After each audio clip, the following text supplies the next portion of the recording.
clouds go gray. The thunder roars and the earth sings. The season's just beginning. Sunlight it hides as the clouds make way. For the pouring of my blessings, I will not be afraid. I see it now, I understand, I know. So I embrace it, dance. In the rain, it's for my seed to grow. For every prayer and every seed I've sown, the Lord of the harvest knows I'm reaping back 100-fold. The land is green, it's green, oh, oh. The land is green, it's green. Can't you see? The harvest is ready, 'cause the Lord of the harvest told me so. It's green for me. It's green for me. Standing alone can be a heavy load, but my vows I won't be breaking. Though my heart is aching, I got a word and I won't let go. It's your will I'm seeking, so I keep on believing. I see it now, I understand, I know. So I embrace it, dance. Once again, it's time for me to grow. For every prayer and every tear I've sown, Lord of the harvest knows I'm reaping joy 100-fold. The land is green, it's green, oh, oh. The land is green, it's green. Can't you see? The harvest is ready, 'cause the Lord of the harvest told me so. It's green for me. I thought it was over, thought you were done with me, but we're just beginning. Whoa, my life is a journey. I will walk with you, I will go where you want me to. Yes, I will go. Come on.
I used to be so broken, lost, empty.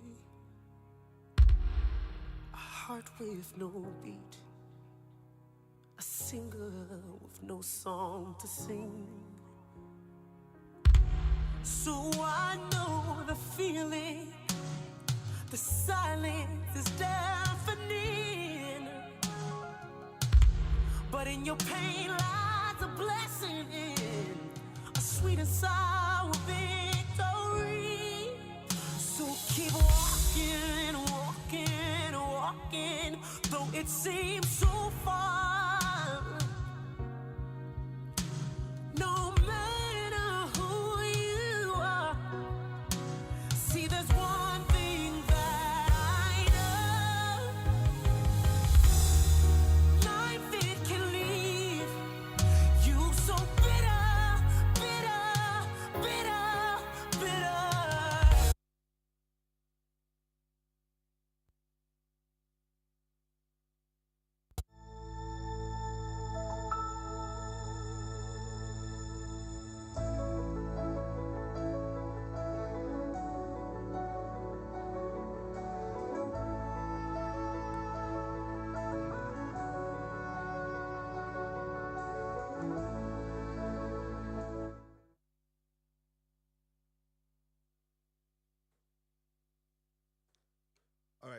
Good morning, everyone. Good morning, everyone. Welcome to KBS 2024.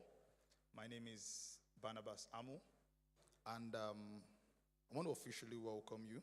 Before we have our opening keynote address, we have a little icebreaker for everybody to get relaxed, for us to get to know ourselves a bit better, and for us to just start the conference on a good note. And I'm glad to have one of our panelists around already, and the person of Barrister Sheun Arinde. Please, let's give him a round of applause. He's a very punctual guy. Welcome, sir.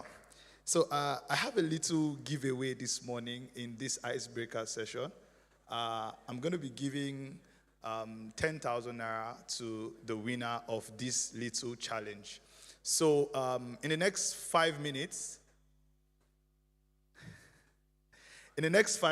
I'm going to give you that time to prepare a 30-second elevator pitch. You're going to have 30 seconds to give your elevator pitch, and our panelist who is around would be the judge of the winner, and you'll win the 10,000 naira. Is that good? Is that good? Please, let's put our hands together for KBS 2024. So you have 5 minutes to get yourself ready, and then I'll call the participants. 5 minutes to get yourself ready, please.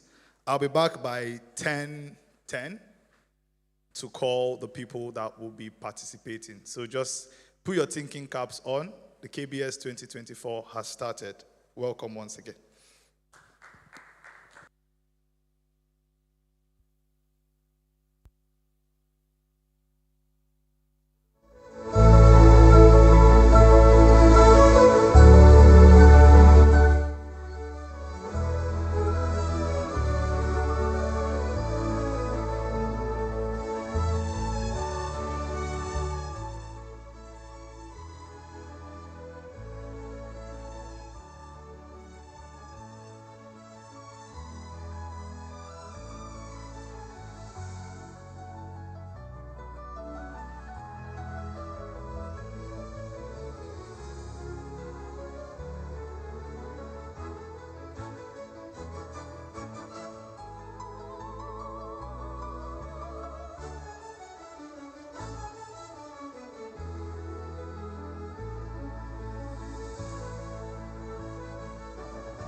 All right, thank you.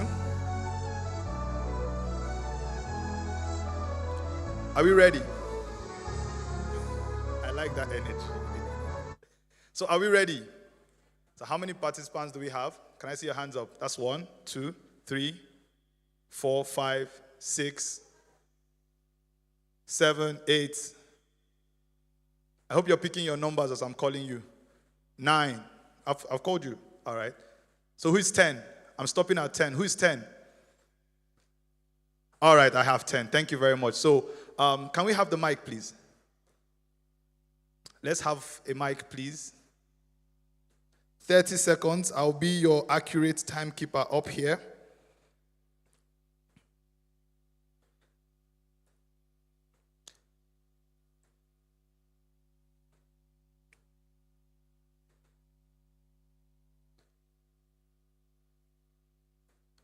While I was talking, the founder of KBS just walked in the person of Engineer Sam Otenaike. Please, let's put our hands together for him. You're welcome, sir. And senior pastor, PPA fan, Pastor Mrs. Esther Otenaike also walked in. You're welcome, ma'am. All right, so number 1. Let's go. 30 seconds. And your time starts now. Good morning, everyone. My name is Sophia Garba. Imagine a disaster strikes, leaving thousands of people without shelter, just like we saw recently. So I am introducing Project Quick Shelter. This is a solution that is going to bring an emergency shelter to people, a lightweight, foldable shelter that we can just place in 5 minutes. So when a disaster strikes, all we need to do is to get our foldable shelter in place for 5 minutes so as to able to Thank you. absorb these people. Thank you. Let's put our hands together for her. Barrister Shema, I hope you're taking notes. Thank you, sir. All right, number 2. Your time starts now. Did you know that according to the Nigerian Export Promotion Council, Nigerians spend over $2 billion on honey importation annually? At Mercy Sweet Foods, we are into beekeeping and honey production to farm raw honey as a refined and natural substitute to refined sugar. This would also promote honeybees as a pollinator of the natural foods that we eat across the world. Thank you. Hereby seek for Thank you. 10,000 naira. Let's put our hands together for him. Number 3. Are you there? Number 3 behind you, ma. All right, we'll give you a few seconds to come up. Your time starts now. My company, PayVerve, is a digital bank that is helping users in Africa both make local and foreign transactions. We compete in a fintech market worth about $314 billion. And we are similar to Clever, we are similar to Gray. But what distinguishes us from them is that we enable users to also make transactions with digital assets. Currently, we have launched our software to the Play Store for internal testing. We are seeking for the 10,000. Thank you. Please, we can do better for them. Let's put our hands together for them. All right, number 4. Number 4. Hi. All right.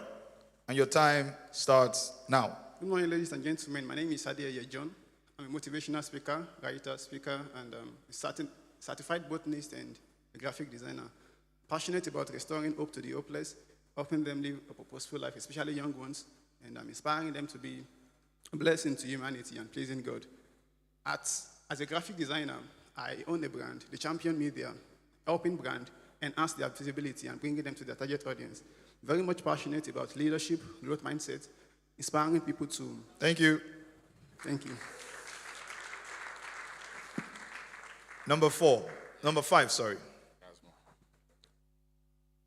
Your time starts now. Okay. Hello, everyone. I am Erumade Nabulili, CEO of Space Tech Capital and NGO Namaste International Foundation. We bridge the technology gap in undeserved communities through innovative solutions and digital literacy programs, empowering the individuals and fostering socio-economic growth and into digital marketing. Thank you. Oh, let's put our hands together. All right, number 6. Your time starts. Good morning, wait. all. Wait, let me cue you in. Your time starts now. All right, good morning. Do you know that there are over 1.5 million events officially managed every year in Nigeria, with over 1.5 trillion naira generated? Event planning can be so taxing and time-consuming, and what we are trying to do is to design an AI-enabled integrated application that will help to solve this time-consuming problem in the event planning industry. We're designing a system where it's going to support event planners, event vendors, and attendees.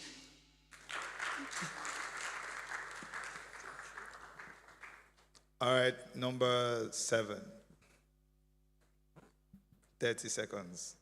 Your time starts now. Have you ever imagined the magic of celebrations combined with beautifully crafted pieces? This can leave a lasting impression on people. Hello, my name is Aisha Gambo, and I'm the founder of Sculpt and Sketches Enterprise, where creativity knows no bounds. Thank you. Whoa. 15 seconds. That's lovely. Number 8. Your time starts now.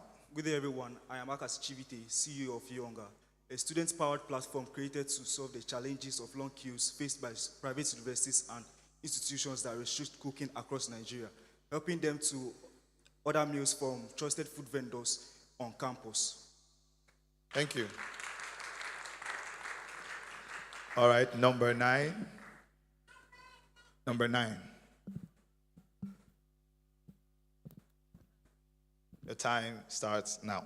My name is Blessing Ibe Onwe. I'm the founder and creative director of Blessing Ibe Signature, a social enterprise that specializes in fashion upcycling, also known as revamping service. We give old worn-out fashion items a second chance to life.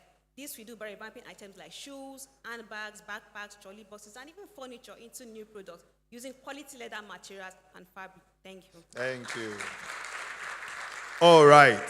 Last but definitely not the least, number 10. Good morning, everyone. My name is Obachide Malazros. I'm an entrepreneur, currently own Luba Group World. We focus on innovating using technology to advance the efficient dry cleaning of materials, clothes, and fabric. We are currently functioning in Owerri, and we tend to expand throughout other states in Nigeria. Thank you. All right. Thank you very much. Please let us all put our hands together. Let's give all the participants a round of applause. Welcome to KBS 2024. You're all welcome. You're all looking lovely. Barrister Sheon, did you get that? Are we ready? Or let's give you a few minutes. You're ready? All right. No, let him come. Come, sir. Thank you very much. Good morning, everyone. My name is Oluwaseun. The barrister before it, I'm not so used to that barrister, but anyways, my name is Oluwaseun. So nice to see everyone. Let me start by appreciating all the participants that just gave a very short elevator pitch.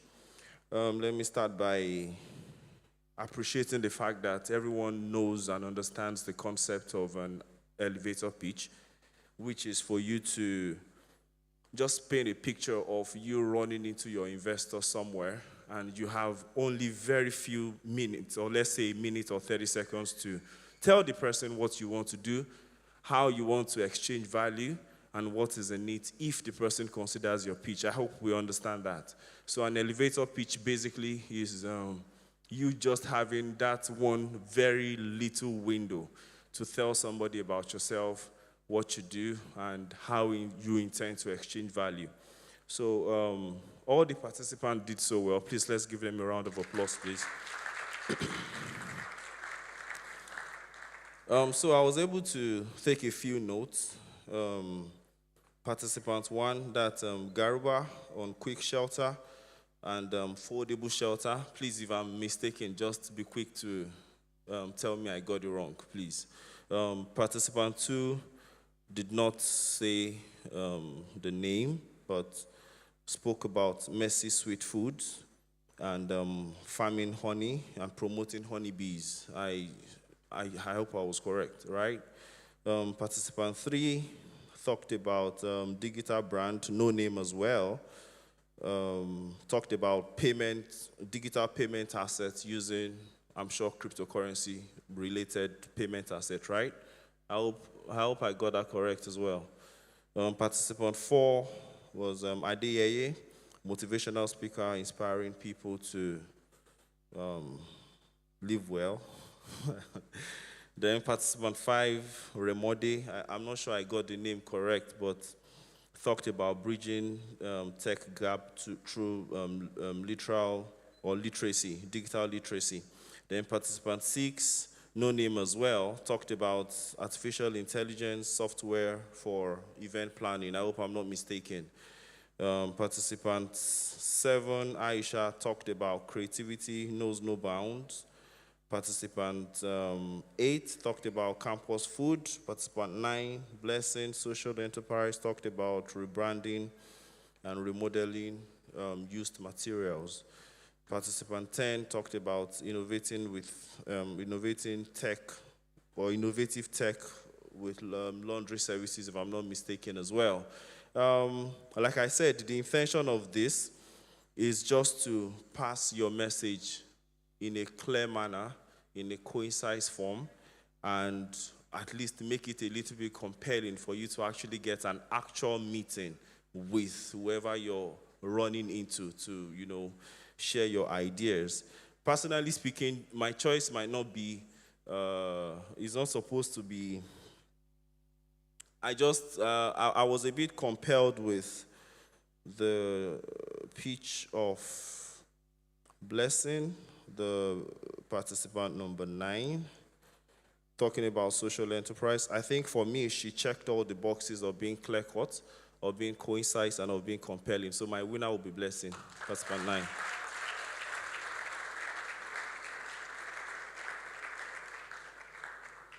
So,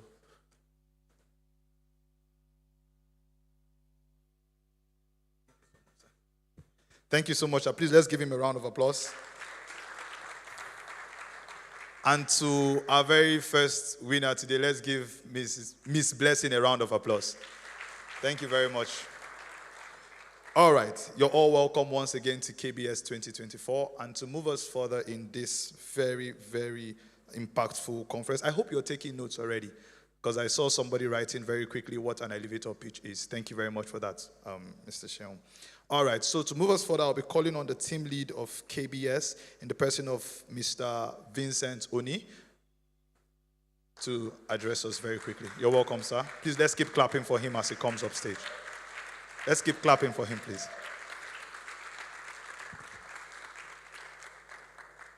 Thank you very much. You are welcome.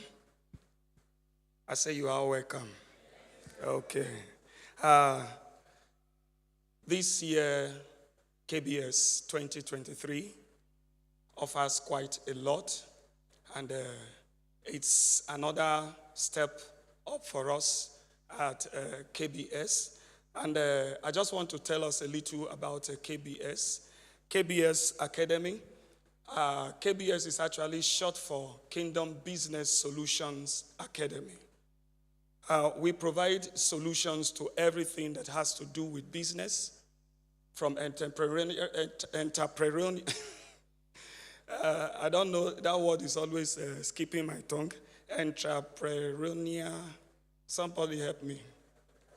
Okay, entrepreneurial. Hallelujah. Okay. And I will also be very conscious of the fact that it is not it's not a church service. This is a business meeting. So permit me, if I make a mistake, to say praise God or hallelujah or amen. Is that okay? Is that okay? Thank you. Our mission is to empower aspiring business owners with the skills and knowledge they need to succeed through our comprehensive training programs designed to help you reach your goals. At KBS Academy, we empower individuals to reach their full potentials and make a positive impact. It is a subsidiary of the PPA Van Venture, and we bring together our expertise in information technology and entrepreneurship development to provide top-notch human capital and entrepreneurship programs in Nigeria and in the globe as a whole. Since 2023, we've been dedicated to offering various programs from skills acquisitions to digital marketing and all the likes of them, everything that has to do with business. And we are committed to sustainability and inclusivity, using eco-friendly materials and accommodating all individuals, including those with disability. At KBS Conference, unfortunately, 2022, 2023, it was not held up until now. But we have had series of these conferences that has empowered so many people and giving grants to businesses, trained people on various skills. Like I said before, we have done bead making, shoe making, bag making, and all the likes of them. And the whole essence is to make our participants better than what they used to be. And it is my desire today that after this conference, every man, every woman that is in attendance is going to go home with something tangible, something that you can hold on to, something that you can build upon after now. And that is why this year's KBS 2023 is the future of what? Future of what? Hallelujah. Okay, I did that. Forgive me. It's a business, I know. So it is the future of profit, breaking, as in innovating beyond the bands of, innovating beyond boundaries and borders. And I believe that that is the desire of every one of us.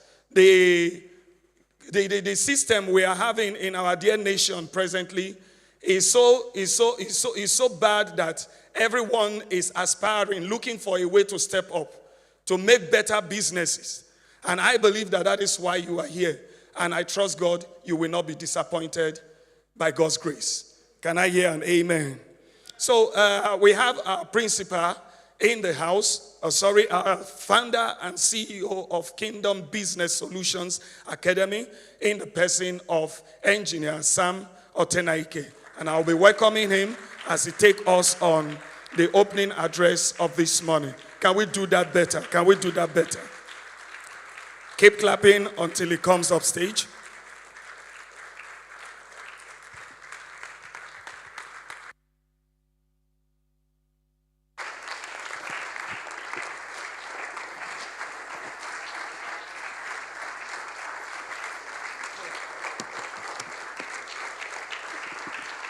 Please, that's okay. That's okay. Thank you so much. Please be seated. Once again, let me welcome each and every one of you, standing on the existing protocol that has been established.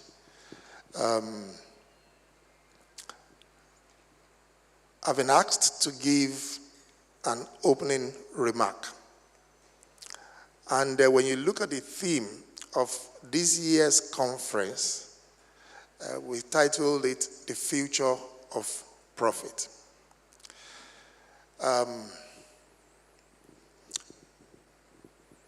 First and foremost, I'm sure you will still have the opportunity to highlight to those who will be joining us what KBS stands for. But when you look at that topic, the future of profit, the future of profit, I would like to say a few words about it. This theme is about the consideration for the present broken, bogus, confused state that we find ourselves as a nation. You will say that we are not existing in isolation, but we are within an ecosystem.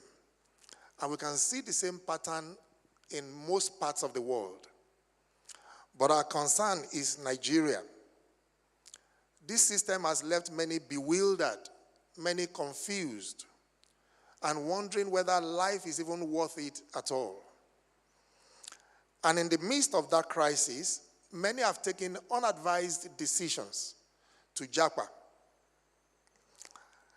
And in succeeding, they have only done so by jumping from frying pan to fire. You know why? Because they discovered that what appears to be that the grass is always greener on the other side, the reality of it is that it's never so. The grass is the same everywhere. We have many stories and cases of people. I remember a particular story of a man who was running an hotel in Ikeja, Lagos, a 120-room hotel. His wife was running a crèche and a nursery school. They were sharing 3 cars between the family. But the Japa syndrome caught up with them, and they sold their assets, sold their 3 cars. The husband left the job of the manager of that 120-room hotel, and they relocated to United Kingdom. Unfortunately, all the money they took there got exhausted within 6 months.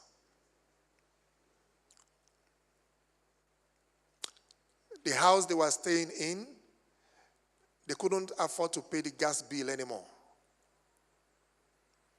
And they had to be asking people to support them. My friend, good friend and brother, stays in that hotel anytime he's in Lagos. And had met with the manager one time or the other. So the manager put a call through to him. Bros, I'm in London. I need your help. I will tell manager, what are you doing in London? Are you on holiday? He says, no, I've jackpot. When my friend got there, it was a sorry story.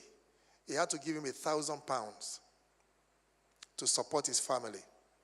But of course, it soon got exhausted.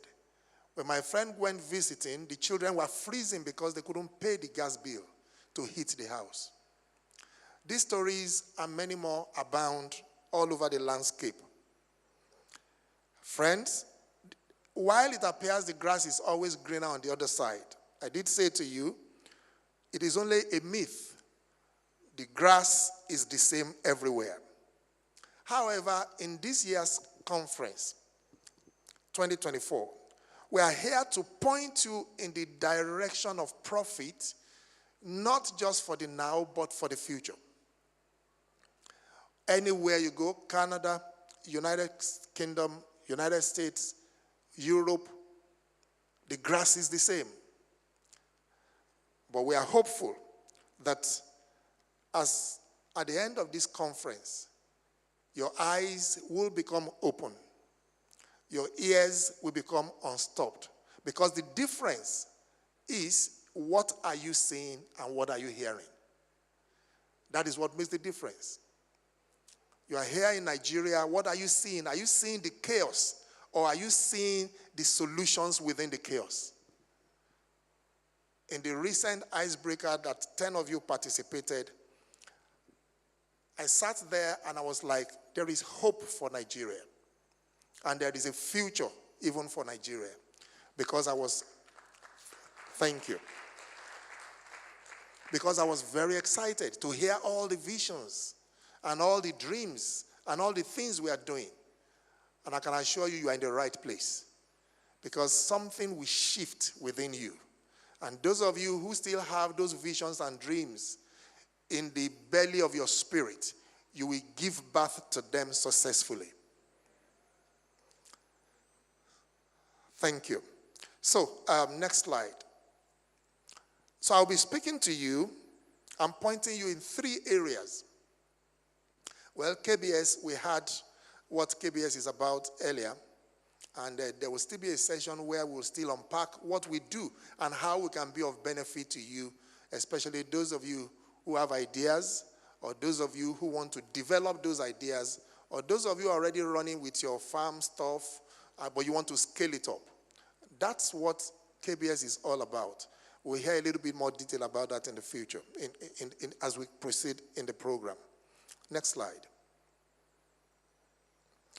So what are the 3 areas I would like to just point you to, without any prejudice to the panelist discussions and our keynote address? There are 3 areas. The first one is the vocational skills. The vocational skills. The artisanal sector is the second largest employer of labor in the developing world. apart from the agri sector. The agri sector in developing nations employ the most people, even though it's peasant farming. But it engages the most people because in Nigeria, about 55 to 60% of Nigerians live in the rural area. And most of what they get involved in is agriculture on a very minuscule scale. But the second largest employer of labor is the artisan economy. And who are the artisans? The carpenters, the bricklayers, the tilers, the masons, the plumbers, the hairdressers, the hairstylists, the nail technicians. You can group them as part of the artisan economy. And this economy accounts for $32 to $34 billion every year. $32 to $34 billion annually. In Nigeria, artisans and skilled workers contribute over 65% to our GDP here in Nigeria. According to Hajia Zara Bala, the chairperson of NASWA, National Association of Skilled Workers and Artisans. So what exactly is the significance of that? In Nigeria, in monetary terms, it generates over 1.12 trillion naira annually. But the sad part of it is that 80% of that figure is repatriated back because it's dominated by foreign skilled persons. So what's the implication of that to us? And I will quickly tap into your brain. What's the Nigerian minimum wage today? Can anybody help us? 70,000. Rivers says they will pay 80,000. Fine. Lagos says they will pay 85,000. So 70,000. For how many days work? 30 days work. Is there an electrician here? Any electrician here this morning? Any electrician? No. Any plumber? Any hairstylist? Any nail technician? Good. Interesting. Okay, so for an average electrician, how much do they charge you per day? You want to do something in your house, how much do you pay an electrician? 4,000. You're in the past. That won't even cover their transport. Yep. 8,000. Okay. But those are still the local ones. If you are living in Maitama, you want an electrician to come to you, they will not take 8,000 from you. Because the transport to get there has consumed the 8,000. Right? So their daily pay is 8,000, but you have to add transport to that. So average, they will charge you about 15,000. Even if it's to change a bulb, and they get there, is 5 minutes, they check your socket. Or maybe your breaker trips, and they put it back on. Right? Good. So in 20 days, how much will that give you? How much will that give you in 20 days? Please, somebody help me quickly. 300,000. Has it gone to school? The minimum wage is for what category of people? Do the math. The tide is changing. Hello? So that's the first area I would like to point you to. And that's why I said it's important for us to begin to think of retooling ourselves. You must begin to learn to retool yourself. In the developed nations, after some months, people change career. After some years, people change careers.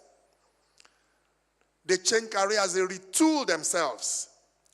When IT and cybersecurity began to gain grounds, everybody wanted to be into cybersecurity. People who never knew anything, they went to school, went to community college, and then began to retool themselves to play in that sector. But in Nigeria, once you go and get a degree, that is the end. And then you just continue trudging there, whether it's prospering or not. But it's high time we began to look into the vocational skills area as the future of profit. I'll tell you another very quick one. I don't know how many of you know those who dominate the vocational skills. Who are they? Your tilers. Where do you get them from? Huh? Your POP makers. Where do you get them from? Please talk to me. Republic of Benin, Togolese. They are the best tilers. They are the best, even cooks. They are from Porto Novo. Are you with me? But do you know that because our economy has become broken, your money is no longer attractive? So they don't take our jobs anymore. Because Naira to CFA used to be about 20 times. But now, your money is worth nothing. So there's no amount of money you give them is nothing to them in their country. So they are leaving. That is also creating opportunities. But our Nigerians, we don't want to do those skilled work. But that is one of the features of profit. Number 2, quickly. Just point to in 3 areas. Next slide.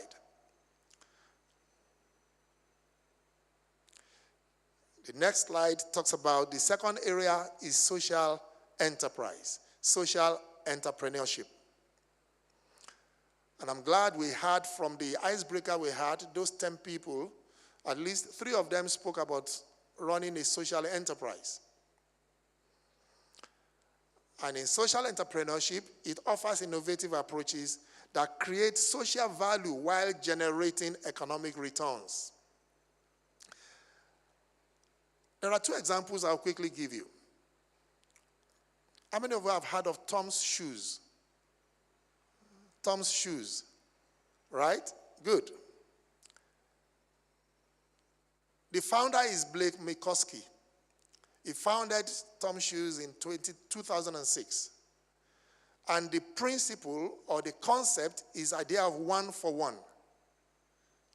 So for every shoe he sells, 1 is donated to less privileged people in Colombia, in Argentina, in some parts of South America, and what have you, and in the US.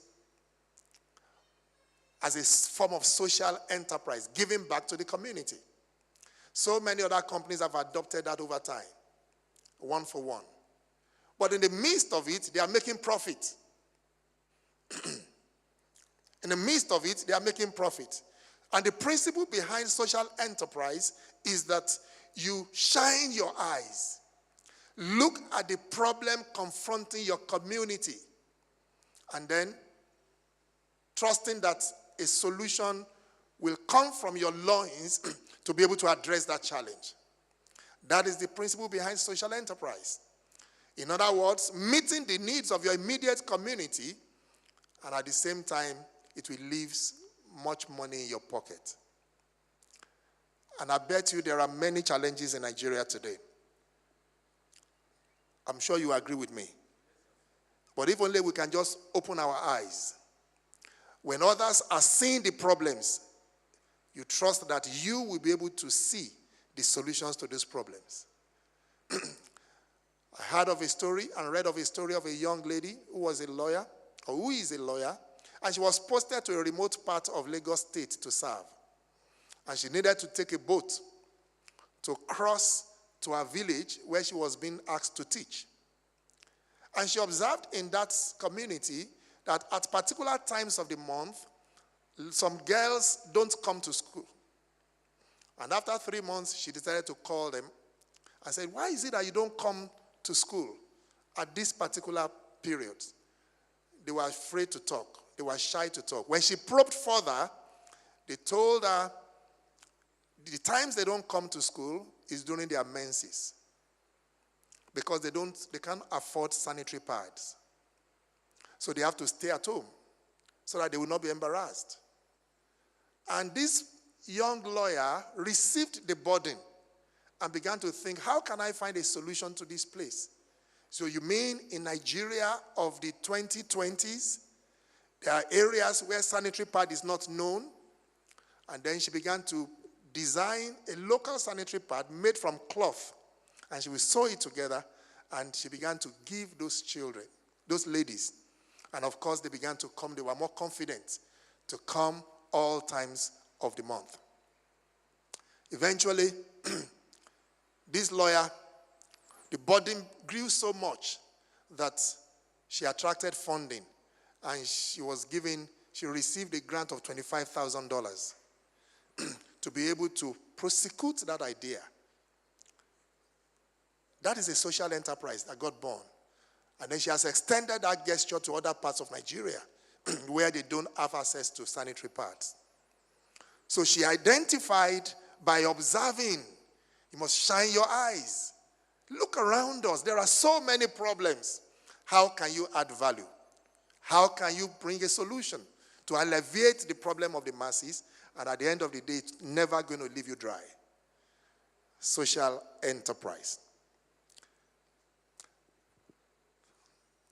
There's a book there on the, can I have that slide? Start Something That Matters, written by Blake Markowski. Start Something That Matters. You can check it out. I haven't read it. I just came across it. But the principle is what I've summarized for you. Start something that matters. Can you look around? Is there a problem that you feel? Look at the lady that won the icebreaker pitch. For me, I voted for her while there because she was concise and straight to the point. Repair of old shoes. In those days, shoemaking was popular in Lagos. I remember the woman who started it. I can't even remember her name now. She was so popular, she introduced the first machine to repair shoes in Lagos. And I would leave campus, and many of us were patronizing her. There are a few of them in. A couple of years back, I had so many shoes that needed just to repair. Because I don't wear them, they began to open up. And I had to Google and found some guy inside Gwarimpa, and I went there, and I saw the place, and he was able to help me to revamp the shoe. So I can identify with blessing. So that is social enterprise. Shining your eyes. What are the problems, everyday problems people are going through, and nobody is paying attention to? And you can share with her, she can share with you what our turnover is per month. You will be shocked. We have another example on the screen, Grameen Bank, Mohammed Yunus, who provides microloans to empower low-income individuals. We're talking of a company now that has run into hundreds of billions. He gave a loan of about $10 billion to poor women in rural Bangladesh.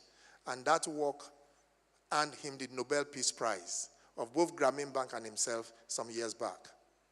Again, social enterprise. And what are the characteristics of social entrepreneurs? You must be open to new ideas and new situations. You must be, continuously learning. You must be a continuous learner. You must be ready to embrace uncertainty. And of course, you must be open to change. Believe you me, please check out Bill Drayton, who is known and acknowledged as the father of social entrepreneurship, and Ashoka Foundation. There are many foundations that give out loans. As a matter of fact, Ashoka's business now is to ensure that they support social enterprise all over the world. It's a rolling fund. You can apply to them, tell them what you do, they will assess it, and they have a way of gauging it, assessing it, and they provide funding if it meets all the boxes. So that is the future of profit. Number 3, very quickly before I take my seat, and I'm glad in our icebreaker we saw many of the people who are already there. The third area I would like to point you to is artificial intelligence. Artificial intelligence. The ability of machines to display human-like capabilities such as reasoning, learning, planning, and even creativity. And that is the next wave that will rule the world. Are you prepared? Common user cases, developing apps. One of the guys who participated in the pitch says they are trying to develop an app to help students who are queuing up, to get food in the cafeteria. Those are ways where AI becomes useful. Developing apps, writing services. If you're a professional writer, content generation. We've heard of many of you already using Chat GPT. Again, that is also an area. Create and sell GPTs. Create and sell GPTs. Generative pre-trained transformers, GPTs. You know, they are connected to huge servers that has a lot of large memory banks, learner memory banks, where anything you want, they will respond as if it's a human being to you. And this is already ruling the wave presently. So, apps, writing services, AI chat boxes for businesses, creating and selling GPTs. What are we saying? Vocational skills. Many of you are already doing that. Number 2, social entrepreneurship. And number 3, artificial intelligence. This is the future of profit. And I'm thinking that many of you are already here participating in one of these sector or the other, and many more other sectors. And I do hope that at the end of this conference, we'll have added value to you, we'll have spurred you, and this conference will have been a good catalyst to spur you to your next level. On that note, I would like to say once again that you're all welcome to KBS Conference 2024, and our panelists are all here. I want to thank you so much, Mr. Lajide, Dr. Emmanuel, and Barrister Sheung. We are waiting for Yemisi Isidi. Hallelujah. So please, let's celebrate our panelists. Thank you so much. And for all the participants, please celebrate yourself.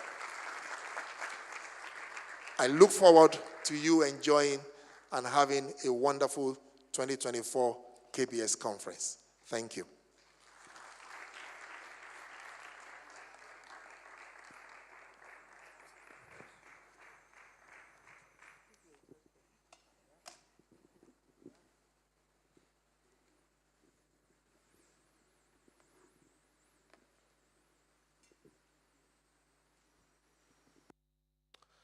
Good morning again, everybody.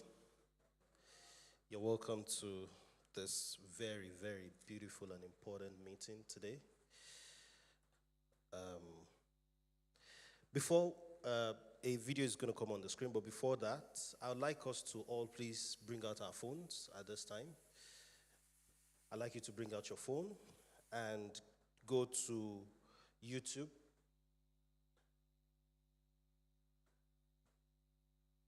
Bring out your phone, go to YouTube, and go to KBS Academy page. This meeting is being live streamed right now.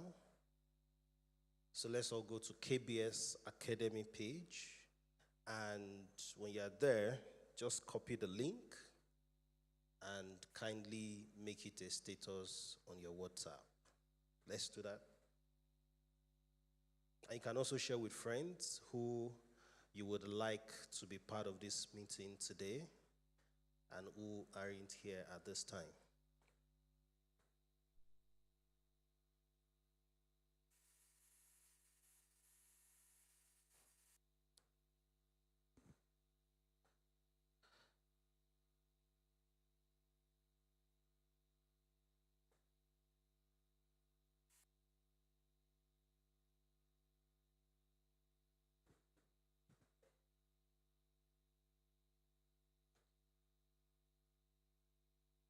KBS Academy on YouTube. KBS Academy.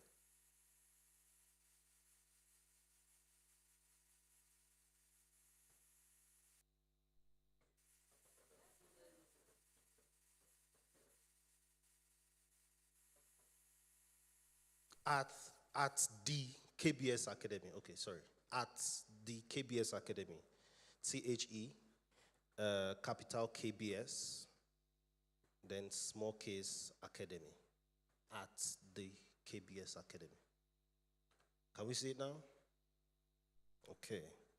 So just please copy the link and make it your WhatsApp status. Share it with friends who you would like to be a part of this meeting today.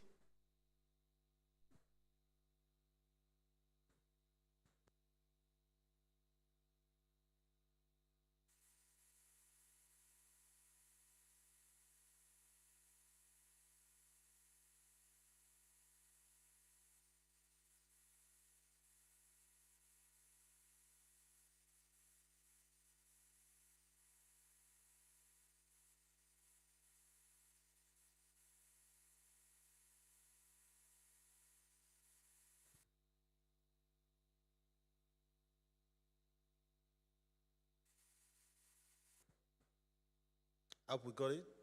Are we getting it?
All right, so what we just saw is one of the sponsors of KBS advertising their business. Okay, about this time, we've come to a very important session of this meeting today, and we've come to the point of our keynote address. Our keynote speaker today is Mr. Olajide Abiola. He's a distinguished military veteran and visionary entrepreneur who has carved an indelible path in multiple sectors through exemplary leadership and premium organizational skills. His journey, deeply influenced by his family's intellectual legacy, began in Oyo State, where he grew up as the second of 3 children, with a mother who is a university professor in business education and a father who transitioned from a successful banking career to become an educationist. Abiola's background laid the foundation for his impressive future. He earned a degree in computer science from the University of Ilorin, Kwara State, and became a certified information technology professional by Microsoft. His pursuit of education also led him to achieve the Nigerian Army Certificate of Education and map reading, along with completing courses in project management, negotiation, marketing, budgeting, and costing from renowned universities such as the University of California, Irvine, and the University of Michigan in the United States. Abiola is a distinguished fellow of the Institute of Strategic Management. His early career involved significant contributions to the national governance. He served in the 7th Senate of Nigeria, providing expert guidance as a resource person to key Senate standing committees, including banking, insurance, appropriation, and capital market. His individual experience here played a role in shaping the Nigerian business landscape. As an entrepreneur, Abiola's business acumen and leadership has propelled him to the top of Nigeria's economic ecosystem.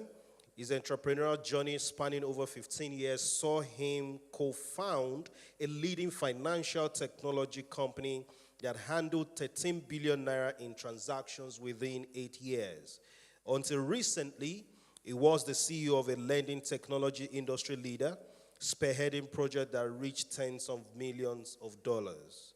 Presently, Abiola stands as the CEO of a multi-billionaire conglomerate, Smart Residences Limited, with brand name Gidanka. That includes the Residences, Glass Residences, the Destination, and Omewe brands. Known for providing some of the finest residential apartments in Nigeria, and also currently is in the process of setting up the first 24-hour mall in Nigeria, Uptown in Abuja. His leadership has positioned these brands at the top of the hospitality sector, with Gidanka establishing itself as the largest provider of residential hospitality in Nigeria and West Africa. One of his upscale hospitality facilitates even hosted Meta, the global tech giant, further cementing the brand's reputation as a leader in the industry. In addition to his ventures in hospitality, Abiola oversees Gender, a brand specializing in premium groundnut oil production and processing of secondary raw materials for large industries. His business interests span a wide array of sectors, including technology, finance, production, sales, retail, project management, and legislation, demonstrating his versatility and deep knowledge across industries. Abiola's visionary leadership extends beyond business as he continues to mentor and inspire others through his regular posts on social media, particularly on Facebook. He shares wisdom nuggets for personal and entrepreneurial growth.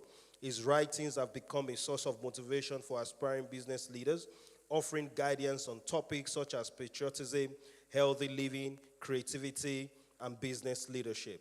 Many have found success and pride through his mentorship, establishing him as not only a thought leader, but also a transformational figure in the Nigerian entrepreneurial landscape. Looking ahead, Abiola has several projects in the pipeline, including a supermarket retail chain and other ventures, ensuring his continued influence on finance, manufacturing, retail, real estate, and hospitality. His unwavering vision and dedication to excellence continue to shape the future of entrepreneurship in Nigeria, driving economic growth and creating opportunities for others. His remarkable achievements serve as a beacon of inspiration, showcasing the power of visionary leadership and strategic thinking. Ladies and gentlemen, I'd like you to honor him and stand up as we welcome Mr. Abiola Olajide onto the podium.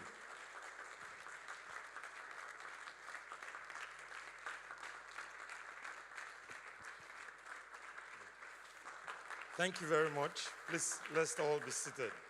Thank you. I mean, that was a hell of introduction. I mean, I just wanted you to say Olajide Abiola, CEO of FAN. But thank you very much. I really appreciate it. It's such an honor and privilege as well to be here to actually just share one or two stuffs with us. Please, how many minutes do I have so that I don't, 25 minutes, so that I stay on course? Thank you. When the invitation came to me, I think the first thing my PA told the people was that I'm actually not a speaker. I'm actually more of a venture builder and an entrepreneur. And the few times I actually oblige speaking is when I realized that the organization is actually making real and genuine impact. And I have a prepared slide, but I'm not going to be using my slide because I always try to speak, from my mind and from my personal experience. So, and as it has been shared, I'm Olajide Abiola. I'm an entrepreneur operating substantially from 5 sectors within the Nigerian economy. And I'm a very strong believer in the Nigerian project. I'm a lover of this country, and it has actually drawn a great deal of flax and even indignation and even irritation from people at times that, why would you just love Nigeria? In some instances or in some cases, people have said, it's because he's actually getting contracts from government. And I've never done any government contract before in my life. So oftentimes, I laugh. Like in the last administration, they said it must be Buhari that is sponsoring him. Then afterwards, they said it's Osibanjo that is giving him multi-billion contracts. And sometimes I'll ask my colleagues, is somebody using my body somewhere and collecting or getting this contract? So the title of today's address, is the future of profit. And the basic definition of profit is either financial gain, benefits, or advantage. I do not look at profit merely from the financial point of view. And another reason why I usually oblige speaking engagement is because our young people do not have enough indigenous case studies that they can always relate with or relate to. Oftentimes, we adduce case studies from outside the continent and outside the country. And I dare say that there are a lot of people who are thriving easy in Nigeria legitimately. The greatest thing I'm against today in Nigeria is the damaged psyche of our young people. Our young people have been fed junks of negativity and toxicity. A great deal that many people cannot function productively and profitably. And I always like to tackle things from the very foundation of things, and rather from the academic point of view. How do I start? Where do I start? Where do I even begin the journey? I'm already old. The advantages, the opportunities have already passed. What do I even do? Many of us right here are educated, are skilled, have acquired academic qualifications, yet we are frustrated. We do not even know how to navigate the terrain because our psyche has been damaged and we have assimilated the wrong set of ideals. Within the 20 minutes remaining available to me, I will be able to rush through and say, one of the major things lacking is the character and the attitude required to journey through life with this set of skills, with this set of qualifications to benefit from them. Today, 90% of young people actually want to be their own boss. And that's one of the first step of tragedy that they'll take. I want to be my own boss. Why don't you want to work? How much are they even paying? The money they are paying is not going to be enough for me. I want to have my own time. And that is as a result of ignorance and miseducation with regards to the understanding of the concept of what entrepreneurship is all about. I want to hammer before I get to so age. People don't want to grow. They just want to hammer.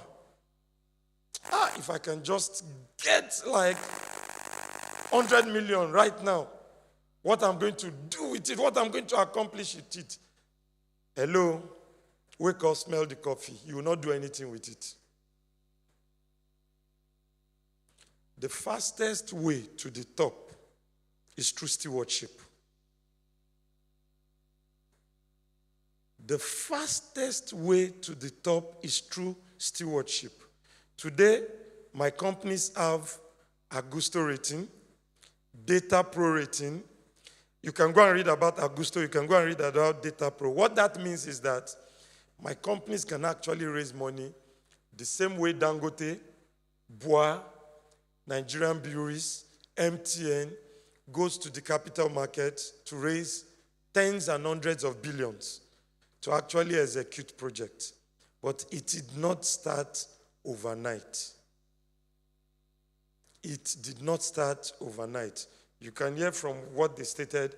I served in the army, and because I knew that my future did not belong in the army, I was restless, I was energetic, I was very knowledgeable. I decided to discharge voluntarily and honorably from the military against popular opinion that, oh, I should just go on a wall and I should be stricken of the strength of the military. But my mom had ingrained something in me. Be a good finisher. Even if you fail rightly. Never abandon what you started. And learn to start small. Learn to build character, patience, attention to details, ability to build relationships, consistency. Now, I shared sometimes last week that the Bible said the battle is not to the strongest and the race is not to the swiftest, but time and chance happens to them all. It is true. But you know what makes time and chance to favor you? Consistency.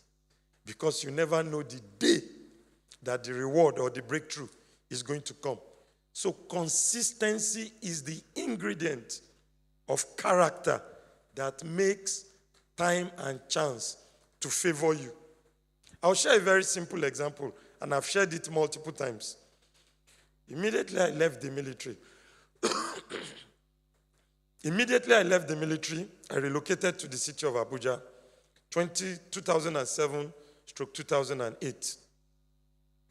And before I took up gainful employment, which was 25,000 naira at the time, I was actually the unofficial family driver of my uncle. Remember, I was a graduate and I had just been discharged from the military. And by today's standard, I should be very, very proud not to run or stoop so low, in quotes, to be a driver, right? Because most of our woke generation today, we never do something like that. So I was the unofficial driver. Anywhere they were going, church, events, anywhere whatsoever, I called Jide, and I would willingly and joyfully oblige, make myself available. So after about 1 year, one day I just said, am I a driver? I mean, anytime they just need me, they will just say, go and call Olajide. So that particular day, I told myself I was not going to make myself available. And that was exactly what I did. And so they went. And my uncle then just had triplets. And I think they were going to go and greet a family friend who happened to be an HNI, high net worth individual. I don't know who the person was or who the person is still today. And they went, including the house help, including the nanny, and I'm talking of 2008, late 2008 now, was giving about 60,000, the house help about 50,000. Everybody came back with money. And all the money I had on me, both in heaven and on earth, was not up to 6,000 naira. And then I went into the room to reflect, to meditate. And I said, for the past 1+ years, I've been doing this thing diligently. Why is it the day that reward was to be shared, I decided to make myself unavailable? And that drilled and ingrained consistency into my spirit. That in season and out of season, I must do that which I do wholeheartedly and not perfunctorily. See, most of us already have the skills. that we require to succeed. We already have the education, but we do not have the character required to profit from them. One of the major things lacking today in Nigeria is character. People talk about funding, people talk about finance. Oh, there's nobody, there is no finance. There is finance in Nigeria. But honesty, credibility, integrity are lacking. Yesterday, I spent so much time with the head of an investment bank, and we spoke for almost 1 hour. And I was sharing all the things I had experienced throughout the years as an entrepreneur, how even some years back, the head of an insurance company in Nigeria gave me 500 million naira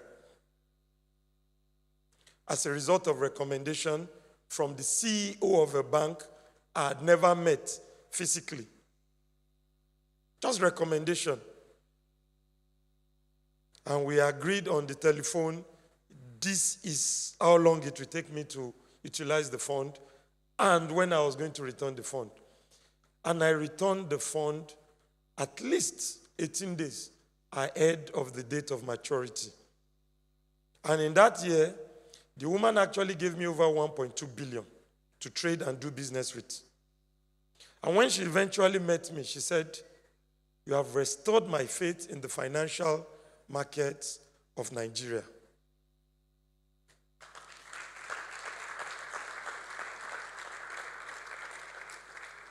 Many of us are too in a hurry to blow, to hammer. We do not want to grow. And the thing about growth is that it makes you sustainable and it makes you last and it fits you. Don't fake it till you make it. Be authentic. Look around. All of the people who faked it, they fizzled out quickly, as fast as they faked it. Why do you want to appear rich? Why do you want to appear successful? Then why are you obsessed with becoming rich? It was never my goal. It had never been my goal, and it's still not my goal. Oh, okay, I want to be a billionaire. I want to do this. I just continue to grow value. I just continue to add value to myself. And I continue to attract the value. I collaborated, built relationship. I shared something a few minutes ago on my social media page, and I said, many of us actually want to do life alone. And the most important and valuable things in life, you cannot do it alone. You have to build relationships with people. You have to collaborate with people.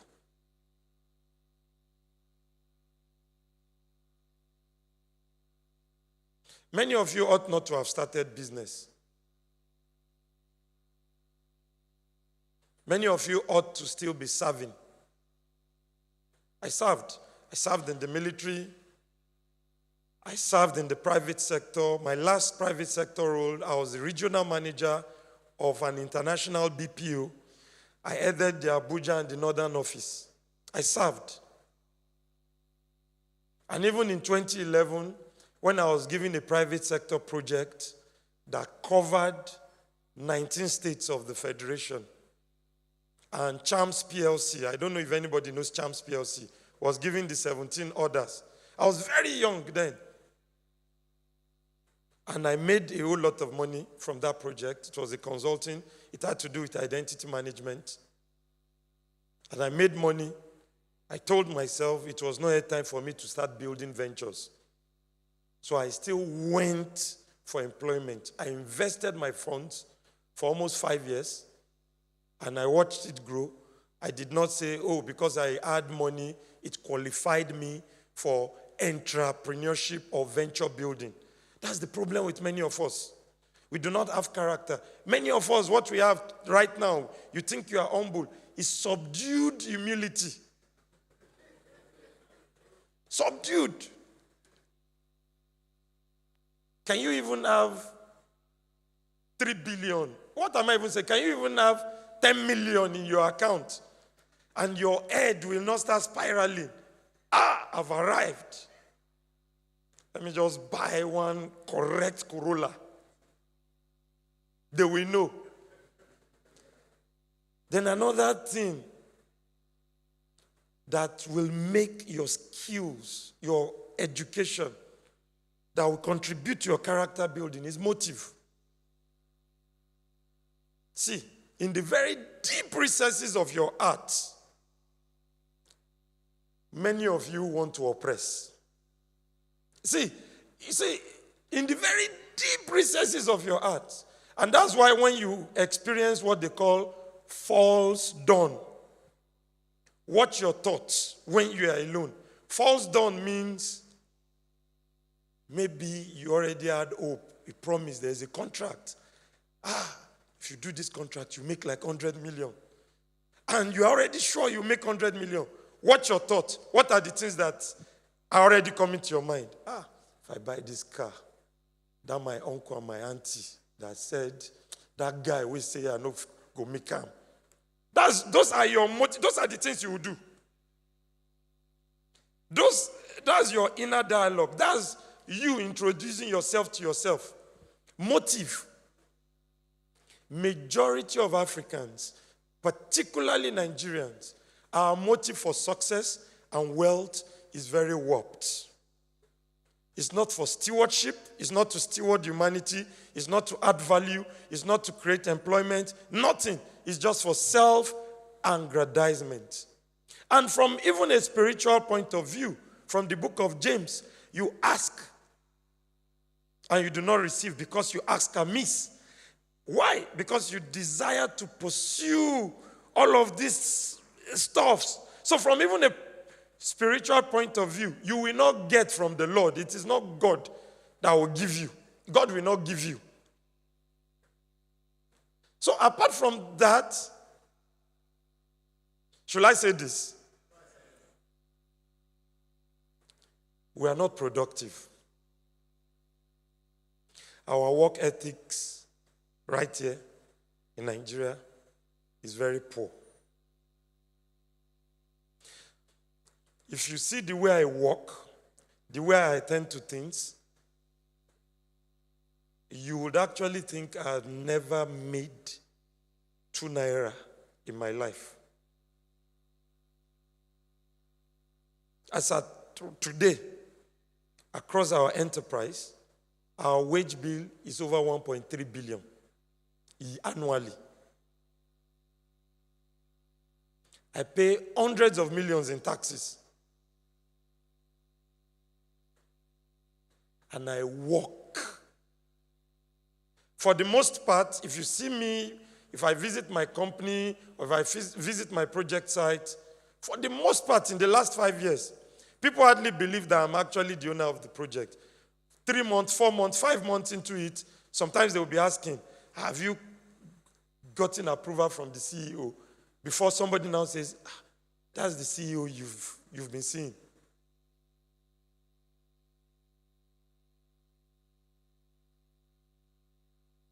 So people, are you able to go into mining?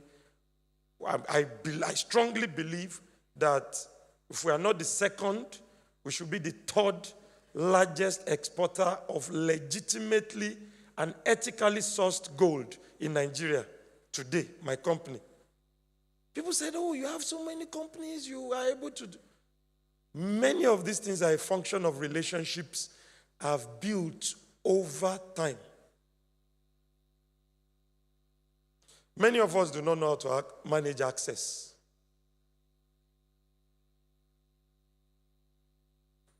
The day we have access to somebody we can learn from, who can teach us, who we can serve, what we are looking for immediately, our mind, our criminal instinct is activated. For some of us, our parents do not help matters. Rather than your parents saying, see, humble yourself, learn, serve, You complain, hey, they are using me. Have you ever seen anybody who is useless that they used? I'm where I am today because I was used. If you are useless, even within a company institution, you will see that they don't send you on errands. Because they know you cannot get anything done. Nobody, they just ignore you. And the more tasks you undertake, the better you become.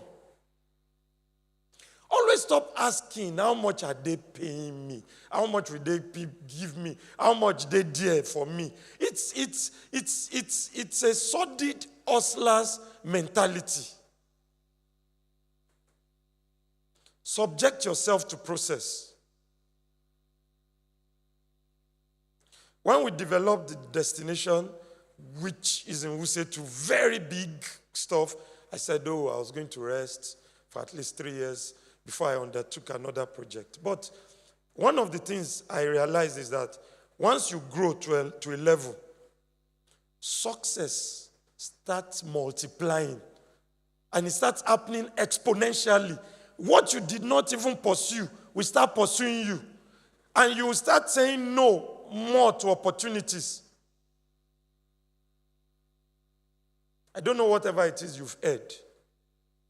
Nigeria is one of the most blessed places in the world. And this is not even a rhetoric statement. When I was starting out, I was like, I don't even want to get any public sector related contract. Because I even wanted to use my life as a lab rat, if it was possible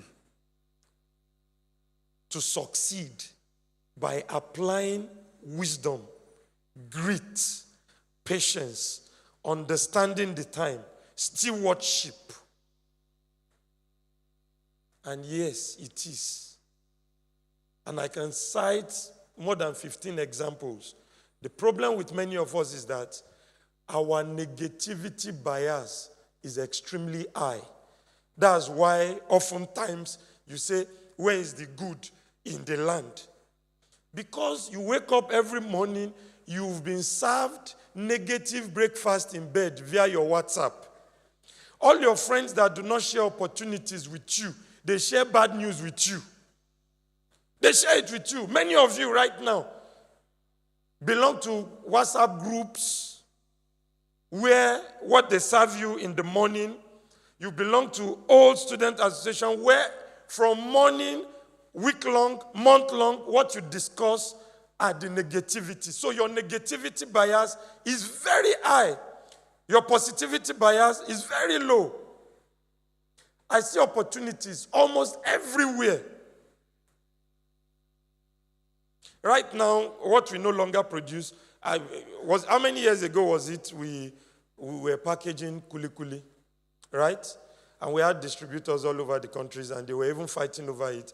I simply just looked at mini-me chin-chin, and I'm like, you have these foreigners who are making Indomie, they're also making chin-chin. Chin-chin is our indigenous snacks. So and kuli-kuli is more nutritious, it's healthier. So why is nobody doing it? And I decided, okay, let me do it. Got NAFDAC number, did it. I mean, just as a side stuff. And this thing gained momentum. We had distributors in 19 states without any mainstream advertisement. People were fighting. People were even abusing us. Why were we not producing enough? And because of the fluctuating price of groundnut, we just rested it. That was the only reason why we rested it. We exported it to Australia, to Germany, to Canada, to South Africa. And at the point I said, no, we are not exporting because we are not even meeting local demands. Just as it is in the scriptures, as it relates to the souls of people, the salvation of people, so it is with regards to the opportunities. There's so much and so many opportunities in Nigeria. The harvest is plentiful, but the workers are few. People are not willing to start from somewhere. That's the major problem of youth today is they are not willing to start from somewhere. And where I started work from after I left the military as an intelligent, brilliant graduate who also had additional qualifications was 25,000 naira. And my salary when I left the military was 36,000. I told myself I needed marketplace skills. I needed to also develop character. No matter how qualified you are, as a matter of fact, your qualifications, your brilliance can get in the way of your destiny. The most frustrated people I've ever met in my life are very brilliant people. Because intelligence and brilliance in isolation can never bless you. It's only frustration it will give you. You'll be proud, you'll be pompous, you'll not be teachable. And it was whilst doing my job of 25K that I would build relationship with somebody who would recommend me for the private sector project 2.5 years later.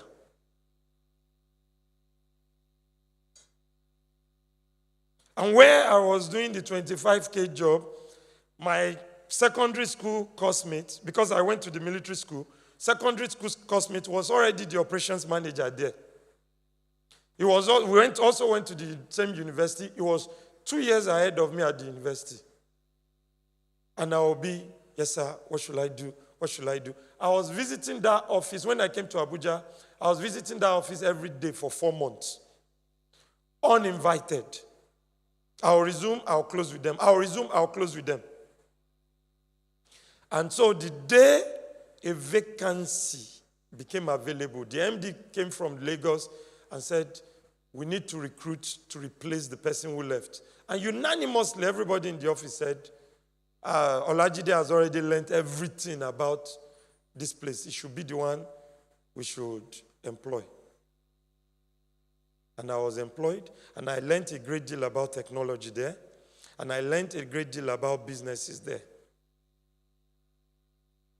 Oh, you have dream, you want to change the world, you can't change the world, you can change yourself. And by the time you change yourself, you see yourselves changing the world. One person, one community, one business, one industry, one employment at a time. Sometimes when I look at the number of employment we've provided, the number of suppliers we pay monthly, the number of contractors we pay, and the only satisfaction that I just get is, oh, so people are able to marry, people are able to pay their children's school fees, people are able to do all of these stuffs because I went to process, because we are building this.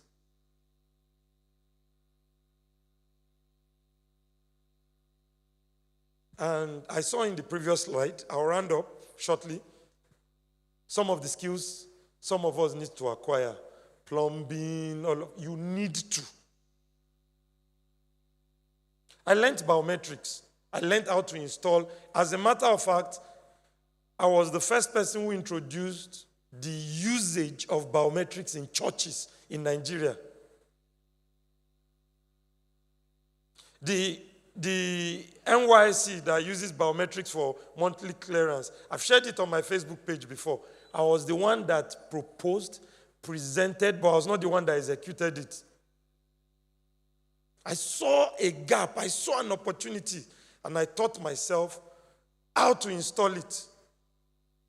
And during the period I was selling those stuffs, I must have sold more than 73 million naira worth of those devices, sold and installed them. When money was money, to schools, to churches, to factories, name them. I just saw an opportunity. I said, identity management, verification is going to be a thing very soon. Access control. 2008, while I was doing those works, I was researching, I was learning, I was adopting. There's none of these people, plumber, aluminum fabricator, elevator technician, name them, that were highlighted in the previous slide, that work with us that are not doing very well. They are thriving. They are not struggling, no. They are doing very, very well. How to install cement board, gypsum board. Then I'll be with my jeans, with my electronic screwdriver. Let me even now tell you, I did that stuff so well. PwC engaged me.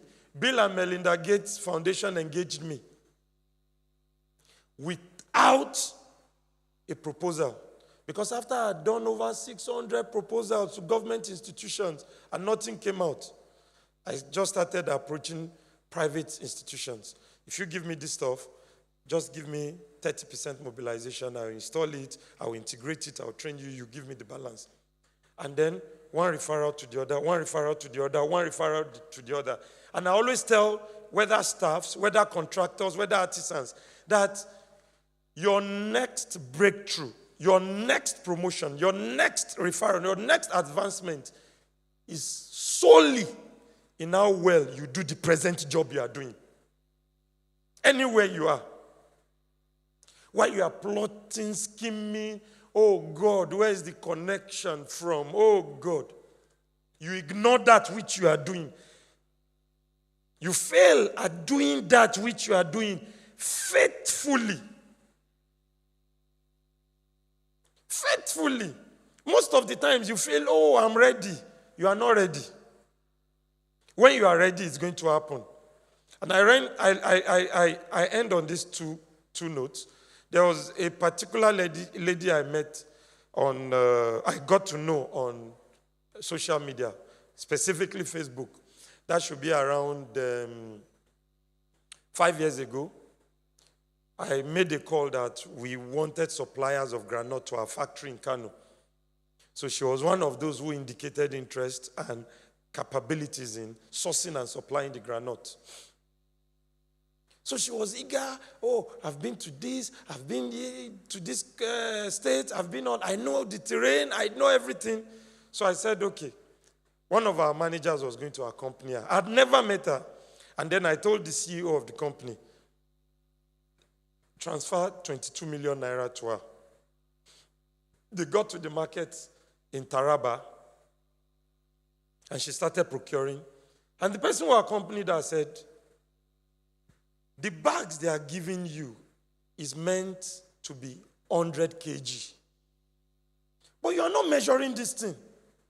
She shouted at the guy, get out of here. Do you know since when I've been doing this thing? You want to be teaching me blah, blah, blah, blah, blah. And the guy just took a step back and allowed her to make the mistake. And by the time she delivered the goods to our factory, it was short 7 million naira worth of granite. And she became gentle. She not only became gentle, she stopped even sharing some of the business nuggets she was sharing on Facebook. Because that which she had been asking, I'm ready. And she waited 3 months, I'm ready. Hey. That's why some of us, some of you, need to make your mistakes anonymously now, where you are still small. Because you will never have a second chance or second opportunity. There are opportunities. When you are ready, when a tree matures, it will fruit. And when the fruit matures, it will fall. This is your season of this. If it is the season of mango, and a mango tree has not yet matured, it's not going to bear fruit. Because it has to mature before it starts bearing fruit. And we must learn to apply principles. Universality? Let me not mix things up. Principles are universal. universally applicable. I urge you, I plead with you, in order for you to lead a profitable existence, build character. That is what is actually lacking. For so many people, you've already learned the skills. You can program, you can code. Do that which you are doing wholeheartedly. If you are somewhere physically, be there mentally. There's no such thing as part-time seriousness. It's either you are fully serious or you are not serious. Trust the process. The results will take care of itself. Don't bother. Trust the process. The results will take care of itself. Be patient.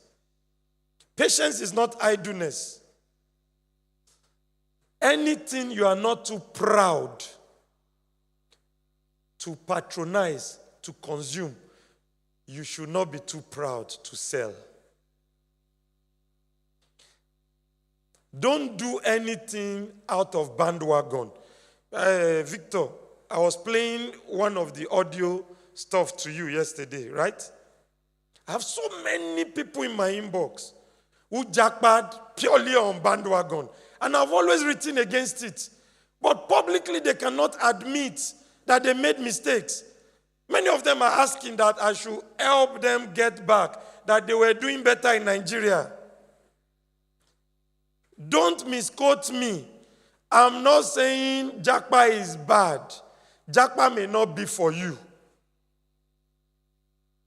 Your opportunity must not be the same with the second person for you to say it's an opportunity. I don't have a master's. The job I did as regional manager, which I was employed for, as head of Abuja and the whole of the North, the requirement was specific and emphatic. Candidate must possess MBA.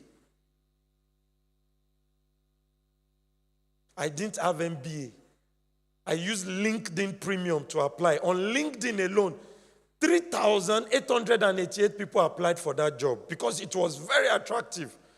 That apart from other platforms, the job was listed.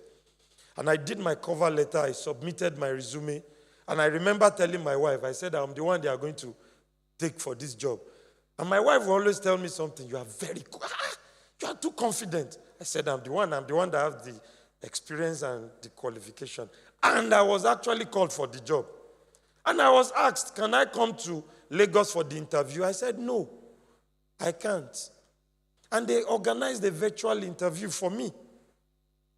And they asked me to state my salary. And they asked me which airline I wanted to fly. Now, that was a job where they clearly said MBA is a must. And I don't still have an MBA till today. So, many of us, I beg you, embark on a journey of rejuvenating your psyche. If I take 10 young people together, or if I gather 100 young people today, oftentimes than not, 95% of them are negative-minded. And 95% of them are misinformed. They don't even know Nigeria. They don't even know Nigeria. And I tell them, you want to thrive in Nigeria, you want to serve this market. I don't know if you know the name of that young boy who I shared his stuff. What does this boy do? Abdubaki is his name. Abdubaki, right? I saw what he was doing. He started training pupils on speech presentation, what have you. And he started approaching parents. And then he approached me, he said, sir, can you advertise? I said, what are you doing? I listened to him. I said, don't worry, I'll help you share it for free. Since you want to train pupils for free. And I shared it. This boy, using just WhatsApp and Zoom, averages 5 to 7 million naira per month training pupils. He has 700 pupils paying about 15 to 20,000 naira monthly. At the last conference I attended, somebody was asking me, how do I scale my app, my tech into other African countries? And I asked him, how many users do you have? How many people have you served there in Nigeria? You can be a billionaire by serving some states in Nigeria, by running business. All this, oh, you want to expand to other African. I always tell people, expand where? Have you finished serving the Nigerian market?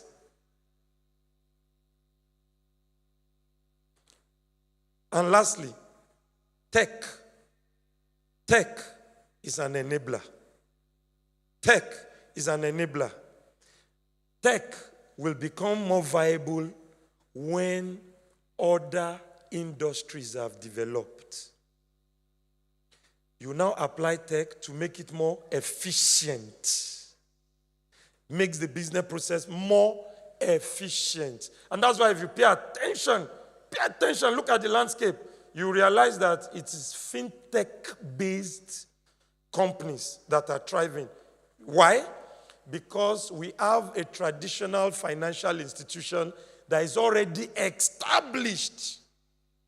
If you want to sell restaurant software, if there are no adequate numbers of restaurants, you will not make money. So the restaurants must precede tech-enabled restaurants. That's why the industries that will keep throwing up the wealthiest set of people, the most thriving set of people, will be the industries where we, as a people and as a nation, has the competitive advantage. You should not be a Nigerian and be thinking like somebody in Silicon Valley. I'm just asking you to temper some things. I'm not saying there is no money in tech. Mind you, I'm only saying tech is an enabler. We had typewriters before computers came. Computers came to enable because there was already the culture and the process of documentation, letter writing, and all of that. If there was no such thing as letter writing or what have you, there will be no need for word processing. There will be no need for MS Word. So what all of this thing did is to digitize what we did traditionally. So you look at across industries, manufacturing, look at the wealthiest people in US, the wealthiest people in China, in Thailand, in Singapore, in Malaysia, in Brazil. Go and check the industries. I'm not saying the billionaires alone. The people, you will see that it reflects the competitive advantage of that environment. So it's very, very, very important. When I set up Puff Puff Republic 6 years ago in Wuse, what made me set it up? I'll say this, and I know I've overshot my time. I saw ShopRite. People would go there, lining up and fighting for Puff Puff. I don't know if anybody had bought Puff Puff in ShopRite before they stopped it. Lugbe, Apple. So I called the chief chef. I said, what are your numbers? What do you do, from the sales of Puff Puff per day? And as at the time, he told me it was around 2.7 million. Puff Puff, flour, yeast, sugar. And it will rise. And then they received the memo. So I now asked him that, why did you people stop it? It was your bestseller across. They said they received the memo from South Africa because other pastries, which they had invested millions of naira in procuring equipment, were not selling as the Puff Puff. So they had to shut down the Puff Puff for the other pastries. Immediately, I just said, good, this is an opportunity. And I set up Puff Puff Republic in Wuse too. And we introduced multiple flavors, and we were selling.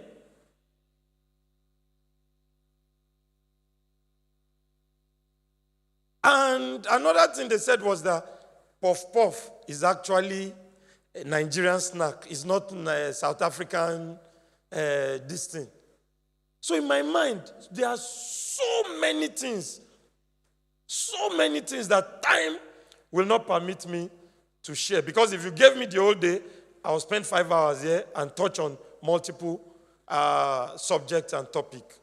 I want you to succeed. I want all of us to succeed. And you must understand that life is in stages. Men are in sizes. Don't try to be in 3 years what you should be in 10 years, in 20 years, in 30 years. If you accomplish everything you are supposed to be in 40 years, in 2 years, then it means you have no use again on earth. God will take you home. You've finished your vision, you've run the course, you finished the race. No, it's the fact. You finished the race. So you are supposed to unravel, gradually, spontaneously, line upon line, stage upon stage, and you grow. Please, the same way you watch your diet, your nutritional diet, watch your information diet. Good news is a minority report. Good news is a minority report. Be mindful. The things you believe in, your optimism, your faith in the future is all a function of the conversations you have, the interactions you have, the news you consume, the reportages you study. Be mindful. Many destinies, many glorious goals, missions, visions have been truncated and aborted as a result of unhealthy, toxic negativity and pessimism. Trust me, citizens, individuals build nations. I know you've been groomed, you've been indoctrinated to be angry all your life with government. Angry, just wake up, run, angry. Government is the reason why your chicken does not lay egg. Government is the reason why you do not do government. And you now see at the end of the day, you don't even take personal responsibility for anything again. And the more excuses you can manufacture, the less likely are you to succeed. The less likely are you to succeed. Is the journey going to be easy? No. I still face challenges. You know of a document for 1 year. But I said, no, I'm going to wait. I'm going to pursue. I did not get, see to your success. God bless you.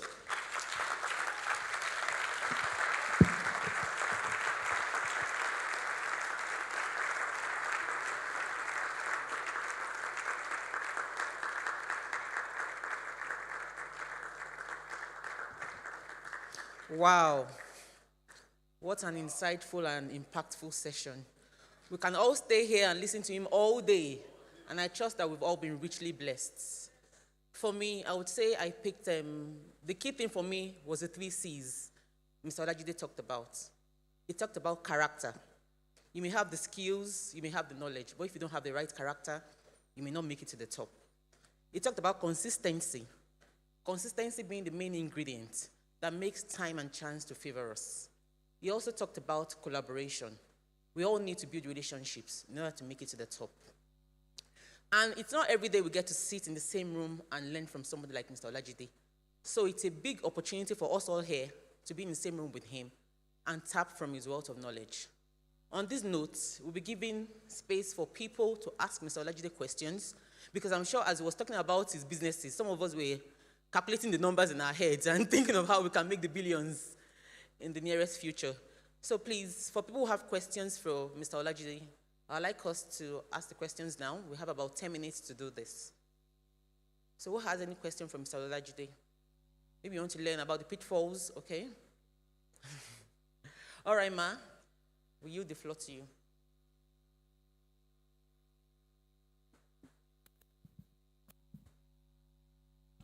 My name is Tenny Bade Odu.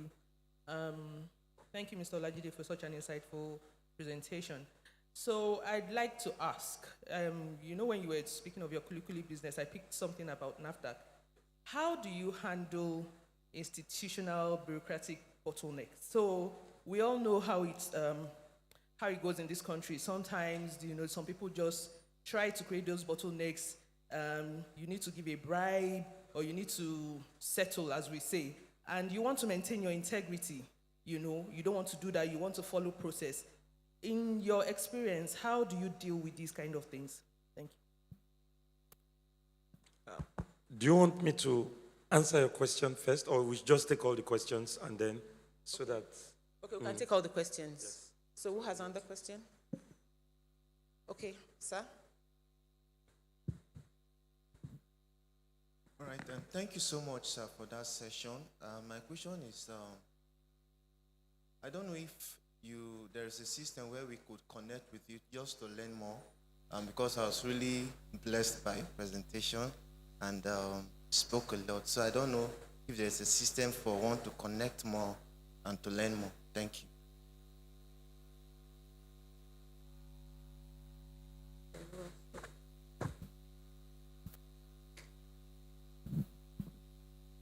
All right, good morning, everybody. My name is John Adeyeye. Thank you so much, Mr. Olajide. It's such a great one to sit under you again this morning. My question is this. You said we should subject ourselves to learning the marketplace skills and all of that, and that's important. But sir, if you are business-minded, as a person that is business-minded and you have this entrepreneurial skill and you really want to go into business, but at the same time you want to gather these marketplace skills by submitting under someone, learning like practically before starting your own business. When is the actual time, or when do you know precisely when you are mature or developed to now start your own business? You've been through several stuffs before you began building your venture and all of that, military and all of that, sir. So when did you know, okay, now it is the set time for me to stop working under someone and start my own business? When do you know that, and how do you get to know that you are ripe for that? Thank you, sir. Okay, the microphone there, please. Thank you. Good afternoon, ladies and gentlemen. I am Ismail Okeadetoye. I come from Kasana to this place. I've always been following presenter on Facebook, and it's really a pleasure hearing him speak.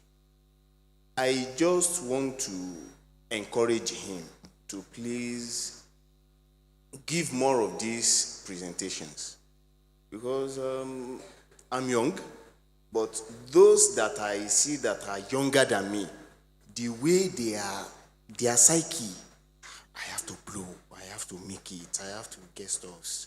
It's really, really saddening. So I want to please implore you, sir, to continue to hammer it on our ears that money is very important. Let's not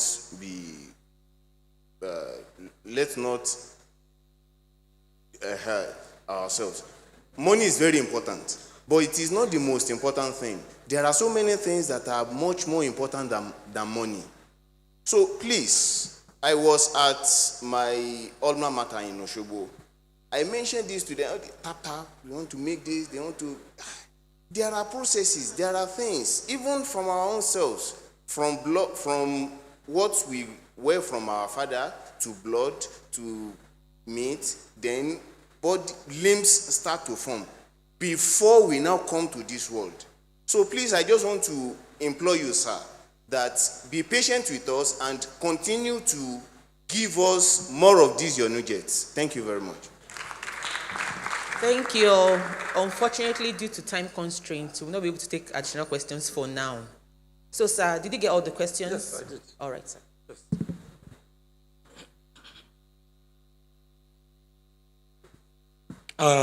Across much of our businesses, We require licenses, compliances, approvals, and trust me, the major problem with many institutions in Nigeria is not even corruption as much as inefficiencies. And I always tell people that when you pray that may Nigeria not happen to you, is actually a prayer of may a Nigerian not happen to you, because your pain point is as a result of somebody not doing their own job well. Not necessarily because they even want to collect money. And that's why you must develop an indomitable spirit. And you know, there's this thing I usually say sometimes humorously to myself. And it's one of the morale boosting songs we used to sing in the military. Who go tire, now you go tire. Because if I'm looking for something, a simple example, even though this is at a very, very high level, there's a BG we wanted to get from our institution, and it has taken us 1 year. And in the course of this, I've had to interact with the MDs, sat down even with the MDs of about 4 banks in Nigeria, major banks. Sorry, this.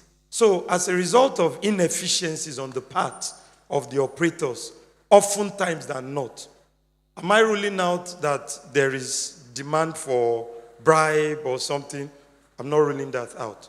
But this is why you must also have institutional knowledge. You must not be ignorant. The less ignorant you are, the less susceptible you are to exploitation. This guy knows his onions or our onions. You know about the act, you know about the process, you've satisfied the conditions. When you rail, and more so we are in the age of social media, people are afraid these days, particularly when you threaten them. See, if you don't do this, I will make you popular because you are not doing your job. No, seriously. And the person will sit up and sit upright. But at the core of it is that you must have an indomitable spirit and tell yourself, I'm going to run this marathon. If they think they can tire me out, I mean, there was a particular document that expired in the process of pursuing. And we were like, so I told the bank, give me my document back. And the officers felt I was angry. I said, no, I'm not angry. Thank you very much. I appreciate the effort. I see the effort you guys actually put into this. So, because I also know that those mid-level officers, in the next 5 years, they will become maybe C-level, and I must still maintain that relationship. I was feeling bad that they had wasted my time. They had made me lose time. Honestly speaking, if you see me angry most of the time, I'm angry at loss of time than loss of resource. Because recently, I even had a staff that we had jailed because he used the company's money, 60 million, to do Bet Ninja. Yes. And as an example, I said we're going to prosecute it. We prosecuted him, and he was sentenced by the court of law. And he's in jail right now because he wanted to hammer. Yes. So, you must know that some things require marathon, some things are sprint. And sometimes you have to step out of the conventional and say, hey, if you don't do this, there are times you play the gentleman, there are times you change it. And Paul will say, I've become many things to many people. So there are times you change it and they'll just be like, we thought this person was just an anglicized, English speaking. You change it and you revert to your normal self. You threaten. And you must understand that. And you must be wise enough that know what to say, where to say it. And based on the effort you've put in, and in my own personal experience, based on the effort of merit that I've put in, I realized that once you now reach your wit's end, if you've put in the required effort, one way or the other, grace and help always appears. Grace and help. Once you've already paid your dues, help will always come, one way or the other. I told somebody the other day that oftentimes, if you have to meet strangers for certain basic help, it means you are a bad person. If your colleagues, your friend, or your family member, or somebody, your associate, your acquaintance cannot help you, then it means you are a bad person. And this is why I always tell people, build relationships. And don't be an opportunist. For most of us, what will take, what will take, what will take, what will take. Sometimes you say, I don't have anything to give. You have something. It could be for you to just listen. It could be information. It could be your friend. You may not be able to give them money. You may not even be able to afford some of the things they are selling. But you could read the news and get a report, an industry insight, and say, I saw this thing. No, this thing will be relevant. You've deposited in that person's emotional bank account. It counts. It counts. So I hope I've been able to answer your question. And trust me, many of these bureaucracies, if you read news, I always tell people, read the local news of other countries, not CNN. You will see more of international projection or an image laundry on CNN. It's just like if you want to know about Nigeria, is it not our local news you read? So if you read, you see some of the issues and you realize that, it's not only Nigeria that has this issue of bureaucracies. Because one of the major problems that adds to the suffering of Nigerians, the imagined suffering of Nigerians, is because they feel everywhere in the world is better except Nigeria. And that's not the truth. Some of you need to travel. And when you travel, visit places. Don't just stay in the fine places. Visit places, learn, interact with people so that you can learn. So thank you very much regarding that. I think the other question was, yes. Okay, system to connect. I mean, you can always read from afar, and you also need to be disciplined and know that you cannot always just be reading, listening to every new thing.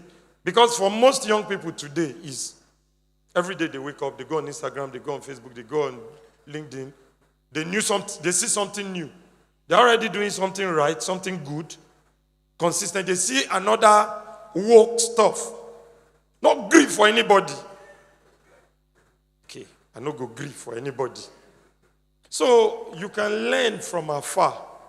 So you can be mentored from afar.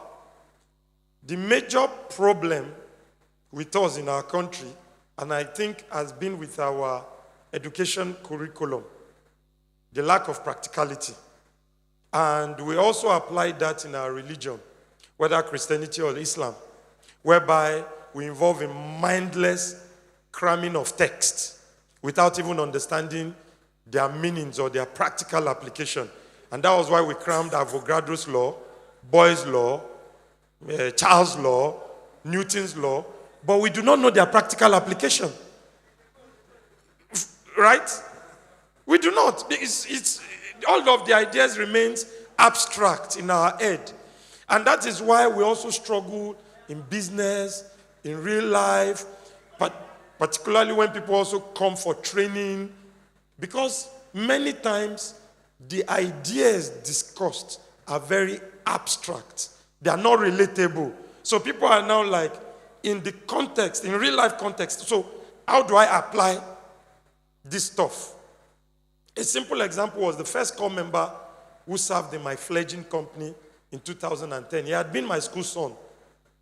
The guy is the MD of an international company, West Africa today. He graduated with a third class.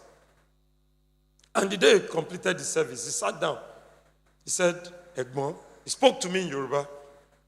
I have a problem. I said, what's the problem? And he said, I graduated with a third class. And I burst into laughter. I said, he said, why are you laughing? I said, it's a non-issue now. He said, I don't even know where I'll start from. I said, this is where you start from. You know they initially posted you to Maiduguri. You wanted to move your posting to Lagos. But you landed in Abuja, and that's how you got to serve in my company. So that company where you did your IT, who wanted you to come and serve with them, go and meet them and tell them to give you anything. Serve and prove yourself. And in 2.5 years, he became the assistant national sales coordinator of Beja Paints PLC, a publicly quoted company. And today, he works for the second largest chemical company in the world as the MD West Africa. So when people say, oh, you have to have this, you have to have this, you have to have this, of course, he continued to develop himself, small courses here and there, but most importantly, he was diligent in carrying out that work. The character was there. So you can always be mentored from a distance. Read, you don't even have to have a personal interaction with me whatsoever. I don't have enough time for myself. 24 hours is actually not enough. So you can always read other people, but most importantly, try to put into practice anything you learn. See, people feel, oh, this man does not fail. I fail very fast, and I learn from it very fast. So what it will typically take an individual 10 years to learn from, because human beings are the most difficult species to teach. Trust me. Because we are sentient, we can reason, we have logic, and we resist, and we have ego. So for many people, what will take me 3 months to learn, and I'm not talking about skills, and I'm talking about correction of my character or an attitude or something. For some people, it could take them 10 years to learn and correct it. So learn to put into practice the things you learn. So the final one, and it has always been a recurring question: how do I know when to start? The first question is entrepreneurship for you?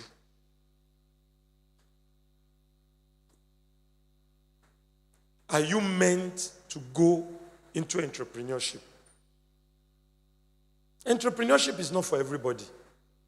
And because it's not a walk in the park. See, entrepreneurship is not in the... When we started Kiakia, which was the Lend Tech, where we were giving loans online, I and Chemezem, who is the present CEO, I met him on Facebook for 10 years ago. I was the customer service, I was the credit officer, I was business development. So people would call, and we're acquiring 1,200 users every month. People would call, I'll pick the call. What do you need? What do you do this thing? I'll also check sometimes if the app or the system is performing well. It was not easy. I was the servant of our customers. I mean, these were people who were giving money to. So sorry, sir. So sorry, ma. Some will even shout. And you know, the entitlement mentality in Nigeria is very rife. Sometimes I will have to carry the phone. Are we not the one trying to give this person money? And this person is shouting. And I will still say, oh, I'm so sorry, sir. I'm so sorry, ma. Entrepreneurship is not a tea party. You have to be mentally resilient.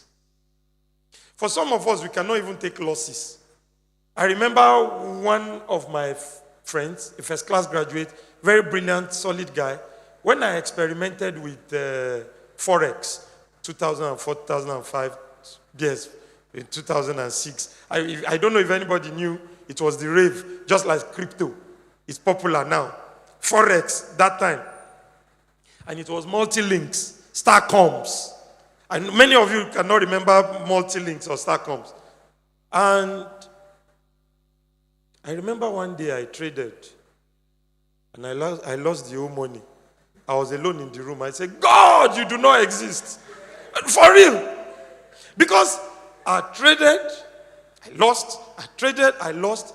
And then I had a senior friend who was like an elder brother. He had just built 3 units of one bedroom in Lagos. and he took the rent 2 years, and he gave me the entire money. Because I told him, I said, see, this thing now, I'd made enough loss. I've learned. I know it. I know the technical and fundamental analysis. Once I...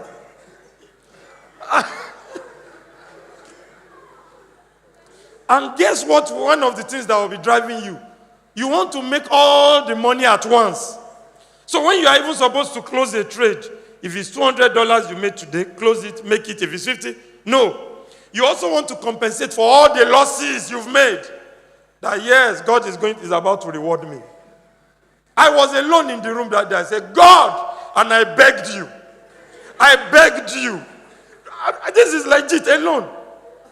And afterwards, I now sat down and I said, wait, did they tell yourself the truth? You are not supposed to be doing this thing. So I quitted. Do you know the hardest person to tell the truth? See, it's very hard. It is very hard to tell yourself the truth. There are times I will look into the mirror, then, but Jide, you are stupid. You are very foolish. That step, that decision. And it is also therapeutic. Because I've admitted, if you go to any alcohol anonymous, those who are alcoholics, who are trying to recover, the first thing, because it's psychological, my name is Olajide, and I am an alcoholic. Because if you do not first admit it, you cannot correct it. No, if you do not, you cannot correct it. What some people need is the ability to be team players at the workplace. And some people, the ability to take instructions and order. Many of us do not want it. I don't want them to just go and be. As a regional manager, in the morning, we'll do meeting. I was in Abuja here. We'll do meeting with the Lagos office. And we'll spend 4 hours on the Monday morning. And I had my performance, my KPIs. This is what you must achieve, my goals, all of that. And in my mind, I'll be like, Monday is the most important day of the week. We are spending 4 hours in a meeting. Please, what time can I perform? I'll be saying this thing under my own breath. I have to submit reports. But I did all of these things diligently to learn. And today it is helping me. It's 5 industries, 5 major industries. And we expanded to Zambia earlier this year, where we are mining heavily in the country of Zambia. Now, all of these things, I learned them by engaging with clients who are troublesome, who are unreasonable, clients who can even say they will beat you, organizations that I will go to, they will tell me, okay, see, your company is not ready to pay this money. And my company too does not want to hear that, somebody says we have to pay a certain money. So you will sit down, you will task your brain. I usually tell low-performing colleagues or team members, I will say, no matter the amount of prayer, there's nothing you do for yourself that you'll be able to excel at it. Because no matter the prayer, what you need to excel at what you do for yourself is in what you do for others. Most of the times in life, we get what we want by helping other people get what they want. You must walk. And when it is now time, you go into entrepreneurship, because entrepreneurship requires collaboration, even from the get-go. So you cannot build relationship and maintain relationship. You want to be an entrepreneur. Could it work? It won't work. And you must be able to answer the fundamental questions. Why do I want to be an entrepreneur? Is it because you want to be rich? You can be financially comfortable as an employee, as a valuable employee, and you live the soft life, and the Pareto principle will be working for you. You people are many in the organization. 20% of people are doing 80% of the work. You are not carrying the burden alone. Entrepreneurship, you heard Dangote say, if you had the second opportunity, you will not do that refinery again. Yeah, did anybody see the video? It's not more. And don't do at the end what you are supposed to do at the beginning. Most of the times you are just rushing. And I tell people, where are you rushing to? Young people these days are even more advantageous because they are graduating at age 20, age 21. So you even have a whole lot of time. I even tell many people to start internship before. You are jobless right now, start interning. Tell them to start paying you whatever it is that they can afford. And be useful. And as for growth, as for knowing the time, once a cloth no longer fits you, you know. Nobody tells you. You've outgrown the cloth. You've outgrown the cloth. Nobody tells you. In your art of art, once you have certain capacities, you know. You just know. Most of our projections, if I open my eyes, you see a lot of Excel. I don't, across company lines, okay, these are projected revenue, these are the likely distance. Most times we usually exceed our revenues, but I under-project. And if your obedience is complete at whatsoever it is you do, if you've been faithful, high performer employee, player, you will definitely be a high performer entrepreneur. But if you are lazy, and I'll end with this. All the young people who said money was the problem, that they had all the fantastic ideas. At least I know about 5 that have given money on Facebook. 1.5 million, 2.5, interest-free money that I give for their business. They've deactivated their account and disappeared. The business did not work. Now, and they said money was the problem. And I always tell people, in fact, I'm very wary of an aspiring entrepreneur who says, money is just my problem. I can tell you 99% of the time is a lie. Money is not the problem. They don't have what it takes to manage that money. I remember I had a staff. There was a staff, senior staff. He used to come late. Always late. It's because I'm staying with my uncle. I need to help them while, okay. Eventually, he got a house at Day. He said, it's because it's far, blah, blah, blah. He was given a car. Correct car. Toyota Camry. There is usually traffic. This is not fictional. There's usually traffic. If he can just, come to town, okay, blah. He came to town, walking distance to the office. Jabi, office is in Jabi, everything. He still came late.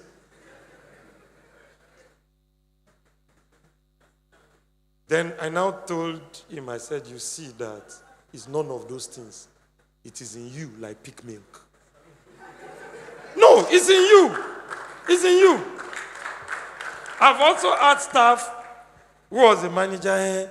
This is the person that is the problem. This is the person that is the problem. I said, okay. Will you work for the company as a freelance so that you won't have all of this? He said yes. So he transitioned into freelance. Guess what? The complaints were still the same. The man in the mirror. People don't like to look at the man in the mirror. People don't like to. Excuse. We don't watch ourselves. We don't look at ourselves. And I always emphasize, grow. If you grow, many of the sectors, people say, oh, how did you diversify? I was in finance. It's a function of growth. I didn't plan that we'll be in gold. I didn't plan that we'll be in mining. Yes, I had done some research about mining 18 years ago. I didn't plan that we'll be in hospitality, whereby we'll beat the likes of Whitbaker and Radisson Blue and win award. I didn't plan. It is a function of growth. Once a tree grows, the branches start coming out. Few, on its own, because it has grown. And it is organic. And don't try to want to appear successful. Once you are successful, you don't even care whether people know if you have money or not. You don't even want people to know that you have money because it's a burden. You have it. It's people who don't have it that go the extra mile. I must have this car to look like this. For real. You want to use trinkets of material excesses to accentuate.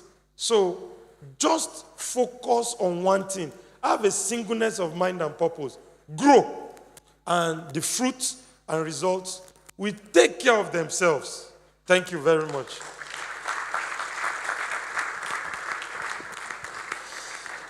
Wow. I think we can clap better than that. Thank you very much, sir. It's amazing the nuggets you've shared this afternoon. Okay, I'd like us to pay some bills now, and let's see our sponsors again.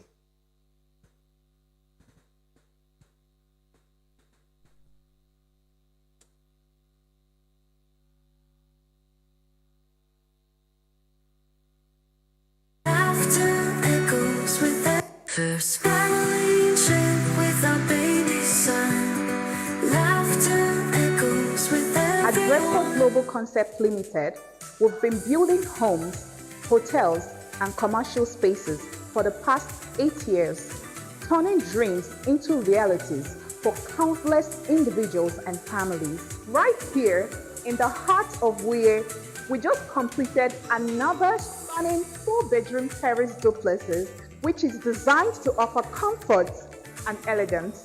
You and your family can be next. Consider securing a slot at our newly launched 4-bedroom terrace duplexes with a BQ at Gwarinpa. The fully tarred road to the site offers easy access, and each terrace provides an alley for maximum privacy within the compound. With an installment plan of 30% initial deposits and a spread payment over the next couple of months, you can be the next homeowner in one of the most sought-after locations in Abuja. Join the list of happy families and smart investors today.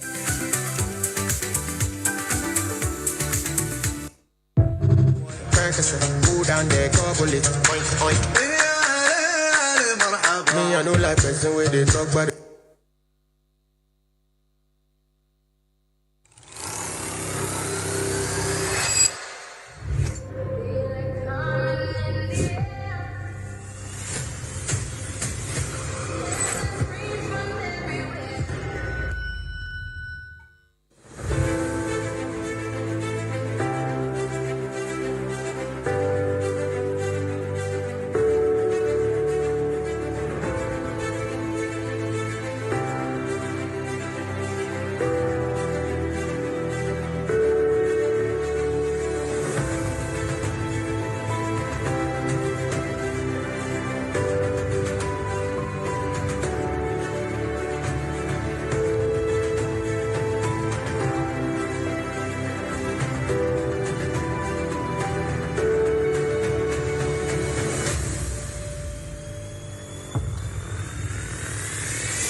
Okay, so we've come to a time where we are going to take a break right now. And as we go on this short break of about 5-10 minutes, you can make your phone calls. You can use the bathroom, which is just right outside.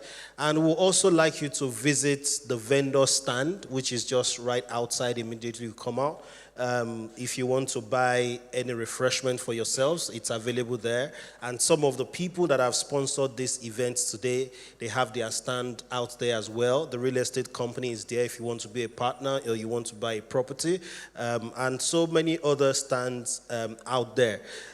Would like our speakers to kindly indulge us by following the lead of our founder towards the stand and take a look at some of the businesses that have been birthed out of the years of holding this meeting, that have been birthed out of mentoring.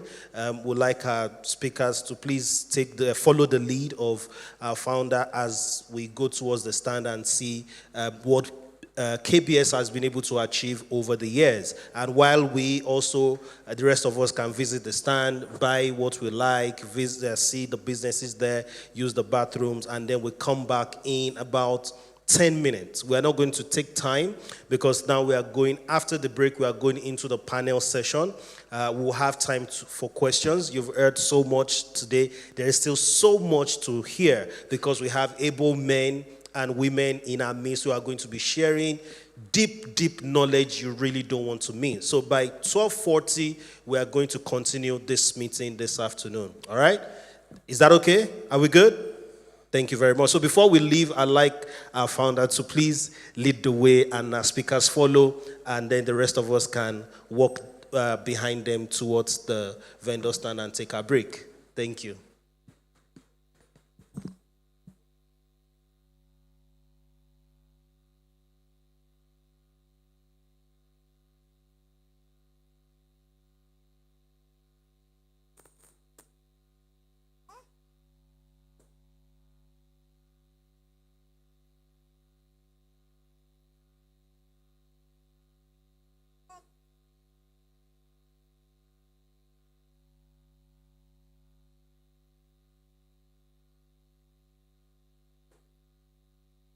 Use your phone, see if it's full.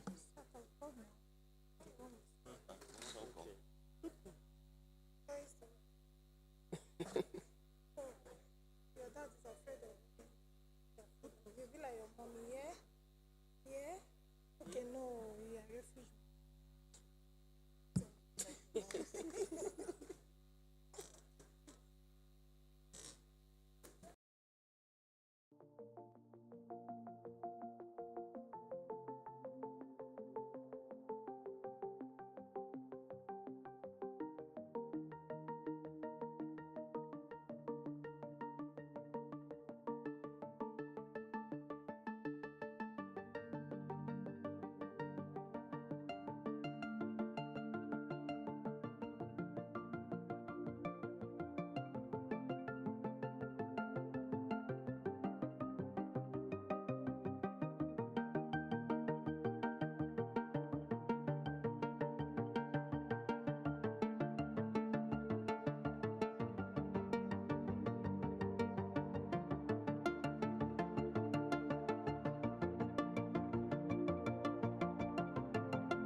14.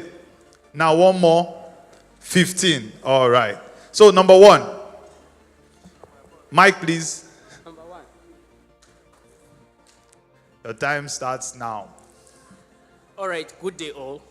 I'm by name Mondi Daniel Binshak, the CEO and founder of Sparkling Event Planners Limited. It's a limited liability company, and we are, by the grace of God, we offer event planning services, event decoration services, and any other thing that you can think about events.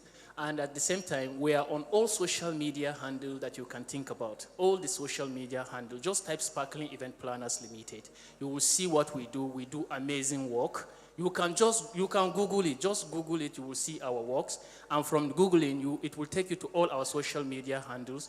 And we have physical presence in Abuja here. We have physical presence in Jos. We have physical presence in Kaduna and Zaria precisely.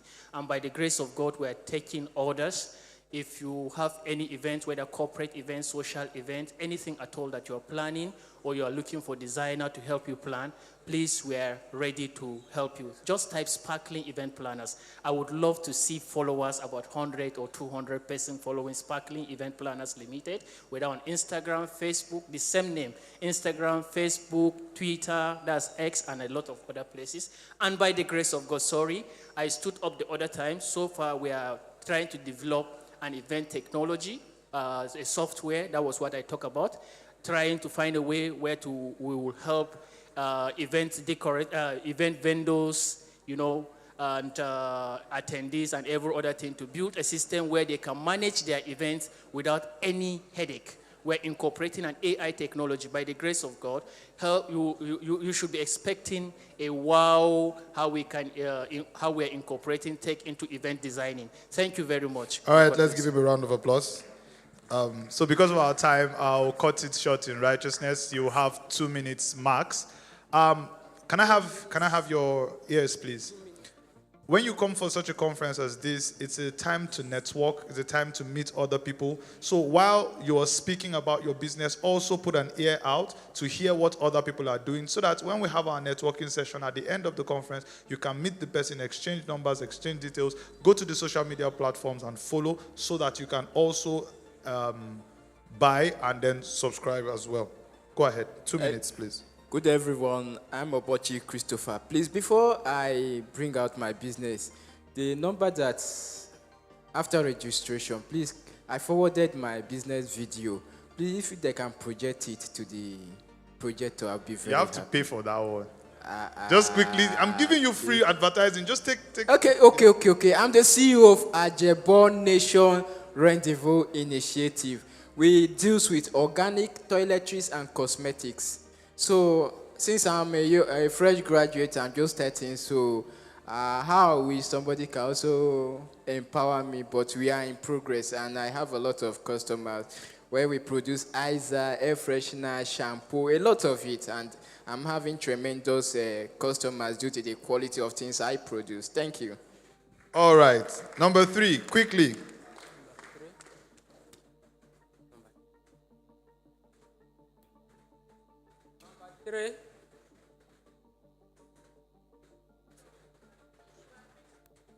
Number 3, please. Quickly. Good afternoon, everyone. My name is Blessing Ibe Onwe. I specialize in fashion upcycling. So, also known as revamping service. If you have old shoes, old bags, any fashion items, okay, like old shoes, old bags, trolley boxes, backpacks, clothes, and even furniture, instead of trashing your old items, we can help you revamp them into new products. So that's what I do. Thank you. All right, thank you. Number 4, quickly. Hey, good afternoon, everybody. My name is Mrs. Rose Wachi, and I run Gifted Yarny Crafts. So basically, I do crochet art, and I make bags, baby clothes, caps, shoes, whatever, all of it. But my specialty is in bags, and I have some with me here today. Now, they are strictly handmade. Crochet art is strictly handmade. We don't use machines or all of that. And they are personalized items. We make to sell, but we also get orders from people and the specifics of what they would like to see in their products. and then we make it to that specification. And our products are long-lasting. They can last you for over 10 years. If you want to change it to something else, another design, we can also do that. And like I said, they can last you for so many years. You will use and even get tired of them. That is the beauty of crochet art. So thank you very much. Thank you. All right, number 5. Good afternoon, all of you. My name is James Ichemeta. I'm the CEO of Ichemedica Nigeria Limited. We are into the supply of medical equipment, laboratory reagents, and medical devices. We have our clients, we run contract business with NGOs and other organizations. So we are looking for people who would demand more requests from us to make supply to them. And we have our customer from China and Indian and all of that, which we make importation and supply to them when necessary. Thank you very much. All right, thank you. Number 6, quickly. So our speakers are back. You're welcome back. So let's take number 6 quickly. 1 minute now. Quickly, please. Hello, everyone. My name is Blessed Nayel, and I run a cleaning company. If you have office space where you'd like us to clean on a daily basis, we have you covered. Post-construction cleaning, we have you covered. Residential cleaning, we have you covered. Commercial cleaning, anything cleaning, basically. That's what we offer. Thank you very much. All right, number 7, quickly. Number 7, quickly.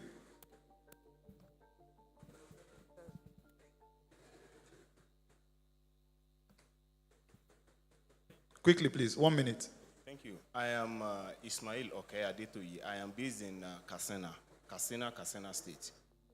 What I do is I help companies and individuals to source for grains like soya beans, ribi, and so on.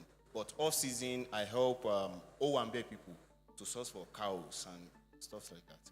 All right. Nationwide delivery. Thank you. Okay. You need cow, you meet him. All right, number 8. Number 8. Okay, number 9 then. Okay, go ahead. Quickly, 1 minute. Okay. Hi, everyone. My name is Chigozie George Moye, the CEO of Joe Hope Nigeria Limited. We are into the sales of sanitary products and kitchen hardware, such as your pantry, your toiletries, bathroom, kitchen, everything you want concerning decoration of your home, your toilets, and your kitchen. You can see us. We are in Dede, opposite Timber Market. Thank you very much. All right, quickly, number 9. Hi, I'm number 9. Okay, go ahead. Hi, my name is Dima Amadi. I am the CEO of Kedu. Kedu.ng is a website that is dedicated to booking mental health services in Nigeria. So you are depressed, you are suicidal, you're going through any mental health challenge at all. Once you type kedu.ng on your browser, it's going to give you the access to book the service of a mental health professional, a therapist. If you also have special needs children, like autistic children, or you have elderly parents who are suffering dementia or anything like that, we also provide special caregivers for them, so you can just book special caregivers or mental health therapists on kedu.ng. Thank you. Thank you very much. All right, the next number 10. Behind you.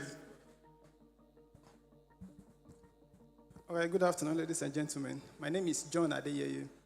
I offer graphic design services and privileged to own a brand named The Champion Media.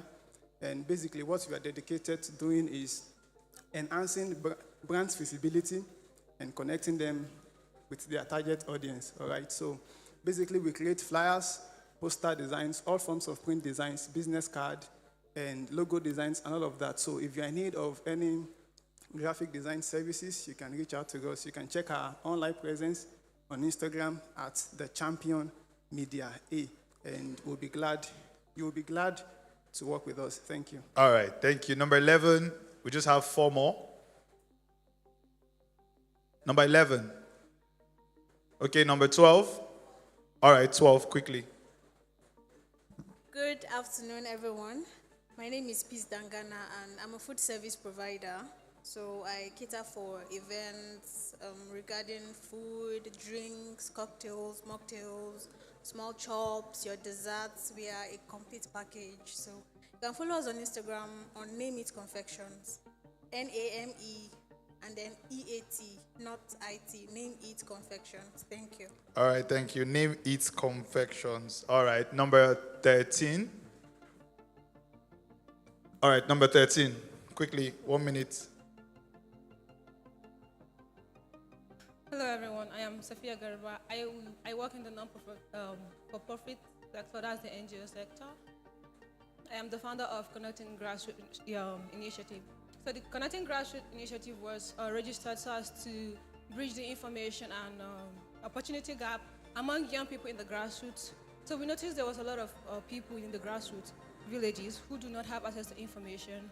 As much as we have good life here, they do not have access to this information and opportunity. So we registered that organization so who could reach out to these people, majorly on advocacy. So if you know any community where we could go to reach out to people, kindly let me know. Thank you. All right, thank you very much.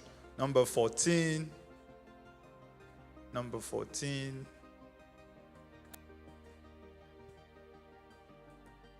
Good afternoon, everyone. My name is Achimugu Esther. I run home or mobile service for hairstyling, like any kind of style that you want, Ghana weaving, locks, braiding. We revamp wigs also. We are into wig installation also. If you have a rough wig and you don't know how to go about it, bring it to us, we'll undo it for you. And also, particularly, we run subscription packages also. Apart from one-off services, we are into subscription packages, basic packages. Then we have also standard packages and premium and others. So you can book us now. Book us and follow our Instagram handle, Esther on Instagram, Esther on Facebook. Thank you. All right. Number 15, last but not the least. Number 15. Number 15. Okay, can we give it to Sister Cynthia? Yeah. Good afternoon. My company is Black Real Studios. We deal with beauty products and also film and entertainment art.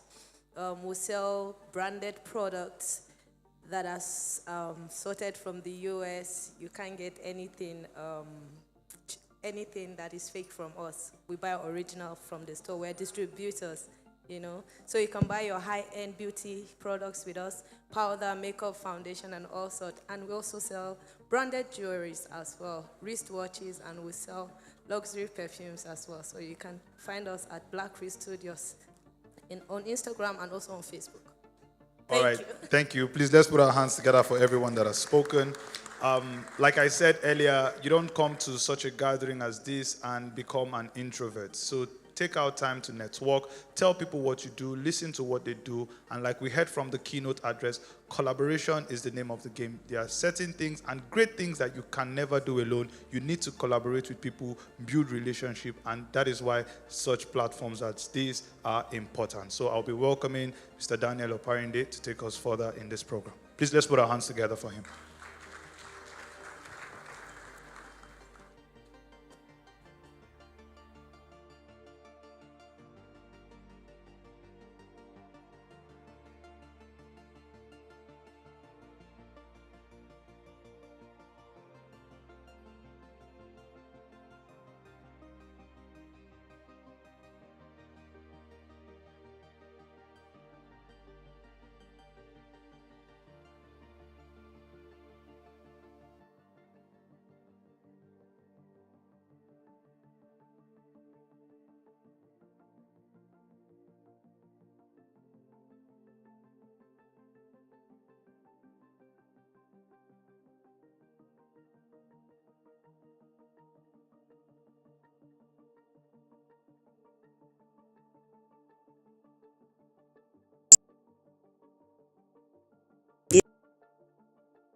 Learn more about our expert security solutions. Man, this is great. I'm loving this. Choose Edgard Consulting today, where a personalized touch is guaranteed. Edgard Consulting, building a secure future.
Okay, so you're welcome back from the break.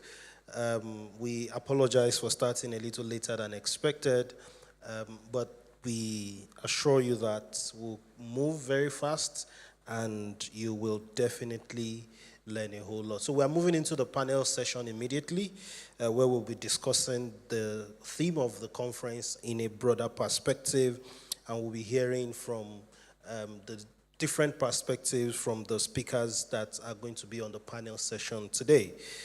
The first person that will be coming up is Mrs. Yemisi Isidi. Yemisi Isidi is committed to supporting ambitious professionals and entrepreneurs to build profitable and impactful brands by gaining clarity, understanding finance, and assessing funding. She leads Thrift Africa, which provides community access to finance and support that makes it easier for undeserved businesses making 5 million or less to start and grow. She leads Idea to Funded, which supports entrepreneurs to launch their ideas, understand finance, and get funding. Furthermore, she manages Scholar, which provides workforce development, corporate training, as well as support to students and recent graduates who want to get decent jobs or succeed in their first role. Her dedication to witnessing thriving communities, individuals, and businesses has led her to actively engage as a global shaper with the World Economic Forum as a One Young Global World Ambassador. Also, Yemisi has collaborated with numerous for-profit, non-for-profit, and government organizations across Africa and the UK to drive positive impact. As a management consultant, accountant, with extensive experience spanning over 8 years across strategy, operations, finance, she is sought after by various accelerators and incubators, including the Future Female Business School, Impact Amplifiers, Leap Africa, She Leads Africa, The Next Economy, Founders Institute, among others, to support financial inclusion. Investment readiness, market access, digital inclusion, and business growth programs. Through these collaborations, she has actively supported thousands of entrepreneurs across 7 African countries, re-engineer operations, leverage technology, improving their profit, and accessing funding up to 107 million in the past year alone. Ladies and gentlemen, let us welcome Mrs. Yemisi Isidi to the podium. Please, take your seat, ma'am. Please. Thank you. The second panelist we have the honor of listening to this afternoon is Barrister Seun Arinde. Arinde Oluwaseun is a highly accomplished legal professional, holding an LLB honors from the University of Ilorin and a BL honors from the Nigerian Law School. After being called to the Nigerian bar as a solicitor of the Supreme Court of Nigeria, he embarked on a distinguished career characterized by a strong commitment to both adversarial and corporate and commercial law. As the founder and managing partner of LawScope Legal Hub, Oluwaseun leads a talented team of talented and dedicated lawyers. His firm has gained recognition for its innovative approach to legal practice, effectively addressing a wide spectrum of clients' needs across various sectors. Under his leadership, LawScope Legal Hub has developed a reputation for delivering exceptional legal services, fostering a collaborative environment where each team member can thrive.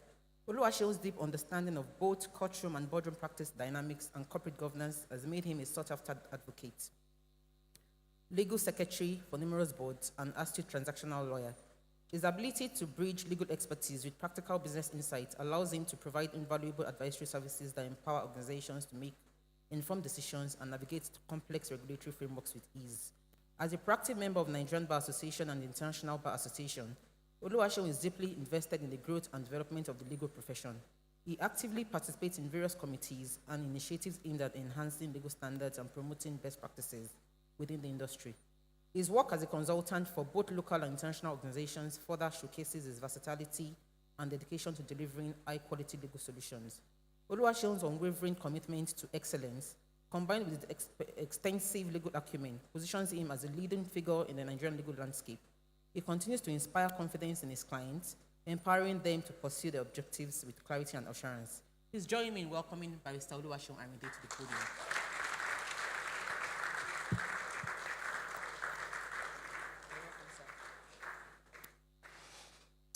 All right, so our third panelist today, Dr. Emmanuel Odumusi.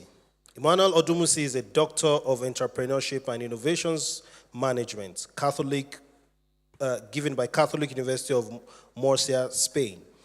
A project manager, business analyst, and digital transformation strategist with a track record of success in various domains, with expertise in leading projects within the entrepreneurial ecosystem, digital transformation, green economy, and green finance. Dr. Emmanuel has demonstrated proficiency in leading renewable energy, securing investment, agriculture, food security, and market system projects.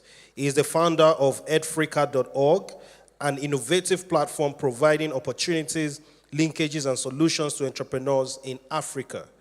He serves as a consultant to both public and private institutions in more than 20 countries across Europe, ECOWAS, and East Africa, implementing multiple enterprise development projects. Emmanuel Odumusi's ultimate life purpose is to inspire and stimulate greatness in the lives of those he connects with. Ladies and gentlemen, let's clap as we welcome Dr. Emmanuel Odumusi to the podium. And of course, we've heard him speak before. We've read his bio before. Very rich, very extensive. If I read it again, we may not leave here. So, ladies and gentlemen, welcome with me, Mr. Olajide Abiola.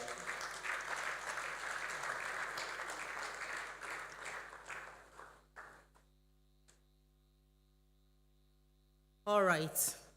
Thank you for joining us this afternoon. And we have a lady on the panel. And as rightly said by Mr. Olajide during his keynote address, he said we should be positively biased. And our positive bias should be high. So on that note, I'll be positively biased towards our female panelist by starting with her. So Ma, this question is gender-based, it's gender-specific. So for our aspiring lady entrepreneurs, are there opportunities that are more gender-friendly, basically designed for them in the present climate? And if yes, how can our lady participants access them? Okay, thank you for being positively biased. So obviously the answer to that is yes. I'm sure that we all know. I was even having a conversation with someone yesterday, and I was saying how there is a lot of drive for diversity, for inclusion, and I'm so thankful for it because it has made it possible for me to access a lot of opportunities. But it is one thing to access an opportunity because you're a woman. It's another thing for you to deliver on that opportunity and then make it possible for you to access even more opportunities and even make it easier for other women to access those opportunities as well. So the answer is yes. There's a lot of programs specifically targeted at women because to a large extent and for the longest time, we've been excluded from a lot of opportunities, a lot of resources. And so in terms of scaling impact and creating bridges between resources and the people who need them the most, a lot of organizations have put together various programs, events, funding opportunities specifically for women, right? Or with more quota available to women. So how to access these opportunities?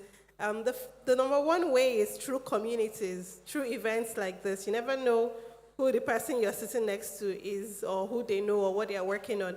And there are so many communities online as well, specifically set up to support women. So identifying those communities, they could be WhatsApp group, Telegram groups, social media pages that you can follow that constantly share opportunities specifically for women. You can also set up Google Alerts, whereby anytime any post is made around opportunities for women, you will get it right in your inbox. This way, you don't even need to be in any group or on any platform.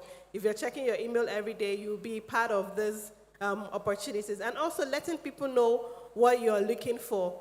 A lot of times, even the people around us do not know what we're doing or the kind of opportunities we're looking for. And so when they come across these opportunities, they're not thinking about you. But if the people around you know the opportunities that you're looking for, the things that you can do, the resources that you're looking for, then it's easier for them to match you up with available opportunities. Thank you very much. Okay, so the next question is for Dr. Emmanuel. Data-driven strategies.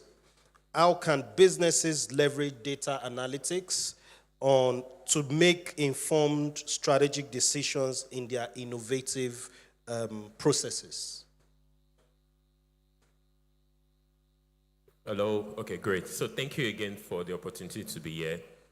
We all know that innovation is required for you to survive in business today. And the data analytics need in your business is a factor of you making the right decision.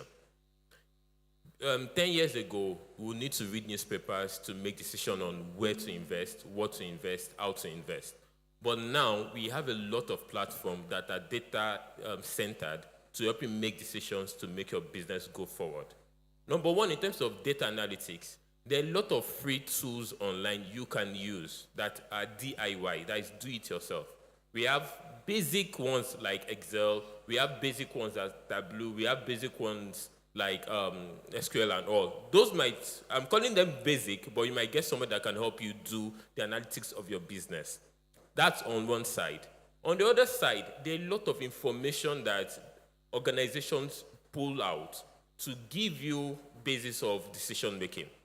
That they've been able to gather data. For example, Leap Africa, Money Point, PwC, they did some reports that shows what industry should MSMEs or entrepreneurs invest in.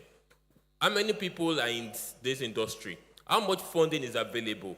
All these things are all data that are already online. So for you as a business, as an entrepreneur, if you don't visit these platforms to read reports from entrepreneur-friendly organizations, if you don't Google to search where should I invest, how much do I need, what do I need to do, if you can't use ChatGPT or any of these Gemini and all these AI platforms to be able to make analytical decisions, then you're losing out.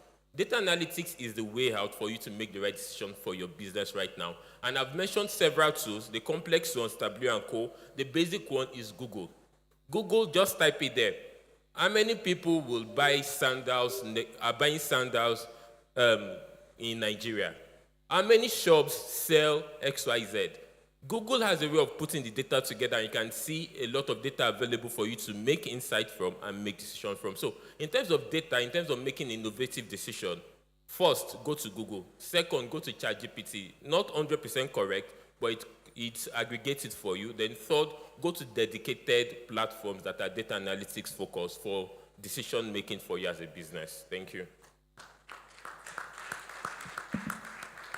So our next question goes to our legal luminary. I don't want to be accused of being biased, although he happens to be a lawyer and I'm a lawyer. Just a coincidence that my question is directed at him. And it has to do with the regulatory environment. So what are some of the common regulatory challenges faced by businesses in Nigeria? And how can they effectively navigate these issues? Also, what practical strategies can small companies use to reduce operational costs while remaining compliant with local regulations? Thank you very much. I think, let me just start by saying that there are so many regulations that cuts across different sectors, different businesses. And depending on what, before I would be able to speak on the kinds of regulations, of course, it's important for you as a business owner to know what regulation actually affects your business. We can say for free that there are the basic ones that has to do with the registration of your business, the filing of your taxes, compliance, general compliance, and if you're looking for government patronage, there are some regulatory paperwork with the Bureau of Public Procurement. Those are the basic baseline documentations, regulatory processes you need to follow. But we all know what, there's something I call regulatory bullying in Nigeria. It's a reality for most businesses, which is something that has to do with a lot of business owners finding it difficult to navigate through some of these regulatory bottlenecks. One of the challenges is interconnectivity of government organizations. We've seen a lot of instances where different organizations regulating businesses. Say, for instance, CAC is having issues connecting with FRS is having issues connecting with BPP, and the list goes on. And the fact of the matter, for instance, if you're looking for government patronage, you would need something from each of these major organizations. So one of the bottlenecks business owners have is this intergovernmental connectivity. And they are all realities, but I would say that starting out in business, you should first of all understand your landscape, understand your business, understand the regulatory frameworks that you need. Start with the basic ones. From the get-go, speak to a lawyer before you start, getting into the nitty-gritty of what the regulations actually looks like. Get someone that can actually understand your business and advise you from the get-go. The realities of some of the challenges, I'm not in government, so I might not be able to speak to the people in power to say, okay, bridge the gap and make some of these organizations a little more fluid into each other. But the truth of the matter is, business owners need to start from the basics of speaking to people that even understand the regulatory issues they are likely to encounter. When they have that knowledge from the get-go, it's very easy for them to navigate through those bottlenecks. Those bottlenecks will be there, but speak to someone from the beginning that can help you navigate through them. I hope I answered the question. Well, I'll need further clarification on that. Yes. You talked about people speaking to lawyers from the get-go. We have a lot of aspiring entrepreneurs here. And there's this belief that it's expensive getting a lawyer to start a business, which is why many small businesses don't usually engage in lawyers. So can you please enlighten us on the cost it will take? How cost effective is it for aspiring entrepreneurs, especially those that are just starting out? How cost effective is it for them to approach lawyers? Okay, so the answer to that would be that the way I would want to answer that is actually a very interesting question. We're all in business. Lawyers are in business. The business owners are also trying to get into business. In fact, the lawyer might even be more of an entrepreneur, like the entrepreneur coming to speak to the lawyer. So let's just be basic. We all want food.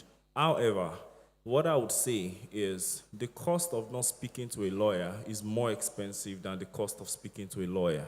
Understand that from the get-go, that if you fail to comply with certain regulations, the cost of not complying is more than your cost. In fact, statistics says it's about 2.65% more than the cost of actually complying. So just imagine that you're supposed to spend 1 naira on something to comply, and you end up spending 2 naira 6 kobo for not complying with that particular thing.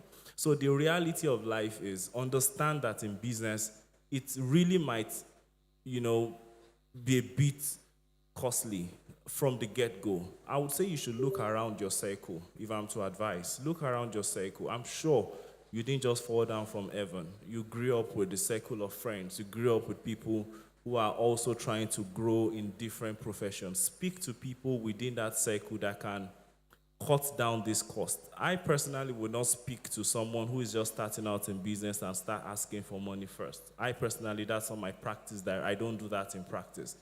let's build value together, and then let's see how we can make money after we've exchanged value. That's my own business model. So I would say to the business owners that you should look around your cycle, speak to people that I'm sure there's no way you're not going to have a lawyer within your circle that can offer some pro bono hours for you just to guide you aright. Hopefully that lawyer is also going to understand your business properly to advise you, because that is also something else.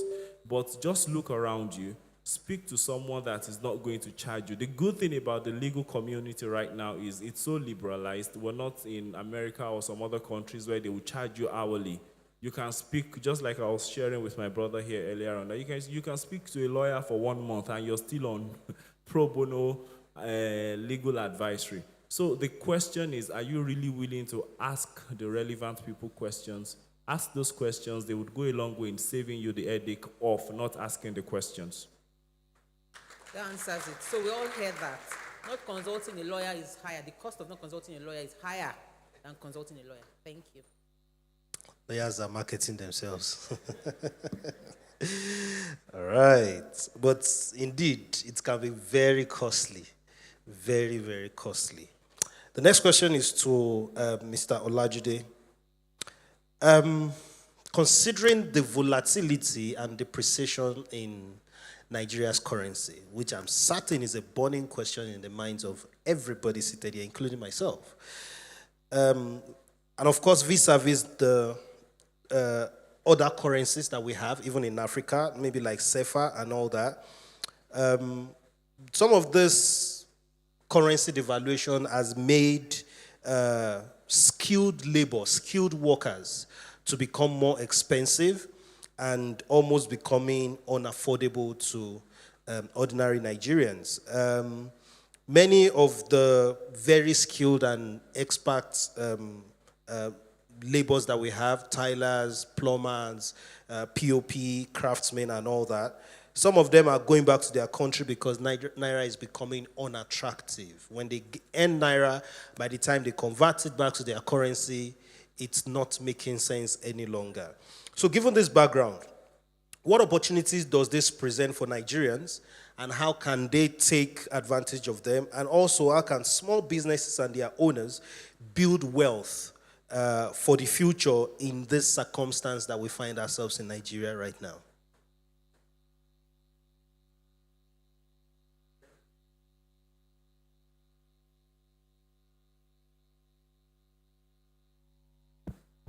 Okay. Hello? Okay.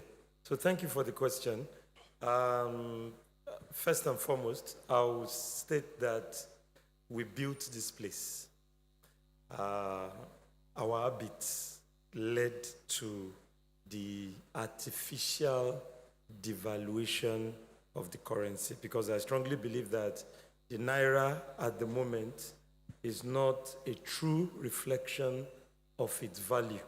There is no currency in the world that moves up and down like a yo-yo, goes to 1.8, goes to 900 within a week. And that is the testament of the fact that it is not the true value, particularly of economic activities driving it. You know, when this stuff, particularly citizen speculation, I'm not absolving the political class of contributing significantly to it, but when this thing started, the banks, even from the churches, everybody was telling people to go and buy dollars and save, without realizing that the ripple effect is going to backfire on everybody. You are saying you are buying dollars to hedge against inflation, whereas your habit and your action is what is also contributing to the inflation. So you've not gained anything. And so we actually created that situation.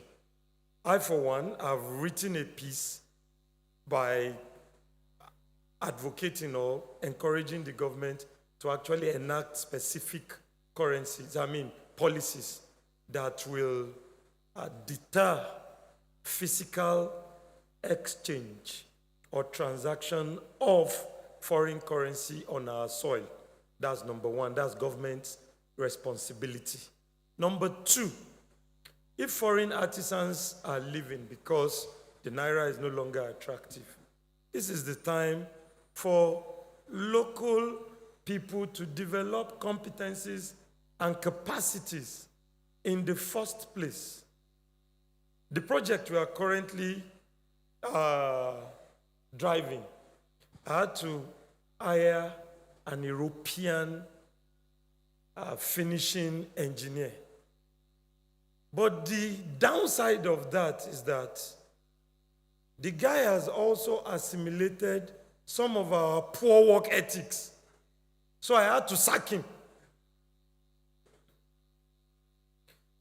Now, the reason why many of us or many practitioners cannot compete favorably is our total disregard for detailing and excellent finishing. The reason why many people will pay ×3 or ×4 for the product of the handwork of foreigners over those of indigenous practitioners is just that detailing. That detailing, that work ethics. And, you know, an average Nigerian, you tell him, okay, I want you to do this stuff. You give them 2 samples. They'll tell you, Oga, this one, they're expensive. Oh. This one, I'll do it for you at this price. You tell the person, I'm willing to pay ×3. Take the money. They will deliver the lower quality one. And if you insist that, but we agreed, Oga, manage it like that. So these are avenues and opportunities for us to develop indigenous competencies. A simple example, within the hospitality industries, we are rubbing shoulders with brands that have been in the industry for hundreds of years, like the Hilton, the Sheraton, the Radisson. Now, we are able to deliver the same quality at a bit lower prices. And the reason why they are not competitive on the pricing level, they have franchise arrangement that is priced in dollars. And as the artificial value of the naira continues to plummet, it means they will need more naira to pay for their franchise. We don't need to pay any money for franchise, and we still achieve greater occupancy levels. So in the first place, while we call on government to do the needful by enforcing policies, like I stated, I said I've watched about 9 videos where experts had advocated, float the naira, remove subsidy. Government is not doing anything for us. This. I said, we now elected a government that decided to listen to those experts. They said, let the market forces determine. Let it discipline us. Are the market forces not disciplining us? Why are we wailing? So let us learn to develop competencies, produce more, export more, and also stop contributing to speculations that leads to the depreciation of our currency. Thank you. So my next question is directed towards Mrs. Yemisi. So from your experience and based on your knowledge, what advice would you give to people who are just starting out in business or who desire to start out in business? So what advice will you give them on the first practical steps they need to take to commence the business? And then how can they lay a solid foundation? And then also, how important is a business plan for a new venture? And what key elements should it include to attract potential investors or partners? You asked me like 5 questions. I think 2 in 1. Let me start with the first one, which is if you want to start a business, what should you do? How should you go about it? So the first thing would be to evaluate where you are and what you have. So what skill, what knowledge, what experience do you have? What network do you have, right? then what's the problem around you that you can solve with those things that you've identified that you have? So some people, like, I think I really enjoyed Mr. Olajide's keynote session earlier. He was talking about how if somebody comes to him and said that they want money, right, the only problem that they have with their business is money, he already knows that they'll most likely not succeed, because money is not the only resource that you need to start your business. Some people have started businesses off the quality of network that they have, off the quality of knowledge. You have internet, you have a phone, you have a laptop, you have lights. What problem around you exists that you can solve with those? Maybe you don't even know how to do anything per se, but you know how to sell. Who is doing something around you that you can help them sell and you can get a commission? That's a business. You're delivering value and you're getting paid for it. So the first thing is a self-evaluation of where you are, what you have. For some people, it is that they work a 9 to 5, but they want to start a business. So what kind of business can you start that you can effectively do in the evenings or on the weekends, right? And you're still able to deliver value to people and earn money from it. So a self-evaluation and then an identification of the challenges that exist around you. So he mentioned the puff-puff scenario, and that was very interesting to me, because we have a lot of people doing pastries, and they perhaps do not understand the size of the market for that business. So you've identified a problem. Another thing is to say, what is the size of this problem? How many people want this product or service that I'm providing? That would help you understand the potential size of your market. Because I've worked with people who are building products or services that, quite frankly, nobody wants. But because they are very passionate about it and they're very interested and they have the skill, they feel like they have to do it. But it is one thing to be able to do something. It's a different thing for there to be people who are able to pay you for that thing. So you've identified a problem that you can solve. What's the size of this market? If you're doing clothes for people in Abuja, how many people in Abuja need that clothes that you're making and can afford it?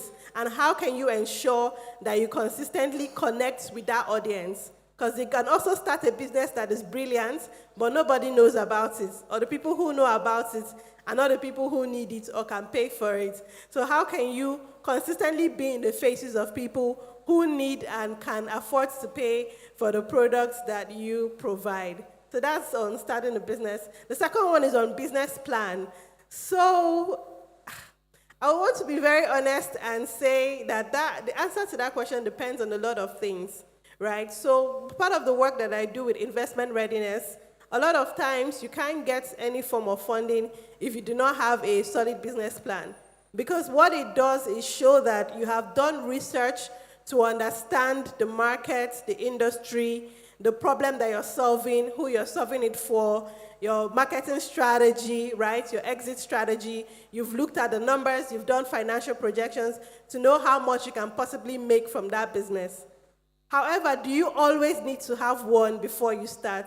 Not necessarily. There are simpler templates like the business model canvas, which can help you identify the different points of your value chain and the different activities that you need for your business. So if you're not exactly looking for external funding, it may be best for you to a meeting with a mentor where you even sit down and walk through what your business needs end to end is as valuable as a business plan.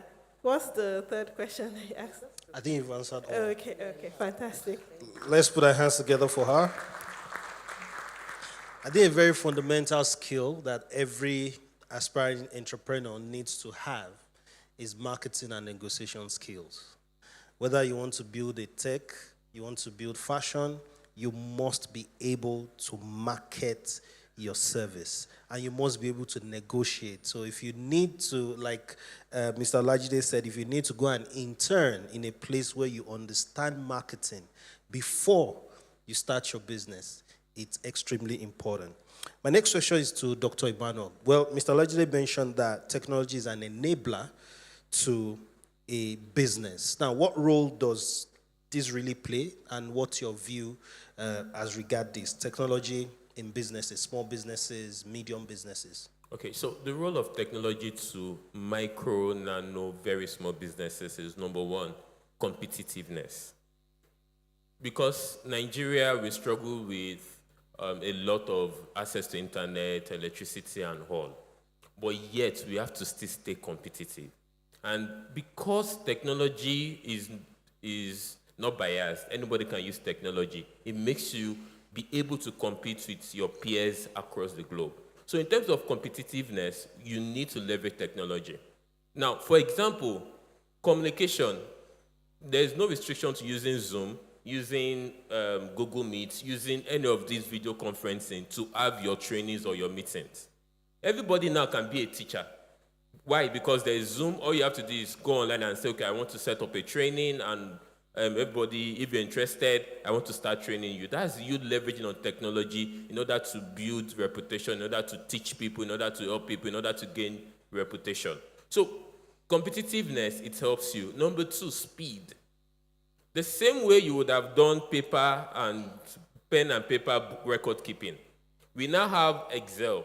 We now have invoicing.ng. We have WaveHubs. We have a lot of accounting platform softwares that within 30 minutes you can create your invoice. And then it automatically helps you do the balance sheet, do the income statement at the end of the year. And that makes it faster for you because technology aids with speed. And it's also easy to learn. Creating content, creating visibility. ChatGPT is there. Social media is there. How many of us are on Facebook and Instagram and Twitter or on X? If you're there, can you raise up your hand?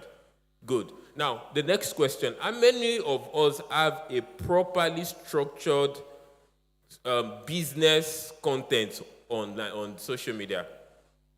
You see, so there's a difference. We use social media, Facebook for personal, I am here, your personal pictures. And then we only have about 10-20% of us using the same Facebook, Instagram, X, and other platforms to push our business forward. So we need to leverage on technology for visibility. Anybody in the globe can see your Instagram page that is dedicated to your business.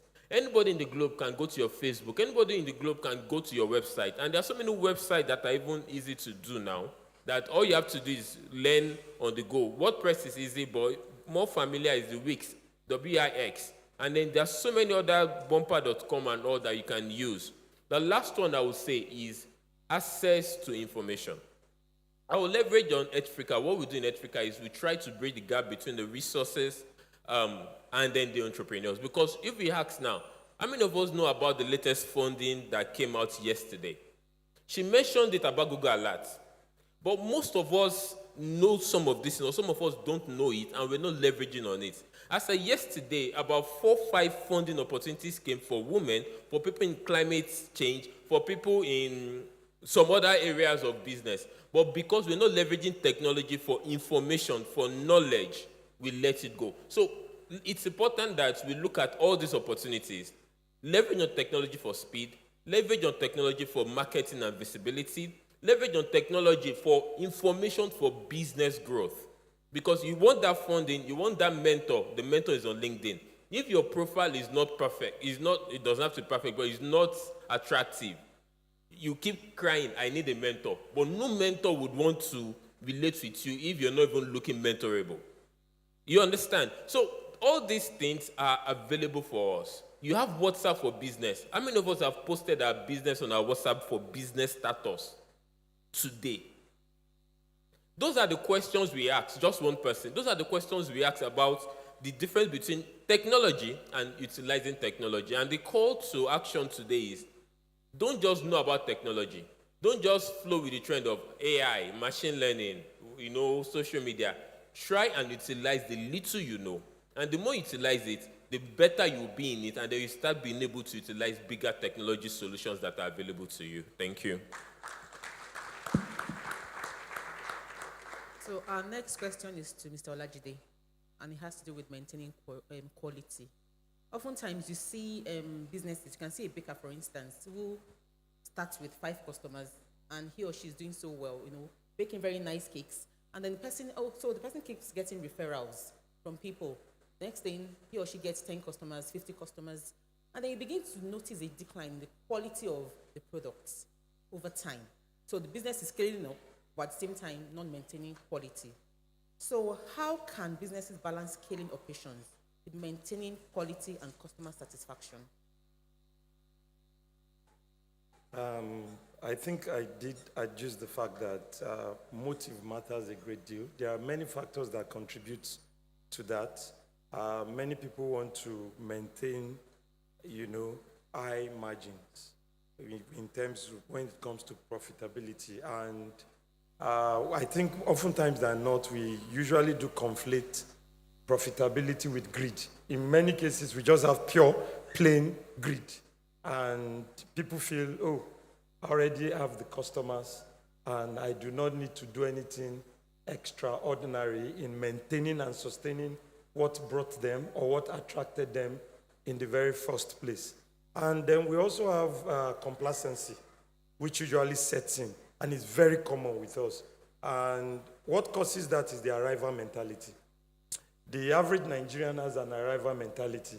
Once they make small money, they've arrived. They no longer pay attention to their business. They can no longer serve. They can no longer even be present. Now, when you pay attention to how the Lebanese, the Egyptians, the Syrians, the Europeans operate, you can actually understudy some of them here, even in Abuja or in Lagos. You see that they have businesses that has been operational for 10 years, 2 decades, 3 decades, and you still see their presence. In some cases, if it's a restaurant or like a food F&B, you still see them observing the waiters, the F&B supervisors. No, the way you spoke to that customer is wrong. The way you serve that stuff is wrong. But the typical average Nigerian, because the mindset for setting up that business was to cash out in the first place. So once they make the first few amount and they've been able to take it out of the business, for them, complacency just automatically sets in. Let me use a typical example of our sports people, or Ronaldo, Messi, and all of that. They are still playing football like they've never made money. And if you look at them, they are actually playing football to chase glory. For most of the sports people, for instance, from Africa, they are doing it to escape poverty, not to add value or to play the game. So for them, once they've been signed in a lucrative deal and they've made money, I've already escaped poverty. So there is really no need for me to keep pushing myself to play or to maintain that standard, that quality. And that's why you see generally our sports people from Africa and the sports people from the rest of the world is completely different. And the Matthew effect also always sets in. Those who have will always have more. And those who do not have, that which they have, they will lose it. And it's the same thing with products and services. Once you start getting customers and you feel, oh, let me just reduce the quality of the service, it's negligence, it's complacency, and in some cases, it's just pure greed. Let me take advantage. And I've been able to secure their loyalty. So let me just take advantage, disregard, lower the quality, not add this particular ingredient, they will still buy it. But your business is actually going to lose credibility, and you will lose out at the end of the day. And once you lose out like that, people are going to transfer their loyalty to another brand, to another service provider, and it will be very, very difficult to get them back. But most importantly, it is usually complacency as a result of this arrival mentality. There are people who will tell you they cannot pick calls again, they don't show up. It's the major bane of growth and the achievement of glory in whatsoever thing we are doing. I've cashed out, the business can die, the business can go and suffer. They are not looking at the people who are going to lose employment, the people who are going to stop supplying. Their own is, they're selfish, they're self-centered. So in order to be able to maintain quality is to always audit and reassess and question why you started that business or that service or that product in the first place.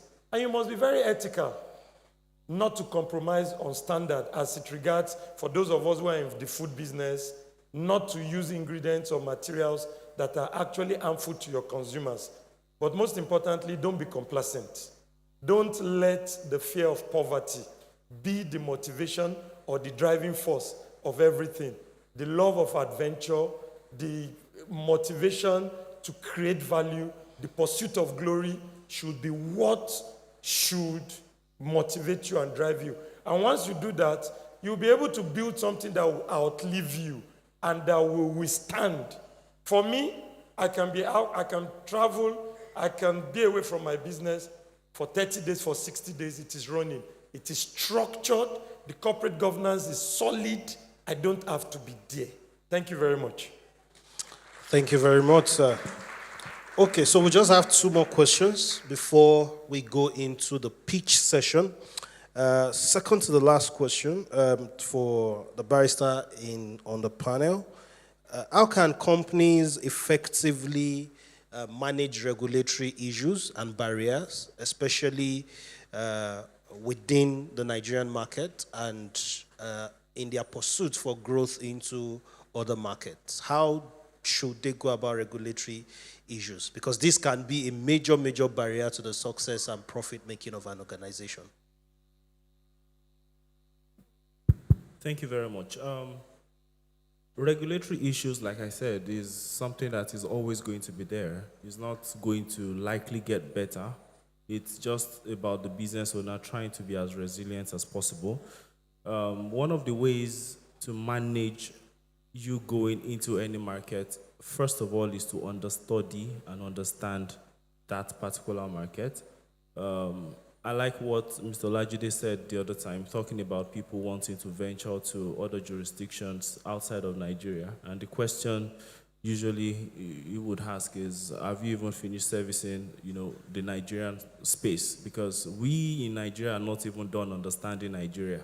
And we want to actually venture to other jurisdictions that have more structure, more tax regulations. If I'm to speak very fairly to most of us here, not so many people are complying with tax laws the way we're supposed to actually comply with them.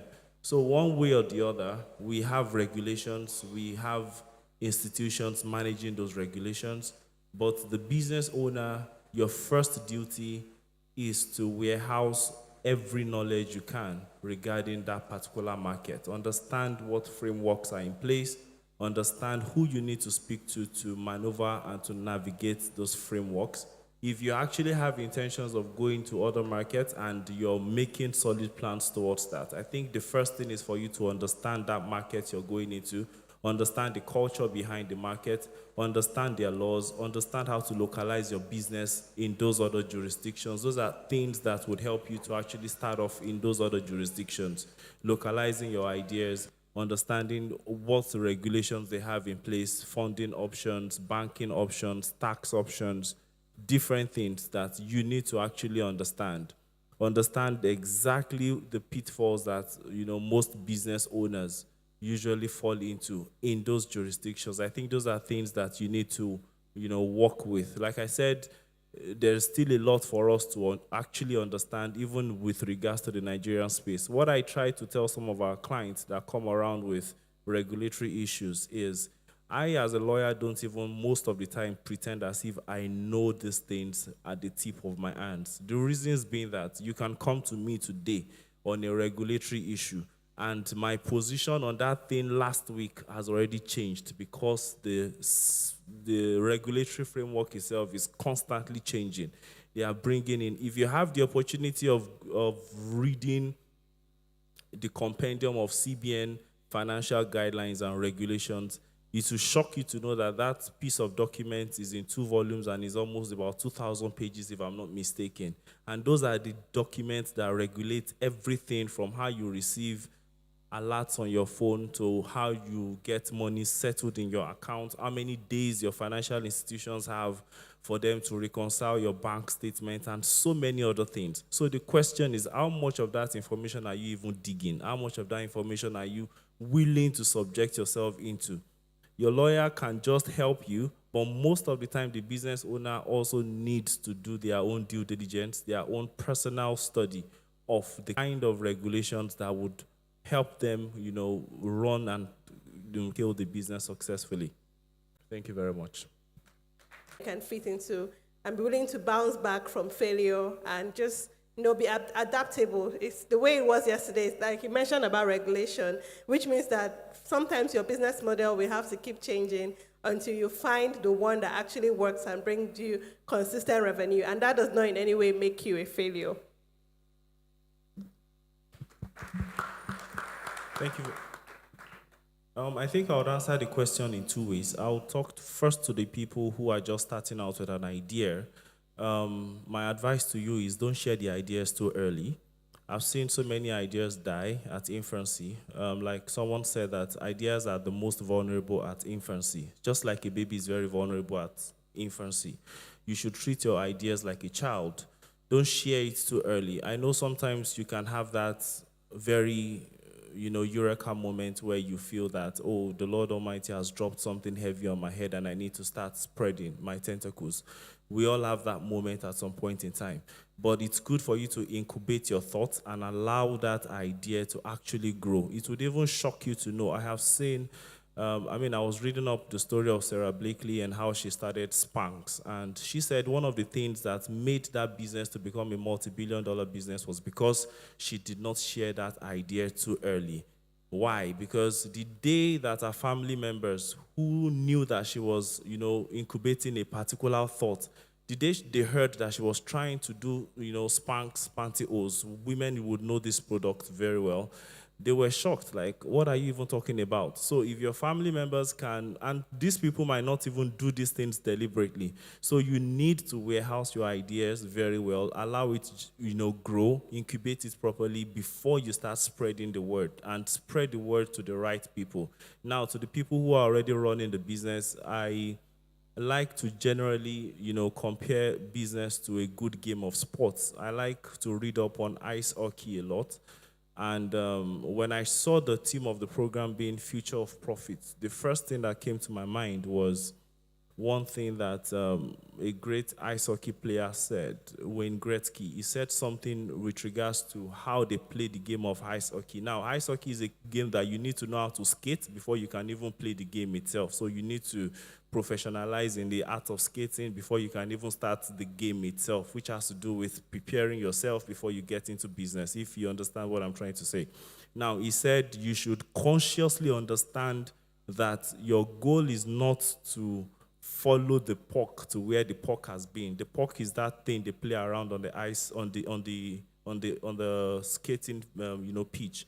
That don't follow the puck to where the puck has been, follow it to where it's going. So what it means is you should see your business as something that has to constantly be futuristic. You have to be futuristic about it. Understand where the market is going, understand the key drivers of the change, that what is causing the change in your business. Understand those key drivers. Understand, for me, if you ask me what are the things affecting the legal profession, I'll tell you probably 3-4 things. I'll say technology, I'll say liberalization, I'll say the more for less challenge. These are issues where people want to pay more service. They want to pay less for more information, for more services. People are now using. I have seen people ask me legal opinions before, and they will go and ask ChatGPT the same legal opinion. So I'm literally competing with technology. I'm literally competing with information. And of course, so many things that lawyers used to be exclusively known for these days are now being liberalized across different other professions. So those are the things that I can say for my field. So I would say every business owner should also understand exactly those things that bring changes to their, businesses and sectors. Thank you. Thank you. Okay, so for me, it's in 3 phases: simplify, leverage, and hack. Because I've noticed over time, discussing with people, I'm in the innovation industry. We tend to use the buzzword AI, machine learning, all those big words. But the reality tells us that we are just complicating things. So simplify your business, simplify innovation in your business, simplify what you're doing to as basic as WhatsApp for business. You don't have the funding to build an app, or you don't have the funding to use to do AI in your business. Simplify to a basic website. You don't have the funding to get a web designer to do it. Simplify to using WhatsApp for business to market your business. simplify. Let's not keep complicating innovation, technology for entrepreneurs, MSMEs, and expecting that we're going to grow fast enough. Simplify. Number 2, leverage. There are a lot of freemium, free product out there for structuring and running a successful business. From accounting to, like I said, lawyers are competing with ChatGPT and all, but not even ChatGPT. There are so many startups that provide legal solutions and support all around now for almost pro bono for free. From your legal, from your accounting, from your operation to your human resource management to everything. Please leverage on available resources. All you have to do is just Google.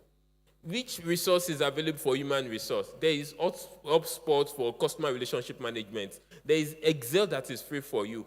The future of profit is in innovation, but it is not about the level of complexity of innovation. It's about the utility. And that takes me to the last point, act. Stop waiting to adopt AI to your business. You will get to the level where you need to adopt AI. I was in destination and I saw the way to log in. Nobody is even checking you in. Like, just get the card in and out. But if you're starting in your business, you're already looking for AI, when you can just use basic clock in, clock out, some basic things in your business. So please, act on the available resources you have now. Facebook for business is enough. Instagram is enough. Before you have the money for building a proper e-commerce website, ask Jumia, ask Konga. Managing a big e-commerce website does not come cheap. So why we want e-commerce, we want a mobile app, we want this, we want that, and then the simple ones that are available to you that can help you scale up fast, you are ignoring them. Please, act. And that will be the summary of my discussion today. Every thing we've said about technology, the future, everything, please start by posting on your status today and make a commitment for the next 90 days. I will advertise my business on every platform I have access to. That is act. And then the profits will come, then you can now scale up innovation in your business. Then if I can put this hard one, you spoke about business plan. Maybe if I can add this with your permission, if you go to edfrica.org/resources, we have a fill-in-the-gap template for business plan. That all you have to do is, it's a question you answer, because we know that you can't do the complex business plan on your own. That's the honest truth. The whole financials and all. But the simple one of, what is your business name? What is your vision? A vision is the long-term goal. Try and answer it. And then you answer it there. You will see a template that you can fill and you can use to say, okay, yes, I have a guide to run my business. Thank you.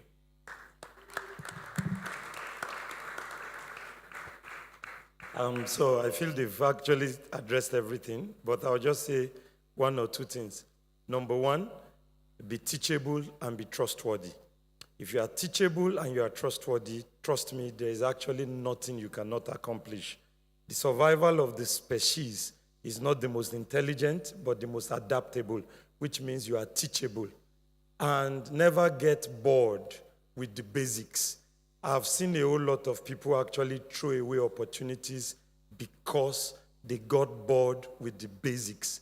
Opportunities will always find you. You don't need to go in search of opportunities. And stop being obsessed with the destination. You don't need to see the third floor. All you need to see are the 2-3 first steps you need to take. Do the basics so diligently. Seest thou a man who is diligent? Not seest thou a man who is intelligent or who is a genius? And stop being obsessed with exceptional outcomes or exceptional rules. Follow the general rules. Exceptional rules are occasional.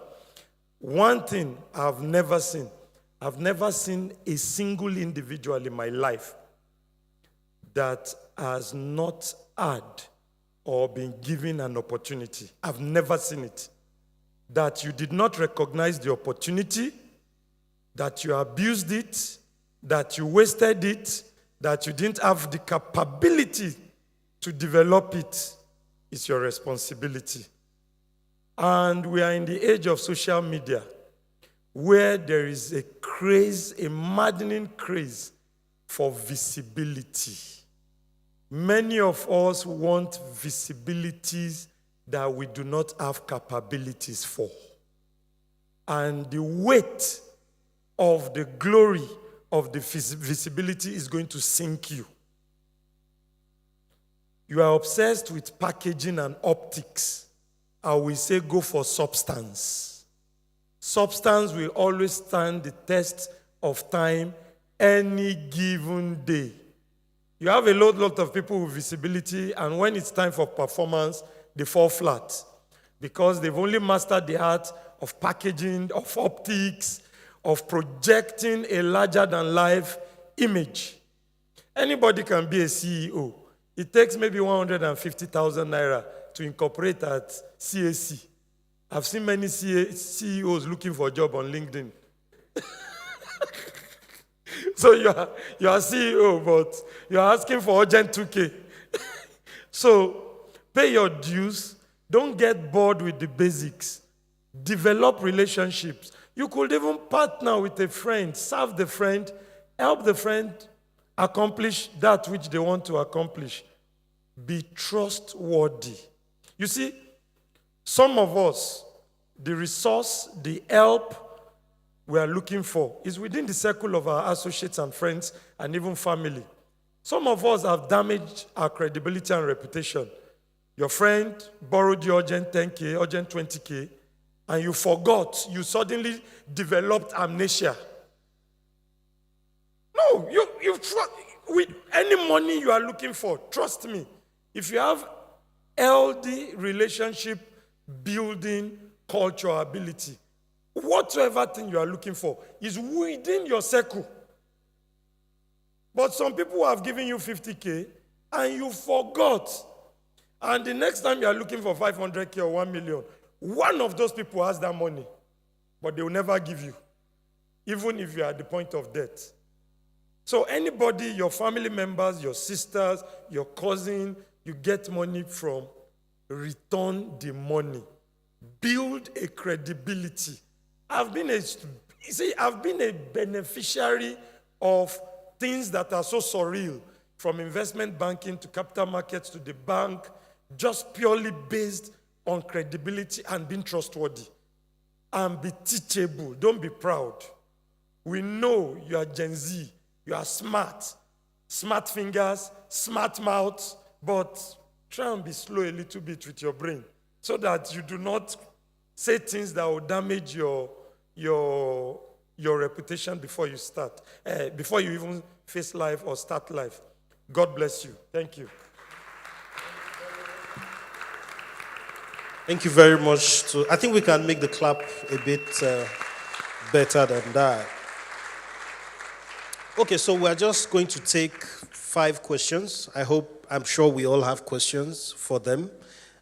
We're just going to take 5 because we need to go into the pitch session after now. I'll take number 1, I'll take number 2, number 3, number 4, and number 5. That's it. Thank you. I didn't see your hand, sorry. Okay, please, number 1 here, right here. Quickly. Your questions in 10 seconds, please.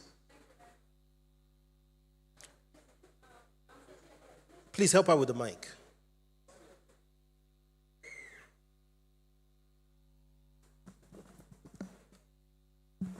Thank you very much. So I listened to your talk, Mr. Olajide. Thank you very much. It was impactful. As much as you want to be very trustworthy and earnest, it's from like this.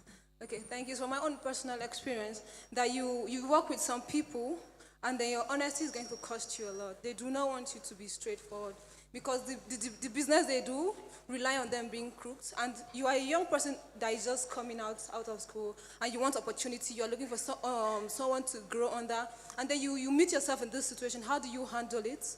One. And then the second one is, the other time you talked about young people having a psyche of getting rich quick. Some of us young people are victim of these people. We do not have this mentality, but people don't want to give us opportunity, so that they don't even know what we can do. Thank you. All right, sir, please. In 30 seconds, please, if you can. Every virtue you actually cultivate or have always comes with a price. And trust me, even criminals are looking for honest people to do business with because they are very afraid and scared that somebody is going to actually scam them. If a local That's criminal. the truth. Now, it may not yield or pay you instantly, but it will definitely pay you.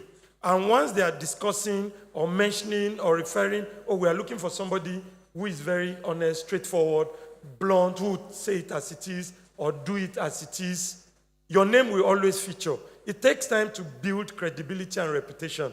Don't expect it to be instantly or overnight or by one single act. Oh, I was honest, they ratted me out. No, it's multiple times because life is definitely going to test you before it yields its riches to you. And as with any other thing you are trying to do, apply wisdom.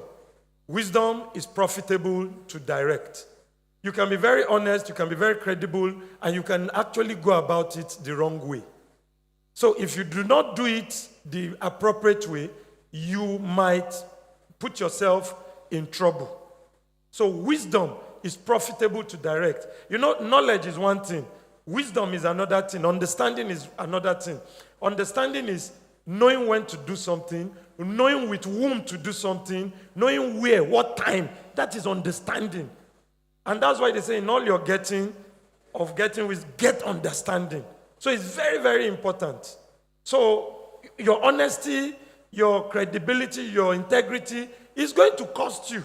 That's the price. There's a price to pay for everything. And it is that price that makes that virtue valuable.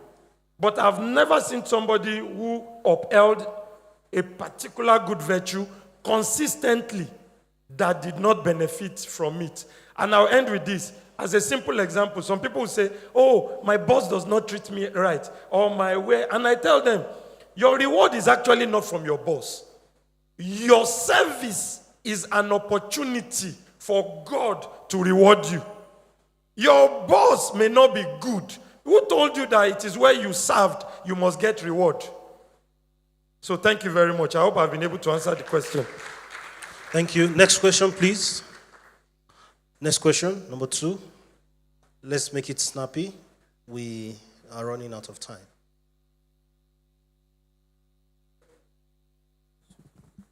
Thank you very much. My name is Daniel Olubusui. I just needed to find out the website you mentioned for creating a template on a business plan. Thank you. Edfrica, edfrica.org. Right? I got it? Okay. The third question. Edfrica, edfrica.org. Good afternoon, everyone. Good afternoon. And my question goes to my sister. Like, for example, now, if someone wants to start a business, he has experience and he also has a business plan. But unfortunately, he doesn't have a fund to get started. So what option does he have at this junction? I don't know if you get what I'm trying to say. You have a business that you want to start. You have the idea, you have experience, you have your business plan, but you don't have funding to push it. Again, it goes back to what we said earlier about self-reflection. What else do you have in your hand that you can use to start that business without funding? So it depends on the business that you want to start. Can you get people to pay you before you deliver that service? Can you leverage, do people in your network trust you? Do you have integrity and relationship from people around you that can give you the money to start that business, right? Can you go and work somewhere and save money to start that business? Do you absolutely need money in the first place? What are the other options? Can you partner with someone to launch that business? Maybe the person has funding or the person has access to the markets that you want to reach. So the specific answer to your question will depend on the business, but these are some options that you can consider. Okay. And look for sources of funding online. Pay attention. Maybe you'll be lucky. Next question, please. Good afternoon, all. Good afternoon. My name is Comrade Umar Buhari Ali from Kaduna, and it's a pleasure being with all these wonderful faces here. So actually, mine is just to, especially, I'm going to be a little bit biased too. Just make it snappy. Thank you. So I don't know, what advice do you have, especially for our girls?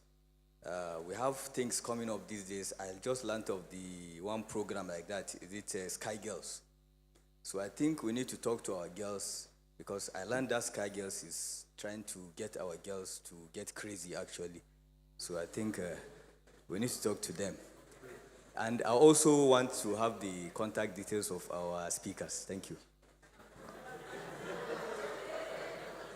Did you hear the question, man? I don't know what the program you're talking about is, but Is it a TV show? What kind of program?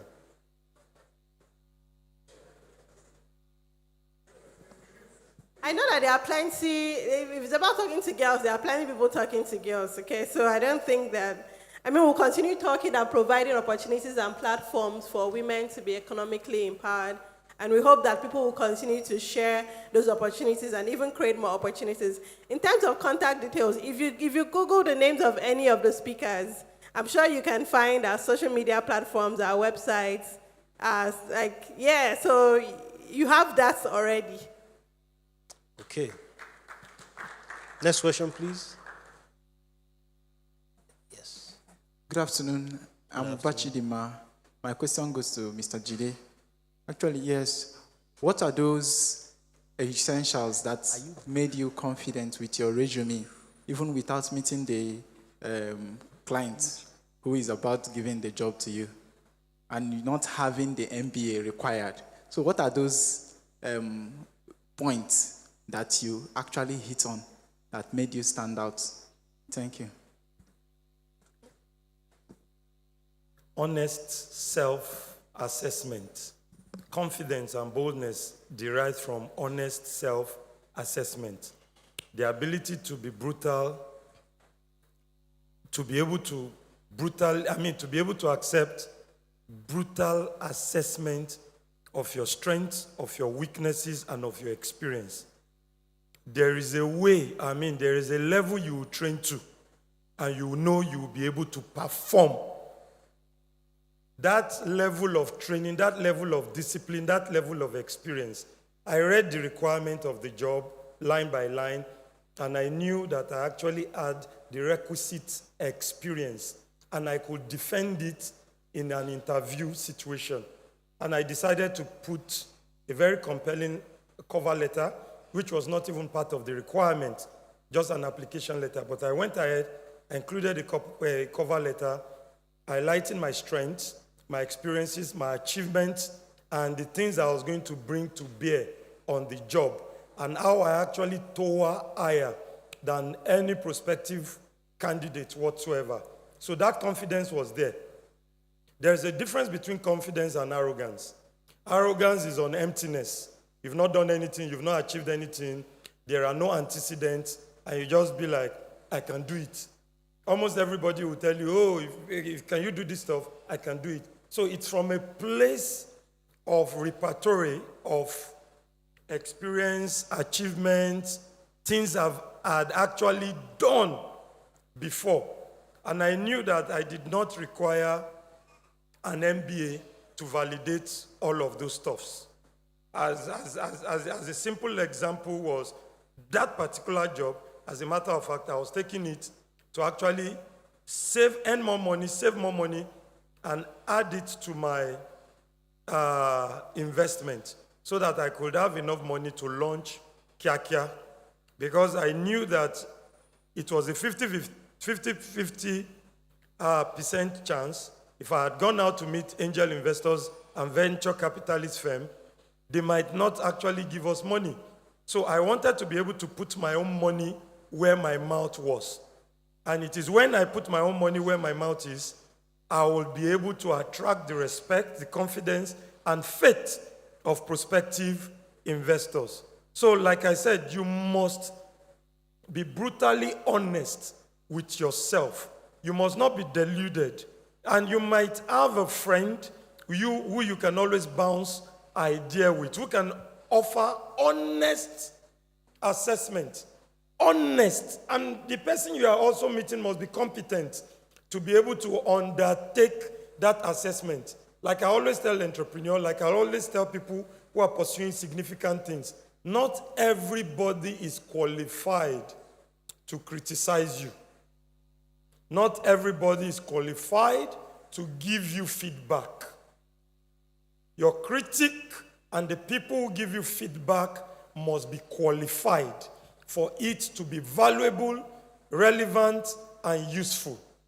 So it is a game of your confidence and your faith derives from previous performance and brutal honesty. I'll end with this.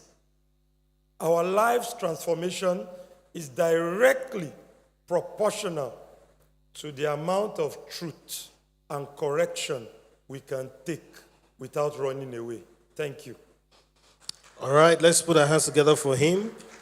The question the young man was asking about Sky Girls, you mentioned Sky Girls, so they just sent it to me from our team in there. It's a website, all right? I'm just saying that I think Bill and Melinda Gates Foundation is maybe the sponsor of that website. I don't know what it is, but I would encourage him to study about it, read about it before you criticize what it is, because he said they are teaching the girls bad things. So, but from what I'm looking at, they said, what is Sky Girls? We're a community of teen girls. We are confident about our choices. We celebrate and always support each other. And they have networks in different African countries. So maybe you read and do a research about it yourself before you conclude that they are teaching girls bad things. All right? Thank you very much. Okay. So we are bringing this. Okay, we have a last question. She's been, okay. Thank you very much. My question is for Mr. Olajide. My name is Lillian Amu, Dr. Lillian Amu. I'm an economist and a research consultant.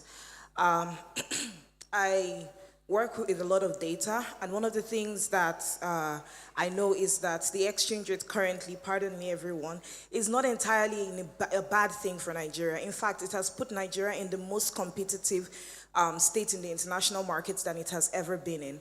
Now, what that means is this is the same that has happened in China. China would actually, devalue their currency so that they can export more and be more competitive. So that means that Nigeria is in a more competitive space than ever. So my question is this: with our topic being innovating beyond borders, I want to ask specifically, what was that big break you had in the international market, and how can people tap into this advantage that we have right now in Nigeria, especially because some products might not be relevant locally, but might be relevant internationally? Thank you.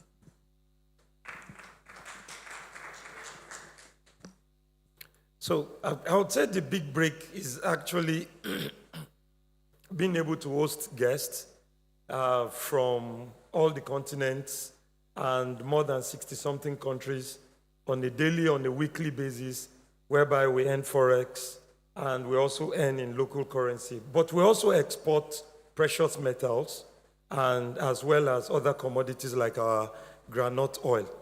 So on the issue of the currency, for instance, because of the instability of the exchange rate, it makes it difficult for businesses, manufacturers, to plan and also procure raw materials at stable prices. And when prices are not stable, it creates a great deal of imbalance within the economy. If it depreciates, for instance, to 1,800, and it remains like that for 2 years, for 3 years, it is stable. People can actually plan around it. And it is not creating unpredictable inflation. But what we're having right now is runaway inflation, 300%, 400%. I mean, commodity prices, prices of services, flying as high as 400%, and people cannot plan. For instance, the construction or the development we are undertaking right now involves a whole lot of components that has to be imported, which we do not produce here. And when we were doing the BOQ, it was around 1,100. As at today, it's 1,700. So you can imagine the margin or the discrepancies. For those who are actually undertaking remote jobs, professional services, working here, it's a fantastic stuff for them. And for those who are also into exports. But how many people are into exports? So it is essentially driving inflation locally that is making the prices of products and goods and services out of reach of the average man. And earnings, salaries have not been increased to measure up to this inflation rate. So for me, I do not call it lucky break. I just call it growth. We found opportunity like our copper from Zambia right now. We are earning purely dollars on it. The price of copper at the moment is around $2,500 to $2,700 per ton. So, and we are mining it in Zambia, and they use kwacha there. Now, here is also the problem. We also aggregate precious metals like gold from Cameroon, from Niger Republic, and guess what? They do not collect dollars. It's only Nigeria I realize that we are crazy about dollars. If you offer them dollars to procure their goods, they'll tell you they are not interested, that you should pay them in their local currencies. And as a result of the imbalance and the unstable exchange rates, oftentimes than not, we lose a whole lot of money in the course of the exchange. Because as of this moment, no Nigerian bank settles trades in the local currencies of our trading African neighbors. Like the after free trade stuff that should actually facilitate trades amongst African countries. On book and on paper, it is a beautiful policy document of economic liberalization for African countries. But in practice, it is not functional. If I want to transfer money to Niger Republic or to Cameroon, I first have to change it to dollars. They now move it to that country, deducting a significant amount of money from my money. And then they will now exchange it at the official exchange rate. Don't forget that I'm procuring the dollars here at an artificially higher rate. And when I'm now exchanging it in the other country, I'm exchanging it at the official. So I've already lost a significant amount of money in the course of undertaking this trade. So there are a lot of dynamics associated with the exchange rate, which goes beyond, I'm earning so dollars if I change it to naira. For business people, we do not like it. We do not want it.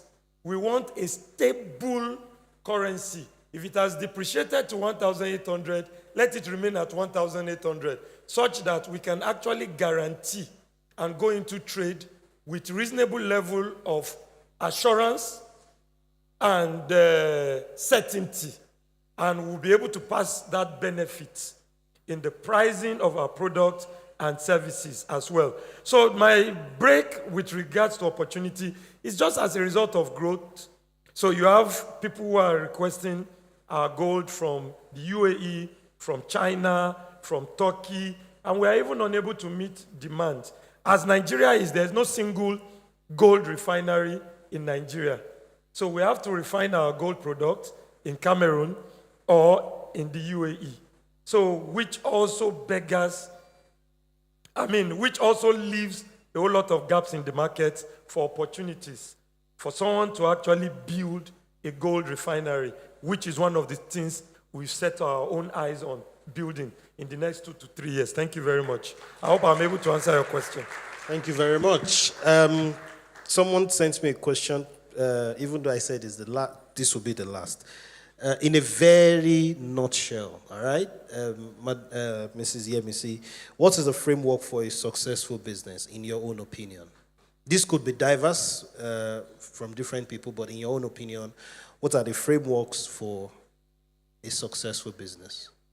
A business that makes recurring profits and creates job for others and impacts for community, for me, is a successful business. Thank you very much. There you have it. Okay, so ladies and gentlemen, I will be yielding the floor now for Dr. Barnabas as we go into the pitch session. I'm sure our panelists know what we are doing at the pitch session, so please kindly remain on your seats. Thank you. Thank you.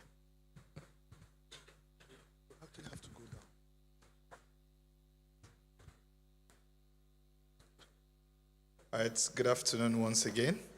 I think they'll be making the presentation here, so if you can just please make your way back. Please let's put our hands together for our panelists. They've been most helpful to us. Thank you so much. And now we'll be going into the all-important pitch deck session. And we have a total of about 1.6 million naira to be given away this afternoon. Please just put our hands together for the organizers of the KBS 2024 conference. We have our very... Okay, let's take the adverts from our sponsors before we go ahead. To enhance your home's beauty, discover Brackhot Nigeria Limited, your premier destination for high-quality aluminium and UPVC window solutions. At Brackhot, we combine cutting-edge technology with expert craftsmanship to deliver stunning, durable windows tailored to your needs. Whether you are renovating or building new, our wide range of styles will beautify your building. Our windows are designed not just for aesthetics, but also for keeping your home cozy. With Brackhot, you are investing in quality and style.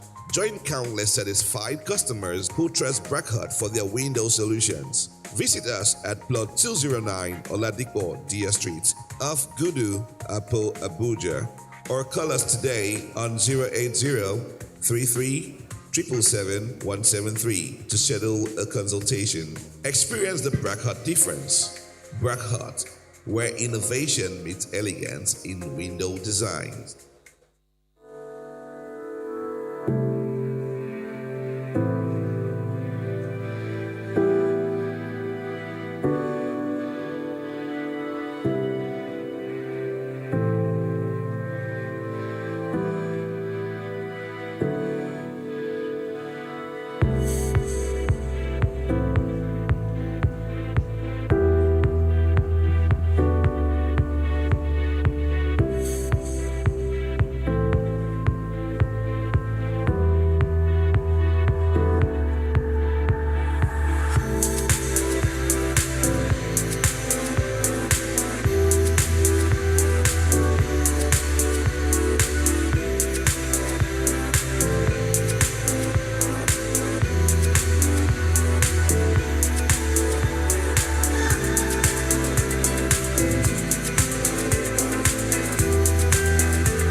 Steady your face just fall. I wanna take a picture so this could last longer for me. Yeah, take my secrets, got them like precious money. I never want to hear you quiet, so I write songs for you. And I believe, yes I believe, I'm falling for you like a thief, breaking the knees. Cause when I see you, I feel to steal the keys to your heart again. Yeah, yes I believe, I'm falling for you like a thief, breaking the knees. Just when I see you, I feel to steal the keys to your heart again. My baby bad, my baby good, my baby all the things I need. My baby bust up beside you, my baby bust up beside you. My baby bad, my baby good,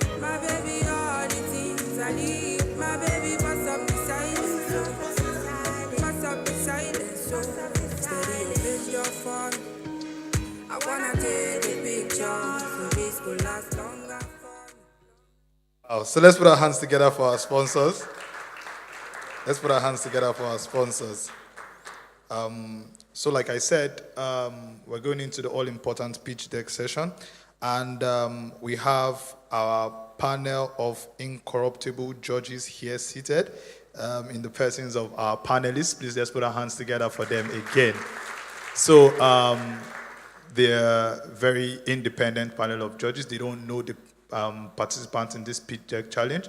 They've just been very, very much briefed about it. But other than that, they don't know the participants. And they'll be judging based on the viability of the business idea or the businesses, because we have a host of them already operational and functional, and with a focus on what they plan to use the money for. So each of the contestants will have a few minutes to make their presentation.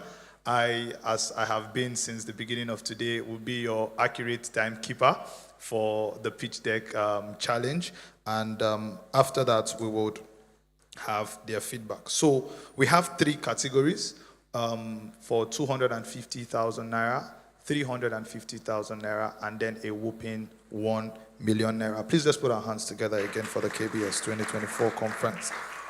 All right, so for the 250,000 naira category, we have 2 contestants, and we will take both their presentations, and then we will give the panelists a few minutes to ask each of the participants questions, and they would respond, and then we move to the next category, and we'll do that until we get to the final category. So in the next few minutes, we should be rounding up the conference. So let us put our hands together as we invite the first contestant in the pitch deck challenge for the KBS 2024. Are we ready? Let's have Miss Elizabeth Kayode. Please, let's put our hands together for her. Let's keep clapping. Let's maintain the resounding applause as she comes up stage to make her presentation.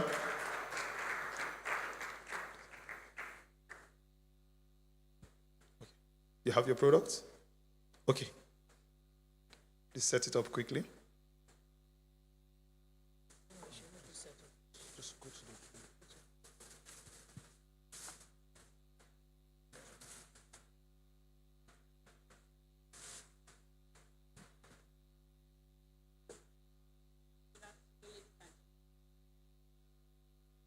Good afternoon, ladies and gentlemen.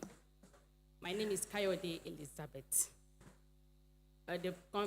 My company name is Liz Clean and Shine Production, and we are into making of liquid soap, Izal, air freshener, hand wash, and bleach for your toilets and household use.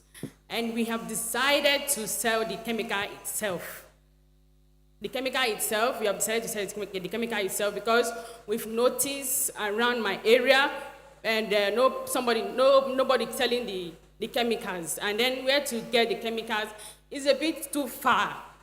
And people are at home because the distance is far, so they find it so reluctant to, they just sit at home, no transportation, where you ask somebody, your product, why you're not selling, the person will say there's no transport, and when they're selling the chemicals, it's too far. So we've decided to get chemicals nearby in an open shop for them to come and purchase. And then for housewives, we've decided there's so many housewives at home, jobless housewives, they're not doing anything, so we decided to put them through and teach them how to make the soap, step by step, how to make liquid soap, how to make Izal, how to make air freshener, so that they can stand up on their own and not asking for their husband for money for petty things, for Maggi or something that they can buy before their husband come back from work. And what motivated me in selling these chemicals was I'm into making the liquid soap, so when I go out to sell, advertise, and then I went to the hospital, Dinda here, there's a hospital here, Dinda, and I went to sell for them, and they will tell you, we know how to make this soap. When you go to school, they will tell you, oh, we know how to make this soap. We just get the chemical and make. So I picked up myself and I tell the person, I sell the chemical. Of course, I don't sell the chemical, but I was like, okay, I'm making liquid soap. I am making liquid soap. You are going outside to buy the chemical. Okay, me too, I'm selling the chemical. So you have to come to my place and buy. So the person was like, okay, you sell chemicals? I said, yes, whereby I don't sell chemicals. But I know chemicals and I know how to handle them. I know how to turn them into household use. So the person called me, I gave out my number and the person called. Can we get chemicals to make soap on our own? And then I said, I don't sell chemical. On my own, I don't sell chemicals. So I stood up and I went to where they're selling the chemicals. I said, give me chemicals, give me 25 liters chemical, give me 10 liters chemicals, and give me 20 liters chemical. When I get to the hospital, I said, yeah, this is the chemical, this is what I'm selling. He says, okay, true, you sell the chemical. I said, yes, if you want to buy, contact me, I'll bring it for you, we do delivery. Don't stress yourself and go out from your house. We can deliver anything to you. Sit at your comfort zone and call us and we'll deliver to you. And then maybe he wanted to test if I can make the liquid soap just the way I told him. He said, okay, can you make this liquid soap for us if you know how to? I said, why not? I can make the liquid soap for you and I can still teach you how to make the liquid soap. And then you teach another person and then they will come to me and buy. So that was how I stood there and I made the liquid soap and it came out perfect, even more than their own. So thank you. So I have some of the chemicals here. Sorry, I misplaced my hand glove. I was supposed to use hand gloves. So I decided to package them in a nylon in small quantity. And then I have Trozane here for liquid soap. I have Trozane here. And then I have Excellent. I have Excellent here. And then I have STTP. STTP for liquid soap. And then I have Preservative for it to stay longer. And I have Foam Booster. And I have Caustic Soda. This is caustic soda. We also use it for bleach to whiten up and remove stain for your toilet. And we have the fragrance. The liquid soap does not need much fragrance. Because if you put much fragrance in a liquid soap, it will damage your hand. It will start peeling off the skin, the skin of your hand. So for those of you that are into liquid soap and you put so much things, foam booster, SS, perfume, SS. No, it doesn't need SS. Just moderate. Thank you. And we have Tezapon. And then we have Sulfolic here. Time. Let's put our hands together for her. Then we have Soda Ash. Let's put our hands together for her. Thank you. Thank you. So the panelists have asked for 2 minutes between each presentation to deliberate on the presentation. All right, while we're waiting on them, I just want to give you a brief rundown of this process of the pitch deck challenge. Okay, thank you. We had about 96 applications for the pitch deck challenge, after which our team worked on shortlisting about 21 candidates who attended the interview, and then we streamlined those candidates to the finalists of about 9 on 3 categories. So it's an independent process, a very clear and transparent process. We had our evaluations and each applicant was given a fair chance. And then I didn't mention that earlier, but each contestant has just 5 minutes to make their presentation. Just 5 minutes to make their presentation because of our want for time. Can we move on? All right, so the second participant in the 250,000 naira category, I would like us with a round of applause for us to welcome Sister Sonia Emmanuel. Please, let's put our hands together for her. Please let's keep clapping as she makes her way up.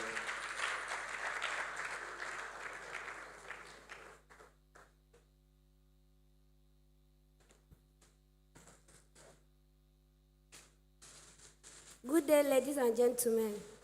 Good day, our panel judges. My name is Sonia Emmanuel, and my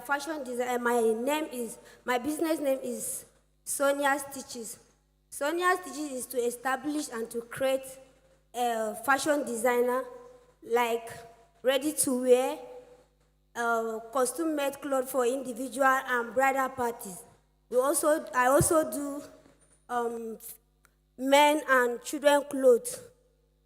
So for the business, I have challenges of fund. That is why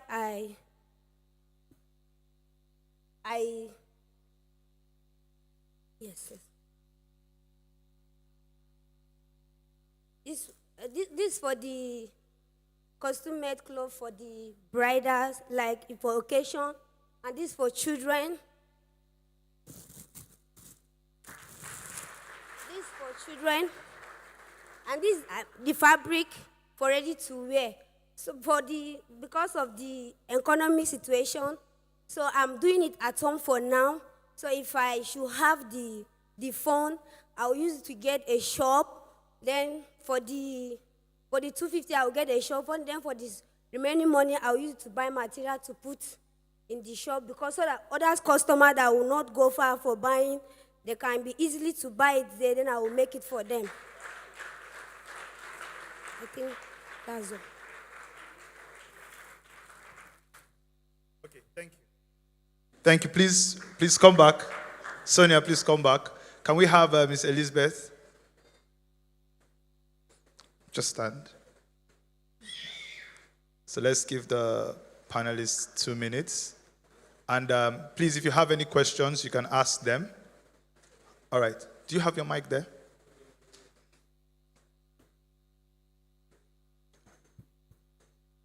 Well done, and thank you so much. Your businesses are amazing. So I wanted to speak to Elizabeth first. I know that you already submitted your use of funds, but maybe if you can speak to that in a bit. Also, how long have you been doing this business for, and how much have you made from it so far? And just in addition to your answer, so I think that beyond this event, you would have other opportunities to pitch your business or to sell your business. So I'm hoping that the lessons and experience you get from here, you can use it in other places. And the reason why I'm saying that is because I don't think that you properly communicated the solution that you're providing with your product. I think that what you're doing is amazing, and there is a huge market for it, both for people who want to be self-employed and people who want to save costs on getting cleaning materials. So maybe next time you can talk about the number of people who are unemployed, who need to start jobs, and how this is something that they can easily do to make money. You can also talk about the rising cost of things like cleaning materials, which means that people would most likely look for cheaper alternatives, look for opportunities to make it themselves, or expose themselves to sickness and diseases, which is a key problem that you're solving by providing the raw materials and training that makes it easier for people to create cleaning materials themselves. So just in case of next time and other opportunities, that's a good starting point to have, because that's a real problem that a lot of people can actually relate to. So if you can just maybe share about like your use of funds and the traction, so the progress that you've made with your business so far. Thank you, Ma. The fund, I want to use the fund to get the chemicals, the raw sanitary chemicals in large quantity. And then the funds in business, after selling, you remove the savings from the profit to be able to buy more chemicals in the future. So that is what our aim in producing sanitary chemicals. Yes. And then putting people through on how to make it step by step.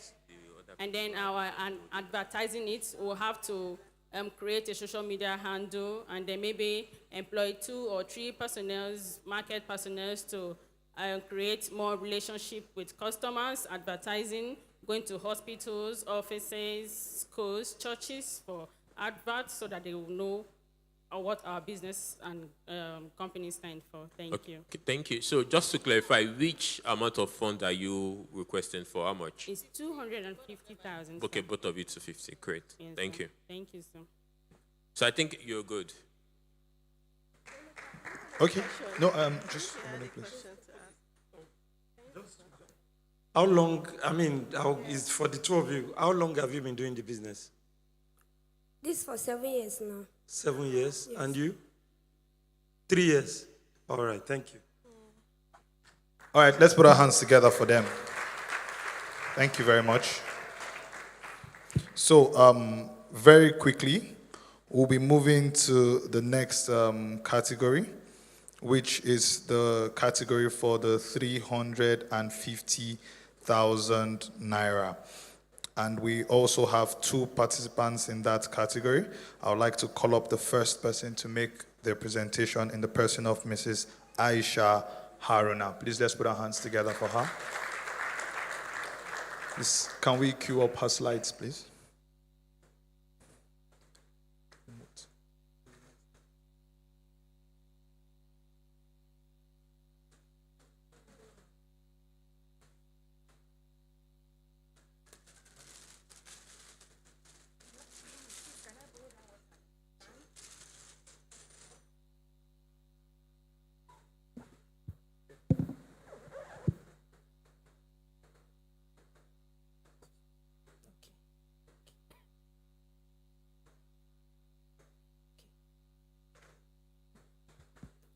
Can I start? Yes. Every event is unique, and therefore every event needs to be designed and decorated uniquely. Good afternoon, everybody. My name is Aisha Haruna Gambo, and I'm the founder of Sculpts and Sketches Enterprise. Sculpts and Sketches Enterprise is a paper craft and event planning company located in Karo here in Abuja, where creativity knows no bounds. We figured out a problem in most event planners and decorators. They prioritize cost, that is profit, and convenience over sustainability and craftsmanship. So we fill in this gap. Next slide. So we fill in this gap through the production of our bespoke, eco-friendly, handcrafted paper products. We use these products for your events to make those events customized, personalized to speak you. Then some of our products are, our paper crafted products are cake toppers, party prop, wall decals, morals, gift boxes, flowers, and much more. We cater for events such as adult and kids party, wedding ceremonies, naming ceremonies, home and office commissionings, and much more. We also train both children and adults in the act of arts and crafts. Our market size. The Nigerian event planning industry is a huge one. It's been observed that we spend a lot of money on Owambes. About 20 billion naira is spent on the event planning industry in Nigeria yearly. For our target market are the bakers who use our products, that's the cake toppers, to beautify and customize their cakes. We also have other event decorators and event planners and interior decorators that patronize us for our crafted products. We have parents that contact us to cater for their children's events and adults, and also professional organizations that need our services. We have our different pricing segmentation and also our demographic segmentations. We have our business model where we prioritize our value proposition, which is uniqueness, eco-friendly, paper-crafted, customized items to make your event unique, and we try as much as possible to minimize waste. We have our activities, that's designing and creating of those products, our events and interior decoration service, and our training. We have our channels of sales. We use our social media. We use networking and partnership and referrals from our customers. Our competitive advantage, we stand out within our competitors because we prioritize environmental consciousness, customer-centric approach, we pay attention to details, and we have diverse service offerings. For our financials, we started our business in year 2022, precisely February, but we started keeping our records in June. And between June 2022 to July 2023, we were able to get a total revenue of about 700,000 naira, which 388 was for expenses, and we made a profit of about 312. We saw remarkable improvement in our business between June 2023 to July 2024, where our revenue skyrocketed to about 2.7 million naira, with total revenue of about 1.6 million. For our financial projection, we project from catering for about 40 events and sales of our 600 products. We project making about 8 million naira in the next 1 year. Our team, we have a fantastic team. These are our team members, where I am the founder. We have our graphic designer, we have our sales and marketing manager, and we have our event decorators who help us with our fabric work and setting up our events. We also have other temporary staff too that we bring in if we have bigger projects. Our traction, we're able to make about 2.5 million naira plus within the last 1 year. We've sold more than 300 of our crafted products. We're able to acquire a cutting machine, which helped us to move from manually crafting these paper products to the use of a cutting machine, which helped us to skyrocket our revenue. We have a strong social media engagement where we get most of our customers through running ads, and we have an 85% returning customer rate. We are not all about profit, we are also impact-driven. I came up with the idea of organizing arts and crafts sections for children in my neighborhood, and the result was remarkable. This brought about social bonding and networking between those children, and also creating innovation and agility in the kids. We also prioritize our SDG goals. Use of funds. We are pitching for 350,000 naira, where we plan to drive growth in our business by also venturing into the branding sector, because we've been having customers ask us to brand their items for corporate events and others. So we need 250,000 naira to get a heat press machine that will be used for branding, and 100,000 naira to start up a women empowerment training. Because when I started that of the kids, I noticed that impact is really important, and the review I got was immersed. So I've decided to empower women in the skill of arts and craft, and also event decoration. Thank you. Thank you very much. Thank you very much. So you can...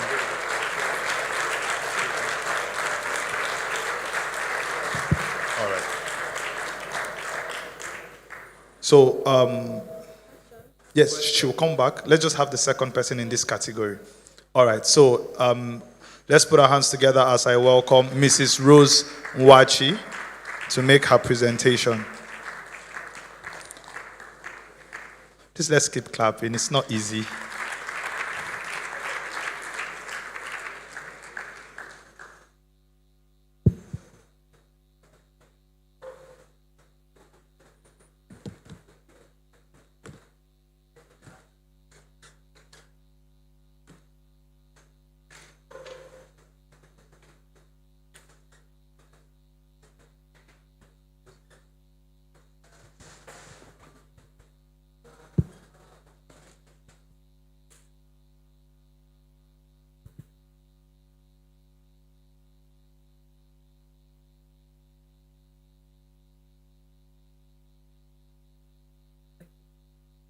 Good afternoon, everybody. Our esteemed panel of judges. My name is pharmacist Mrs. Rose Nwachi. I am a pharmacist, and I'm also a civil servant. And basically, I run Gifted Yarny Crafts. I'll tell you what it is about and why I started it. So Gifted Yarny Crafts basically does crochet. Crochet art works with yarn. For those of us who know yarn is what we call wool in Nigeria. So we work with yarn, different types of yarn, and we also work with our crochet hook. And it is 100% handmade. We do not use machines in crochet. I started crocheting again in November 2023. And it's a bit emotional because I started to get out of clinically diagnosed depression. But I'm fine now. And thankfully, thank you. I made it a business officially in April 2024. because for a long time I was just doing it for, I love crocheting. I've always loved crocheting. So I was just doing it for, I crochet, I gift out to friends who had babies. I had a lot of people who gave birth around the time. So I was just giving out to friends who had babies and things like that. So we are a crochet brand. We work with crochet products. We make and sell crochet items, 100% handmade. And then our product lines include bags, baby clothing, blankets, caps, and all of those things. And yes, we are situated here in Abuja. And what's the problem we solve? Very simply, we solve the problem of personalization. A lot of us want to give gifts to people that are not just things you buy from the store. You want something that has an extra touch to it, and that is what we create. And then we also solve the problem of product durability and quality. Our products they can last a lifetime. I can give you that guarantee because of the work that we put into it. And yes, our products are handmade with love.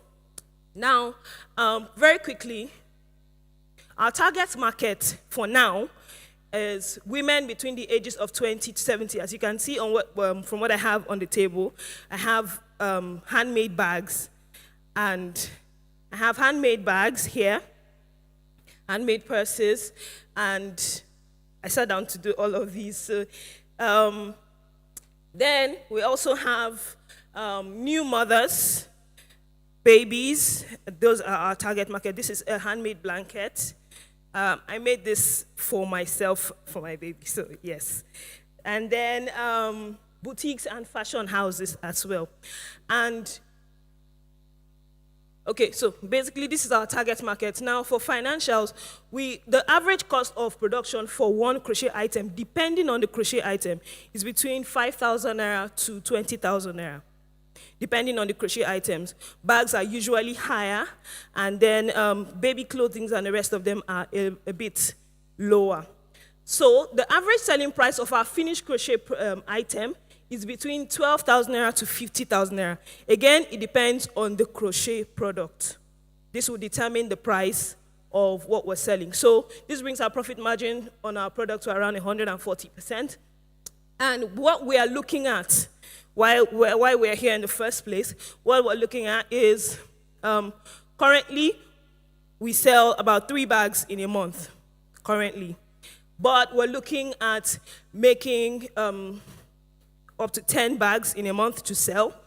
And then I think this month alone, I've been able to do about 9 bags. Yes, I'm currently on the 10th one, so I hit it. I placed a target for myself and I hit it. And then, so 10 bags monthly within the next 2 quarters.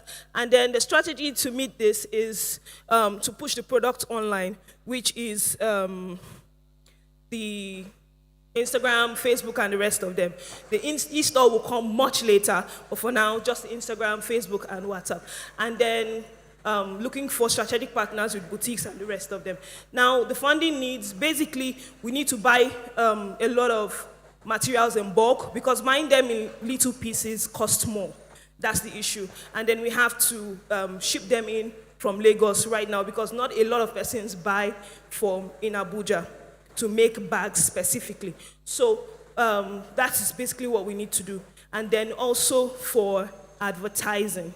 These are the 2 things that we majorly need the funds for. Thank you. All right. All right, thank you. Okay, so All right, please remain standing. So I would like to call Mrs. Aisha to come up for the Q&A session for this category. Remember, this is the 350,000 Naira category.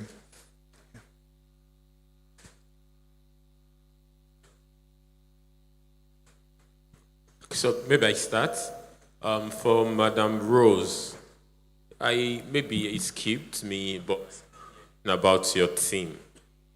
Yes, just that's one major one. And you said you're doing 3 bags per month and you need strategic partners. Why? On what basis?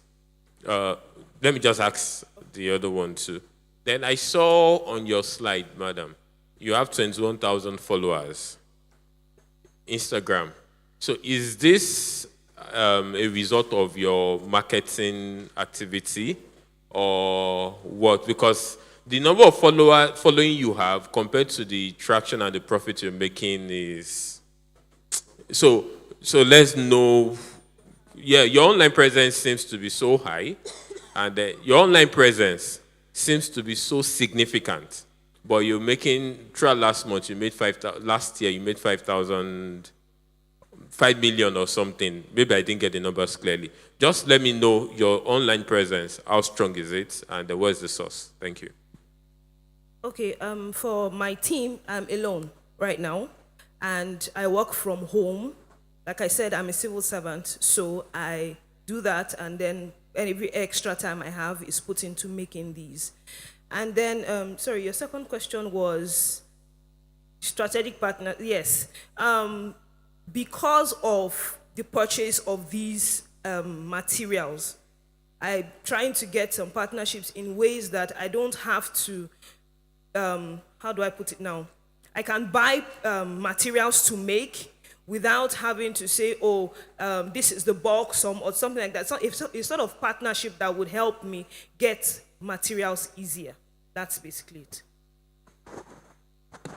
Sorry, man. Still on the issue of the partnership, I just want to ask, are you doing anything currently to transfer what you have, some knowledge you have right now in the crochet making, to somebody else that can assist you in the making process? Because if you're spending 30 days to make about 10 crochets, I'm just looking at the marketability now and the figures that can come from that. You have fantastic product, but I have a bit of a problem with how much you're able to produce in the space of 30 days. So my question to you is, the partners you're looking for, are they funding partners, marketers, or people that can work with you on the hand making of the product itself?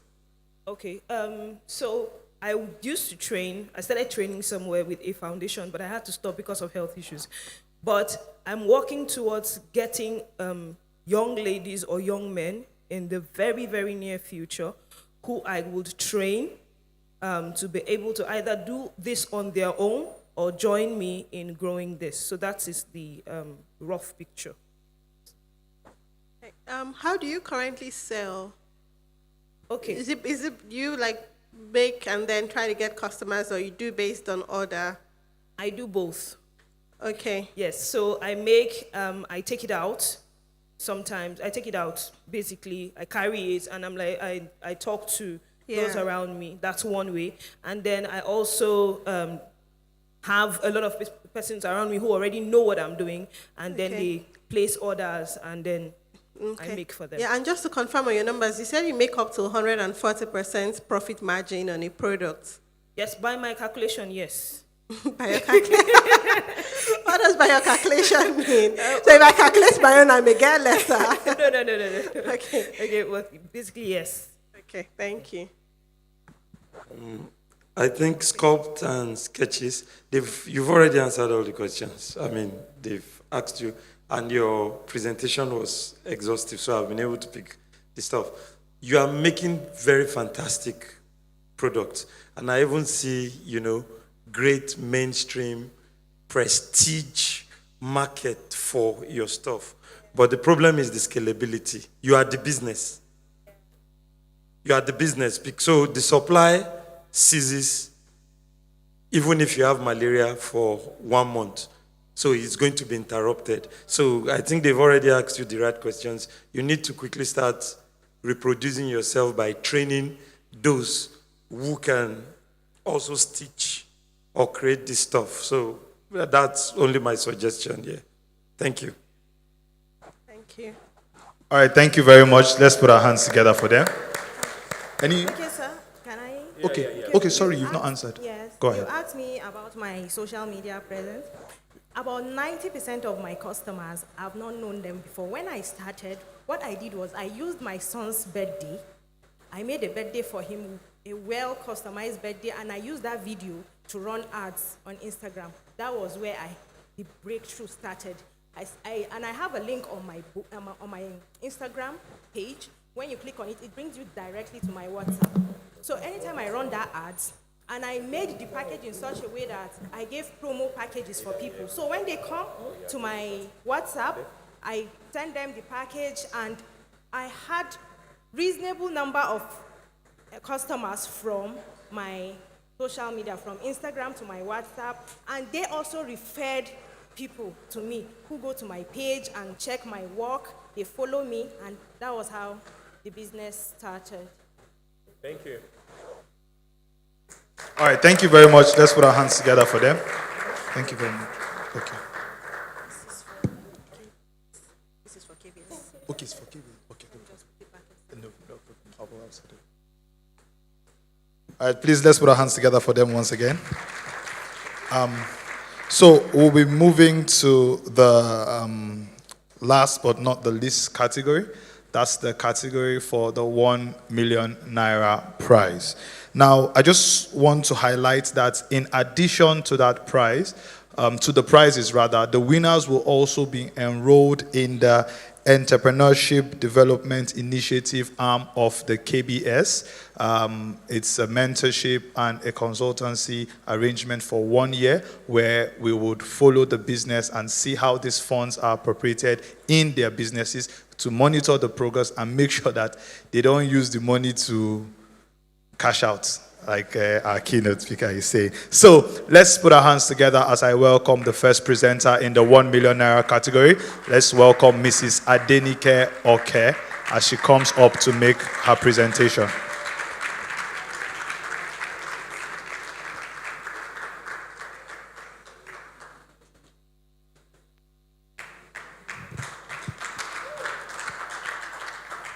It's a 1 million naira clap. I think we can do better than that.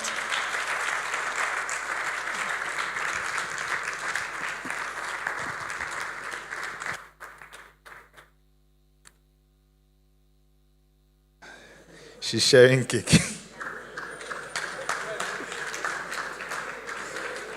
She's giving gifts. Panelists, is this allowed?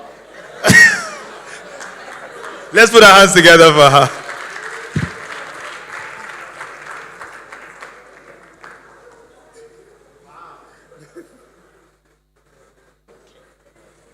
Thank you very much. Hello. Quick show of hands, please. Does anybody here want to have, let's say, diabetes? Quick show of hands. Does anybody here want to be obese? Insulin resistance, bad skin problems, age poorly? All right, guys, let's go. My name is Adenike Oke, and I am a baker, a recipe developer, and the owner of Uncut Cakery. Now, Uncut Cakery is into the production of cake and cake products using all the alternative ingredients that are majorly locally sourced, natural, and mostly organic. So this is the problem, guys. This afternoon that I've presented to you, the health crisis in sweet indulgence. Almost everybody that I know, when it comes to cakes, they're like, oh, sugar, and they're like, I don't want, or they just feel it's a one in a time thing. I really don't blame them because, energy and mood swings, weight gain and obesity, it can impact your health, diabetes, insulin resistance, skin health and aging, weakens mental health, and more. And we know that that's a prevailing problem today. So this is my solution, guys. A vanilla bundle cake mix made with all ingredients, like I said, natural, organic, and very importantly, it is sugar-free. It is a reduced sugar vanilla cake mix with 50% less sugar than standard mixes. These are unique value. First of all, it is made with natural sweetness with no artificial flavors. It is free of harmful additives, it is free of preservatives, and it is free of chemicals. Every ingredient used to make this is minimally processed. Number two, it is designed to maintain the traditional rich taste and moist texture. My dear panelists, did you enjoy the cakes I shared to you? Soft, right? Delicious and moist. Great. Number three, simple preparation for all skill levels. This is the dry mix. All you have to do is add like a couple of wet ingredients. As far as you have an oven and a baking pan, you're good to go. It is ready within minutes. Meeting the demand for healthy baking. Now, according to the International Committee for Medical Journal Editors, as at 2017, I think our population was like 193 million. We had at least 11 million people that had diabetes. That was 2017. Now this is 7 years later. Imagine how many more people have diabetes. In our target market, we have health-conscious individuals, families, and people managing their sugar intake. That includes diabetics. This is why vanilla cake mix stands out. 0% refined sugar for a healthier indulgence. Premium natural ingredients ensure rich flavor and texture. Like I said, the ingredients are locally sourced. Ready in minutes, it is convenient for your busy lifestyles. This is feedback. We have somebody that retails for us already. It is pre-order. She buys, we started production last year, December, and she buys from us. And this is actually her feedback. She tried some out by herself before she started ordering in bulk. To cut the long story short, the vanilla cake mix exceeded my expectations. You can see the texture, flavor, taste, better experience than imagined. These are cost breakdown rather. Production cost per pack is 3,200. This includes direct and variable costs. And the retail price per pack is 6,500. We know that good things are actually quite expensive. However, these are gross profits per pack, 3,300 naira, which is 50.7% of the entire selling price. Now for the investment breakdown, this is what we want to use our money to do. We need a mixer. The one I'm using currently is quite small, and I need to increase capacity. So we need a mixer to fluff up our product. We are in the process of getting our NAFDAC registration and patent, so we need to finalize that.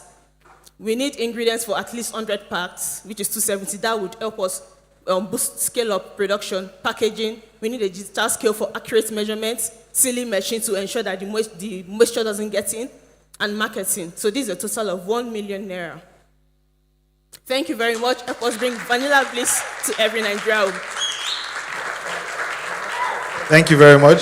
Please let's keep clapping as she makes her way up. You can take your items. All right. So, very quickly, we'll be moving on to the next contestant in this category. Let's put our hands together as I welcome Miss Blessing Ive Onwe.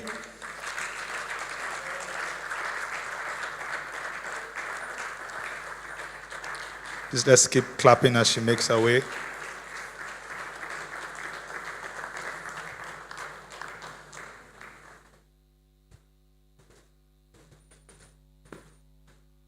Thank you.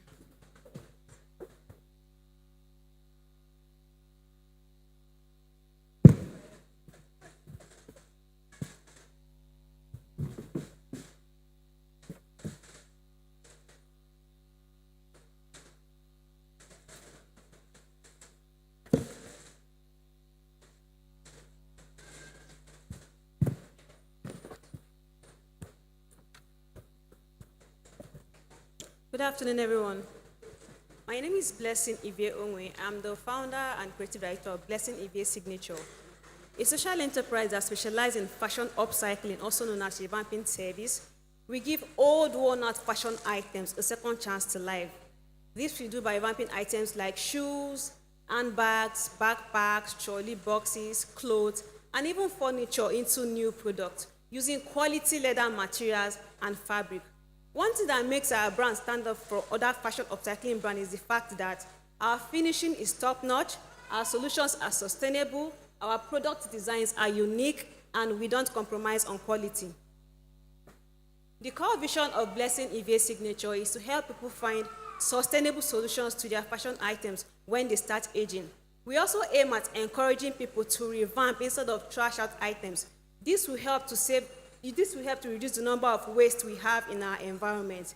We have been in business for 4 years, and over the years, we have been able to transform over 3,000 fashion items that would have ended up in landfills. We have been able to train 168 women and youth in Kaduna, Nasarawa State, and Abuja. We are also currently serving over 200 customers in 11 states in Nigeria, including the FCT, and we have 2 customers in US and 3 in Canada. So the aim for us speaking for fun is to buy machines like crown cylinder bed machines, work flex and shoe filing machine, and also a set of a generator, 2.5 kg LFX generator. This is because 80% of our revamp jobs are done manually using hand, needle, and thread. It took me 1 hour, 30 minutes to revamp just this leg of shoe, and it will take me over 2 hours to revamp the 2. So that is the reason why we are seeking for funds to buy this machine that will that will help us to increase our productivity. Thank you. I have a video, please. A video. I have a video. When we stand together as one, we are not children. Let's make a better day, so let's not give in. We're saving our lives. It's true, make a better day, just you and me.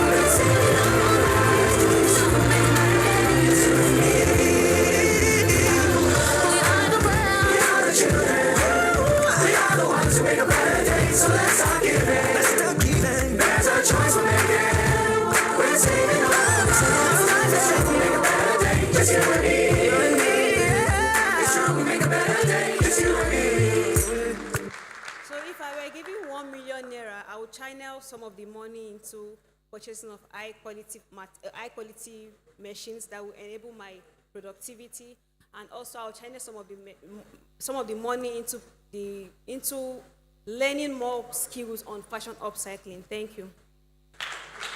Thank you very much. Your items as well. All right.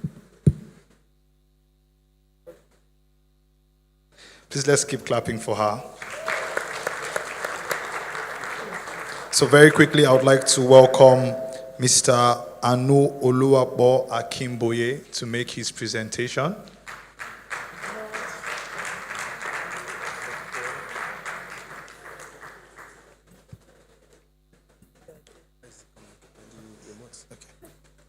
So this.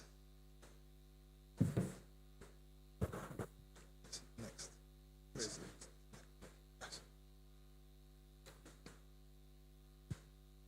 Okay, good afternoon, everyone.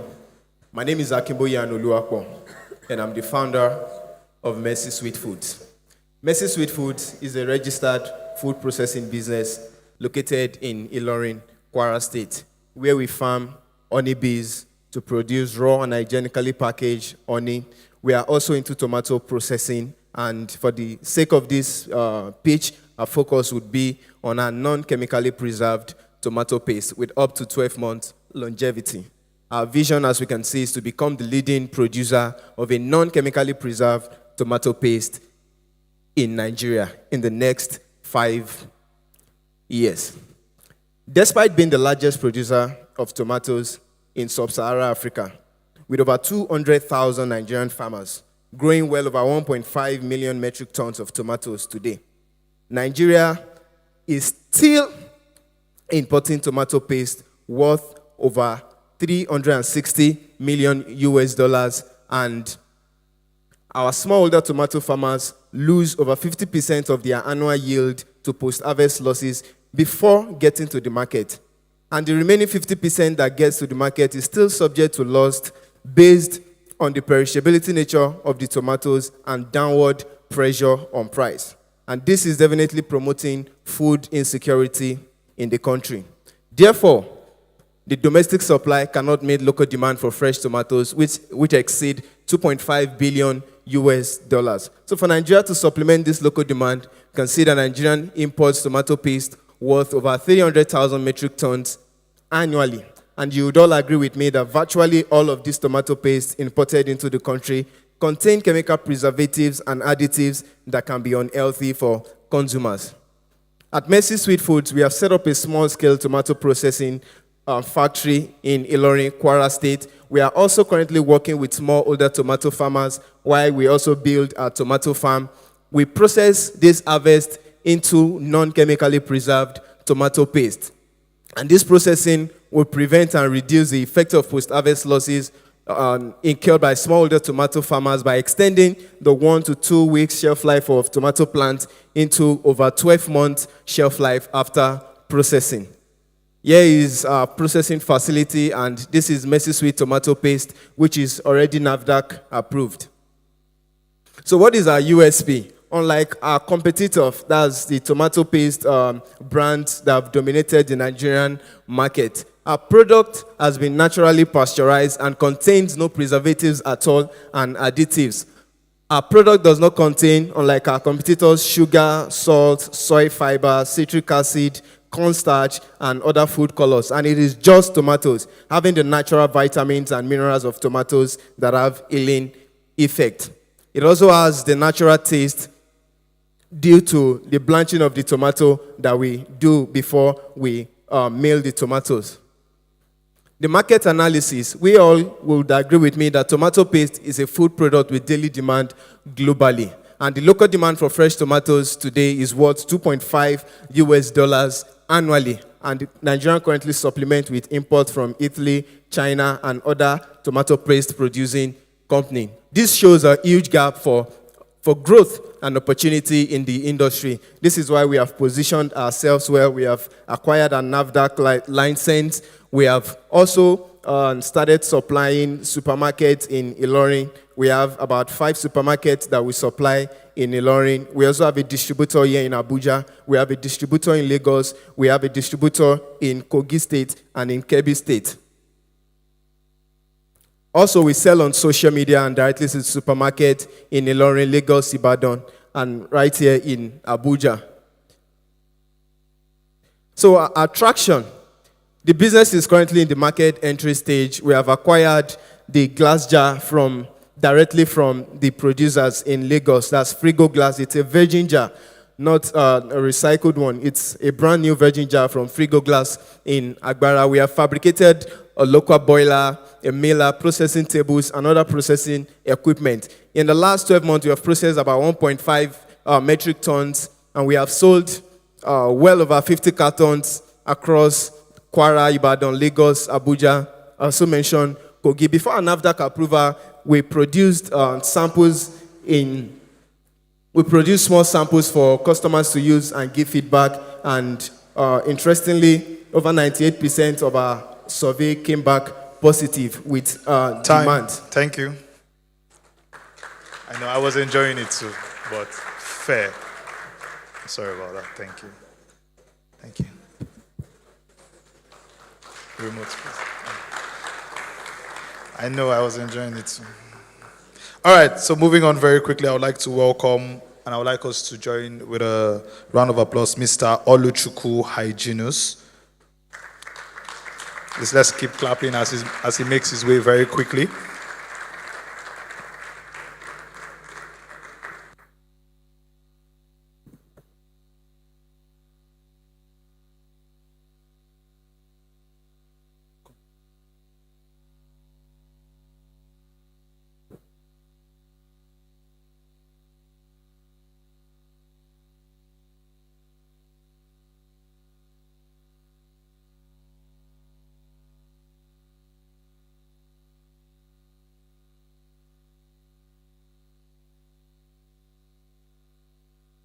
I think they're queuing up his slides, so the technology has advised us to hold on.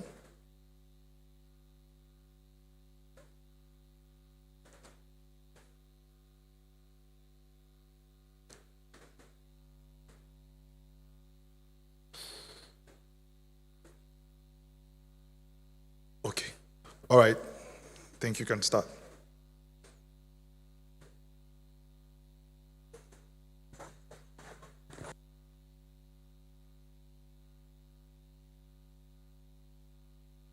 So 2 years ago, I was working in a community pharmacy. It was a busy day as usual. An elderly man came up to me and said, "Pharmacist, please come. There's something I need to tell you urgently." I left all the patients I was attending to because I thought it was an emergency. So I went to meet the patient. And then he said, "Please package some condoms and contraceptive pills for me in a nylon. Cost it and let me know the price." It shows you that there's an issue with medicine confidentiality in Nigeria and Africa as a whole.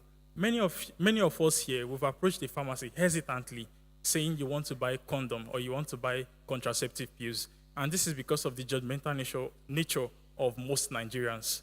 I also worked in the hospital setting last year, and I've experienced people coming all the way from Maiduguri to Abuja, from Lagos to Abuja, just to pick up their antiretroviral medications. Why is this so? two issues because there is no drug delivery system in place to deliver these medications to them. And secondly, they have issues with medicine confidentiality. They are being very careful because they don't want their loved ones, their friends, to find out about their status as HIV patients.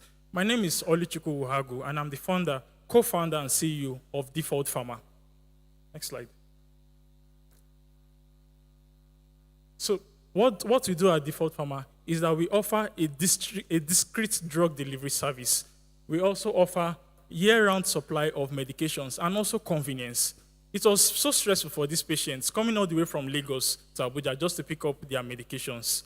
Also, they needed a discrete service, and they could not trust the hospital sending it via maybe Webi or something else. They prefer to come to the hospital themselves from where they stay to pick up their medications. This is all what Default Pharma is all about. We offer a discrete drug delivery service. We ensure convenience and make sure that there's an all-year supply of medications. Next slide, please. So there's a growing market for confidential and convenient healthcare. Increasing demand for at-home healthcare services is projected to grow in coming years. We saw COVID, what we experienced during COVID-19. And since then, a lot of people prefer their medications being delivered to them at home than going to the pharmacy to pick up these medications. Next slide, please. So we have a target audience of people who need reproductive health, medical health care in terms of reproductive health. We also have people who are diabetic patients, people with NCDs, non-communicable disease, diabetics and hypertension. These people require an all-year supply of drugs. And we are here to ensure that that issue of medicine security is solved. A lot of us here have collected a prescription from a doctor, and you have to visit like 10 pharmacies looking for just one particular medication. Nigeria is still grappling with the issue of medicine security. And this is one of the problems that Default Pharma is solving. We make sure that whatever medication you need, we can source that medication from our pool of pharmacists. You don't have to stress yourself moving from pharmacist to pharmacist looking for just one particular medication. Whatever medication you need, we can procure it and deliver to you wherever you are in the country. Next slide, please. So how do we generate revenue? From delivery fees, from partnership. We currently have existing partnerships with pharmacies here in Abuja. We also have subscription plans for people who need continuous supply of medications, hypertensive patients, diabetic patients. We make sure that we have a subscription plan model whereby they can pay a subscription fee and there's a continuous supply of these medications for them. Next slide. Our key achievements in 8 months of prototyping. So this idea was, we started this idea in January of this year. And so far, we've done 811 orders, and this is verifiable. We've generated 11 million naira in revenue. Please, this is not profit, revenue. And this is verifiable as well. We've sold over 1,000 pharmaceutical products, and we have partnership with 2 pharmacies. Next slide, please. So our upcoming goals, what are we working on currently? Obtaining our license and certification from the Pharmacy Council of Nigeria. Before the close of this year, we'll be fully licensed and certified by the Pharmacy Council of Nigeria, and then we can operate fully in Abuja. Also, by January 2025, we hope to release version 1.0 of our mobile application. Next slide. So our market strategy, digital marketing, then B2B partnership with existing businesses, then targeted outreach to reach customers like you. Next slide. Our financial projection, this year we've made 11 million naira in revenue with average order of 13,500. We hope that next year, with funding from KBS team, we can make a revenue of 50 million with an average order of 15,000. Next slide. Our ask is 1 million naira. Next slide. And what are we using this for? To purchase our first delivery bike. Pharmacy Council do not like third-party bike deliveries. From this 1 million naira, we can be able to purchase our first delivery bike. Currently, we have issues with dispatch riders. Sometimes they run away with our products. They are not reliable. Time. They prefer their money over good services, and we lose Thank a you. lot. So Thank with you. the 1 million naira, we can Thank purchase you. our bike and Thank offer you. better services to our customers. Thank you. Thank you very much.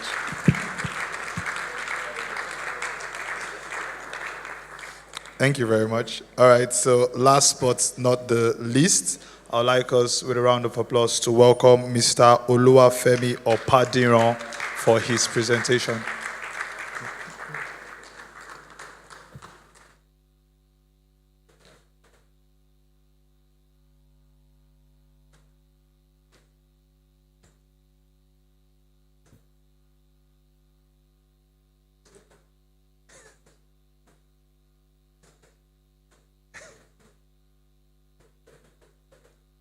Wow.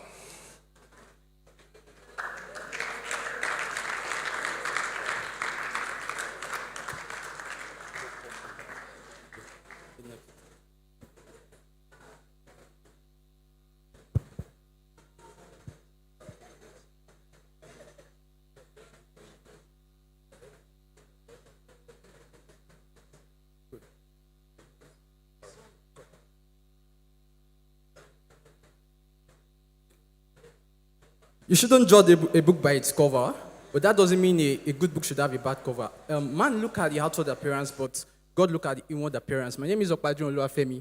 I'm the creative director and founder of Ironfemi Fashion Designs. Ironfemi Fashion Design is a menswear fashion brand that creates quality and yet affordable men's garments and fuses traditional fabrics with contemporary designs. Next slide. Okay, where your journey? We believe at Ironfemi that your clothes is more than the fabric that you put on. It goes beyond that. It talks about your journey, where you're coming from, and then where you're going. It talks about your status and then your ambitions and visions. Next slide. Why does it matter? Growing up, I grew up in Ibadan, Oyo State, Nigeria, from a humble family. And then growing up, we didn't really have access to quality fabric or quality outfit.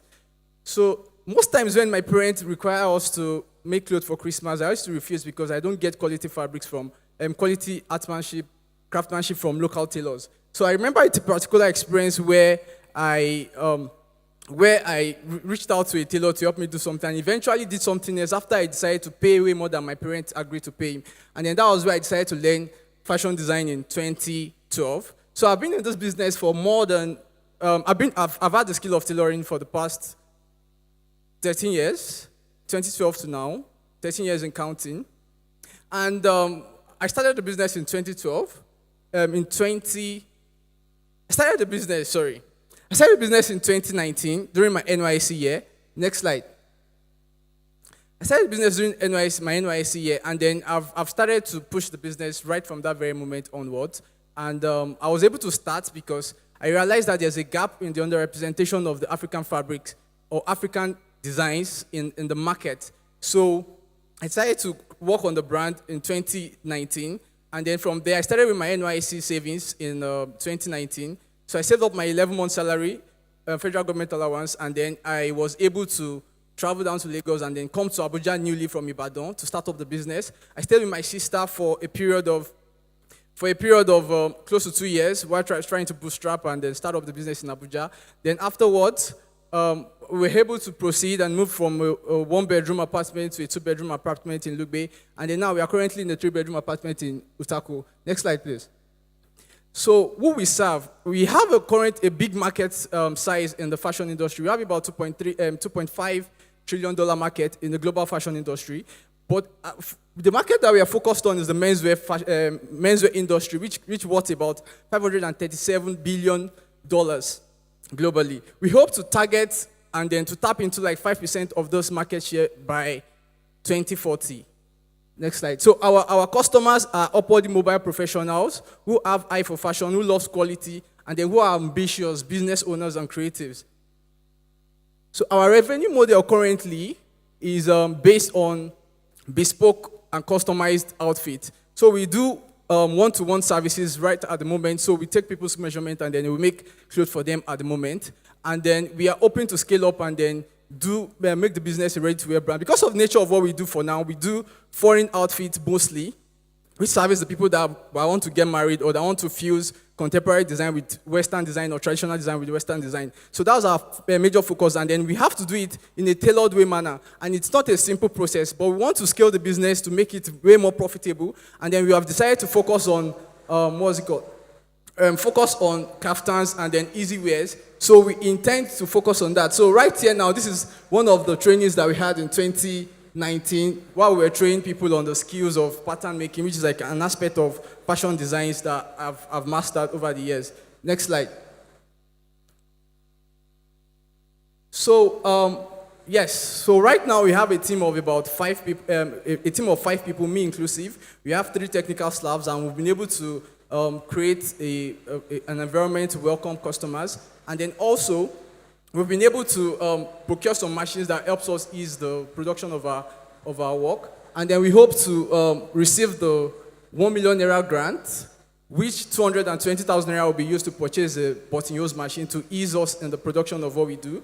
And then also, we hope to get to use 500,000 naira to purchase fabric that will be used to create the ready-to-wear fabric. We hope to create 50 of this, and then we intend to use 150,000 naira to complete our e-commerce website, and then 130,000 naira for marketing. Next slide. So this is our All right, thank you. This is Time. our focus, and then this is our projected Thank revenue. you. Thank you so much. Thank you. All right. So you can remain here. I would like to call other participants in the 1 million naira category to come up stage for their Q&A session. Please help us with this. Can we have other participants, please?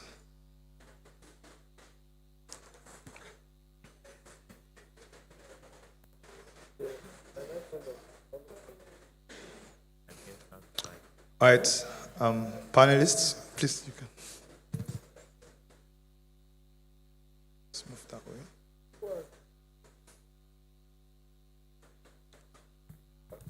Yes. Yes. Well done. Amazing pitch. I'm just going to ask my question across like everyone, and then you can answer however you deem fit. So for the cake lady, well done. I really liked your presentation. I'm curious to know what your traction is. How long have you been doing your business for? If you just answer in like 1 second. I've been baking unofficially since 2017 and officially since 20. Okay, no, these products that you're trying to get funding for, how long? Yes. December last year. December last year. So how much have you sold, or how many packs have you sold? I've sold up to 100 packs. Before, Okay. Yes, before I had to pause a little. Okay. What's your background or your experience? Like, what do you do outside of baking? Outside of baking? Yes.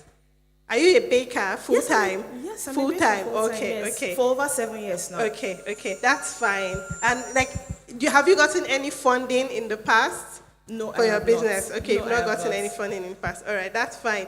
Then for Blessing, I'm curious to know your plan for scalability, because I know that you're training people who are able to do this alongside with you. But how do you manage large orders? Okay, currently we have 3 people that we are training, and we also have 1 full-time staff. Okay. Right now, I'm not in the shop, but production is Going on. Okay, that's fine. All right, Mr. Messi, Sweet Food. Yes. So how do you compete? What makes you stand? Because I know a number of people who do exactly the same products. What makes you stand out? All right. Like I said, our product is non-chemically preserved.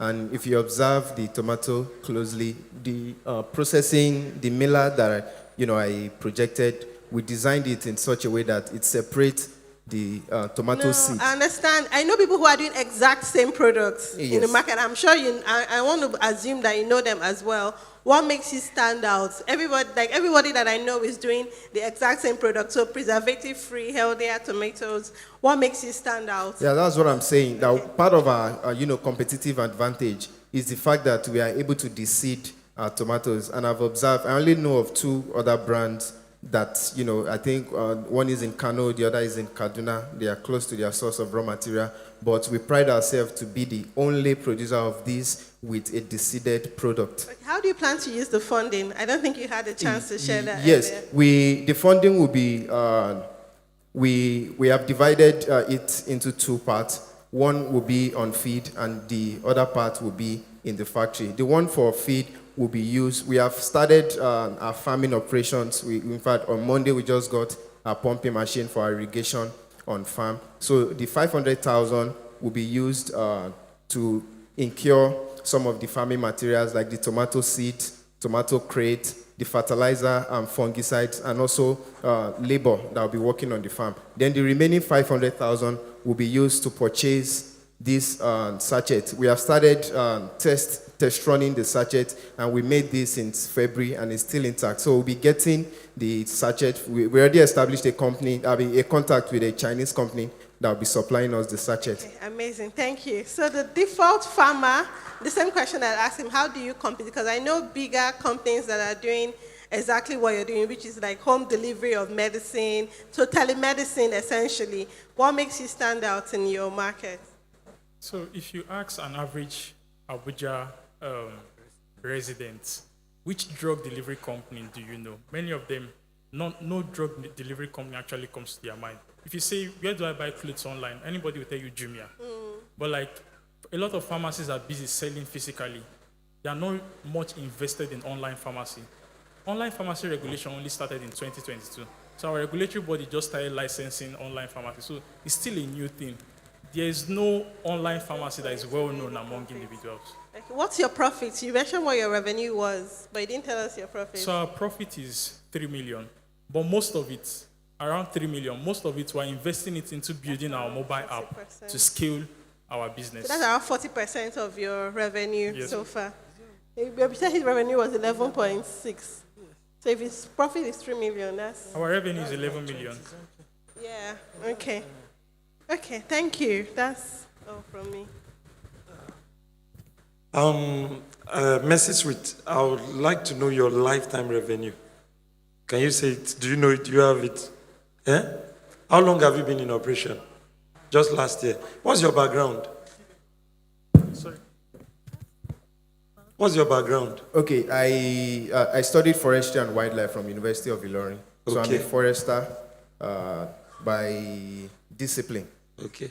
I don't want to be biased. That's my alma mater as well. So, Oh. why don't- so why did you choose to site your factory in Ilorin, knowing fully well that the source of raw materials is further up north? Yes, actually, because we started, I'm based in Ilorin, and because we started in Ilorin, I already have an established factory where we process honey. So it is part of the honey processing facility that we divided into two. Then we are using the other part for tomato processing. But currently now, due to nearness, the proximity from farm to factory, we have already identified smallholder tomato farmers, that will be working with as we also build our own tomato farm as well.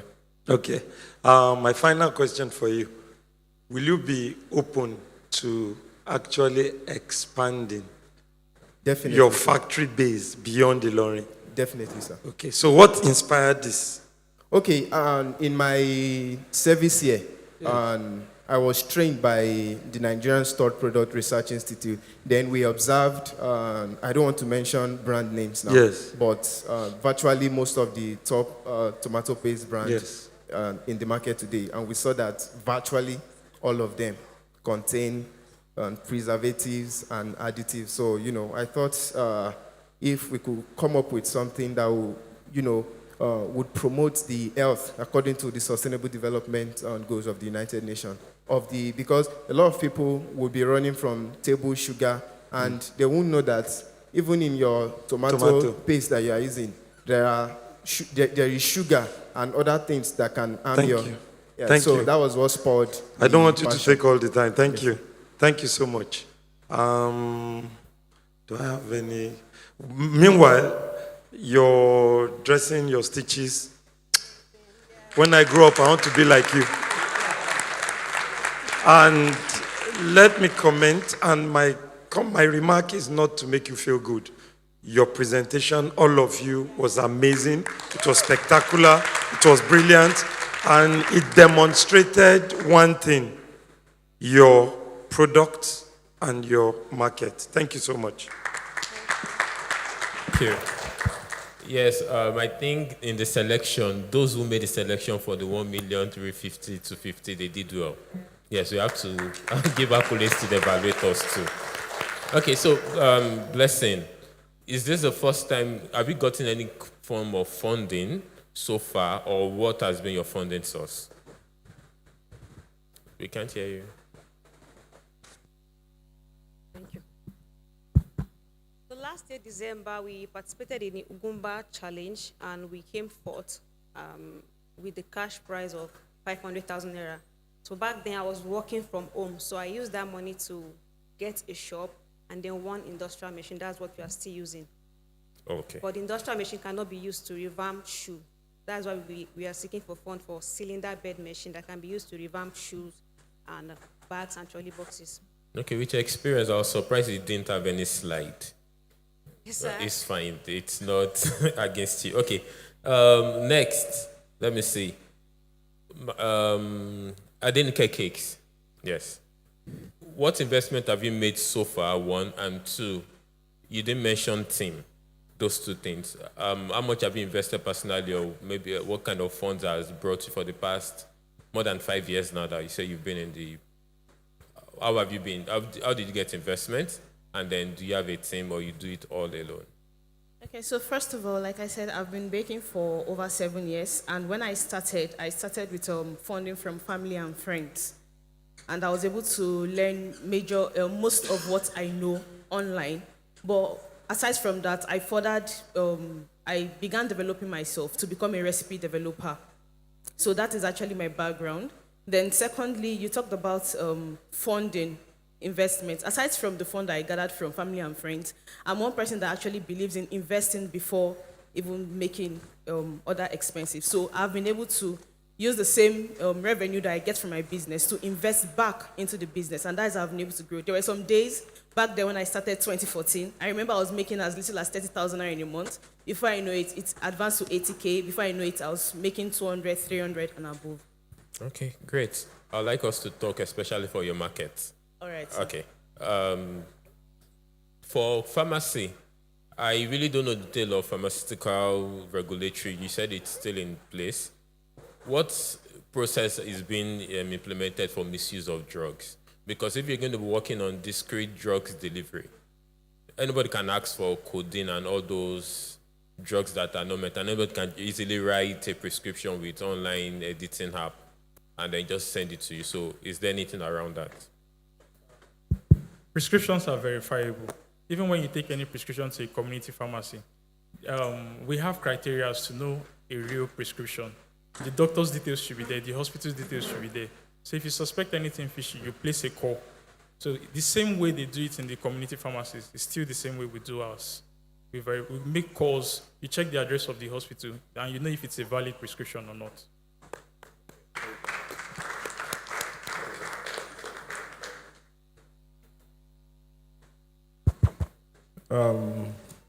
Adenike Cakes. Yes, sir. Just one question. All right, sir. All right, I have a bit of confusion regarding your market, your target market. So I want to confirm, are you targeting children or adults or a mix of both? Adults majorly, sir. Adults majorly? Yes, sir. Okay. Then my second question is, are you looking to scale to other form of pastries or you're just on cakes? Right now, I'm on cakes, but vanilla bundle can actually be adaptable to different other flavors. But just cakes? But just cakes for now, sir. I believe that if I try to spread myself too thin, I may not be able to push too far. But in the foreseeable future, are you looking to? Yes, of course. Okay. Blessing. You have a fantastic product, actually. But I want to find out, do you have any plans for branding identity? I didn't see anything that has to do with your brand on any of your products. So I'm not so sure. I might have missed out on something, but I didn't see anything particularly showing that after revamping any of those things. Are you branding? Okay, let me just ask like this. So if you pick this pen and you revamp it to something else, are you branding this particular pen to what you've revamped it to? Because I saw the old brand of some of the actual product on your product. So what are you doing about the branding identity?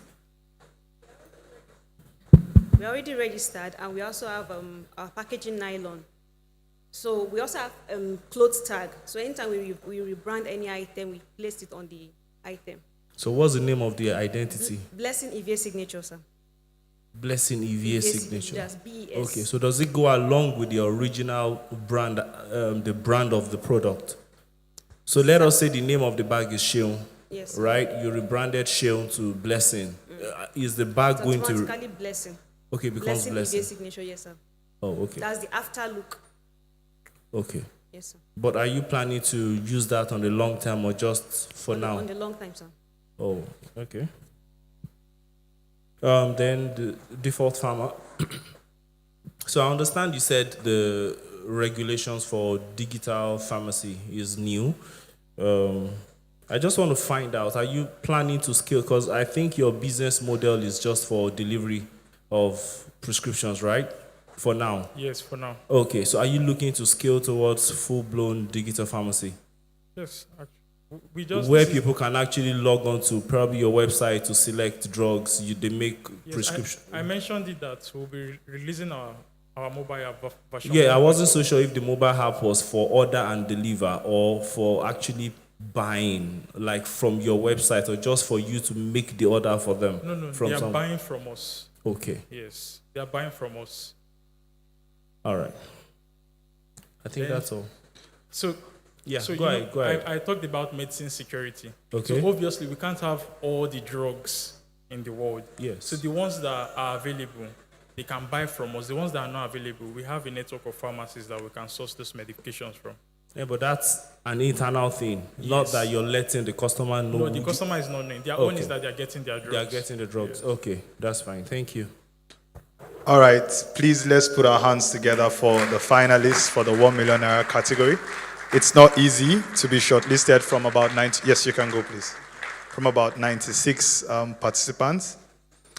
And then let's put our hands together for the people with the most difficult job in the room this afternoon. Because after that presentation or the set of presentations, I know it must be very tough. And we're going to give them some time. And while they are deliberating and coming up with the winners for each of the categories, I would like to welcome a representative of the KBS team, Mr. Daniel Oparinde, to give us a highlight of what we do at KBS. Please let's put our hands together as he comes up.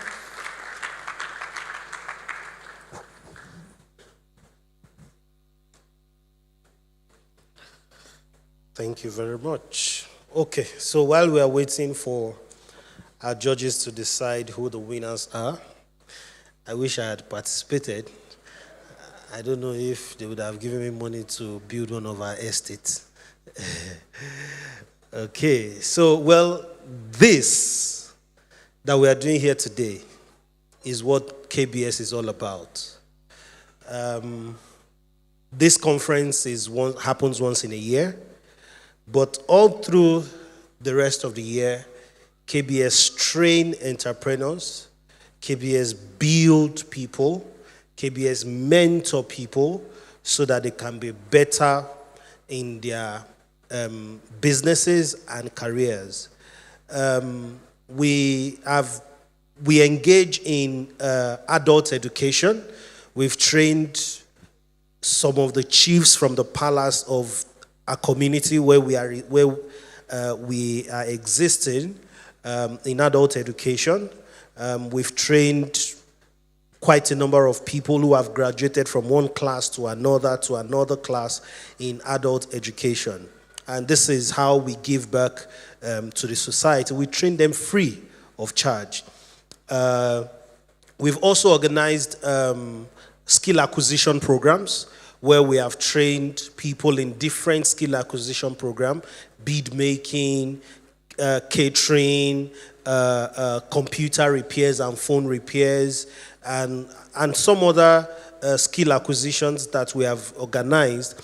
And it's interesting that quite a number of people who have been part of that program are excelling in their businesses today.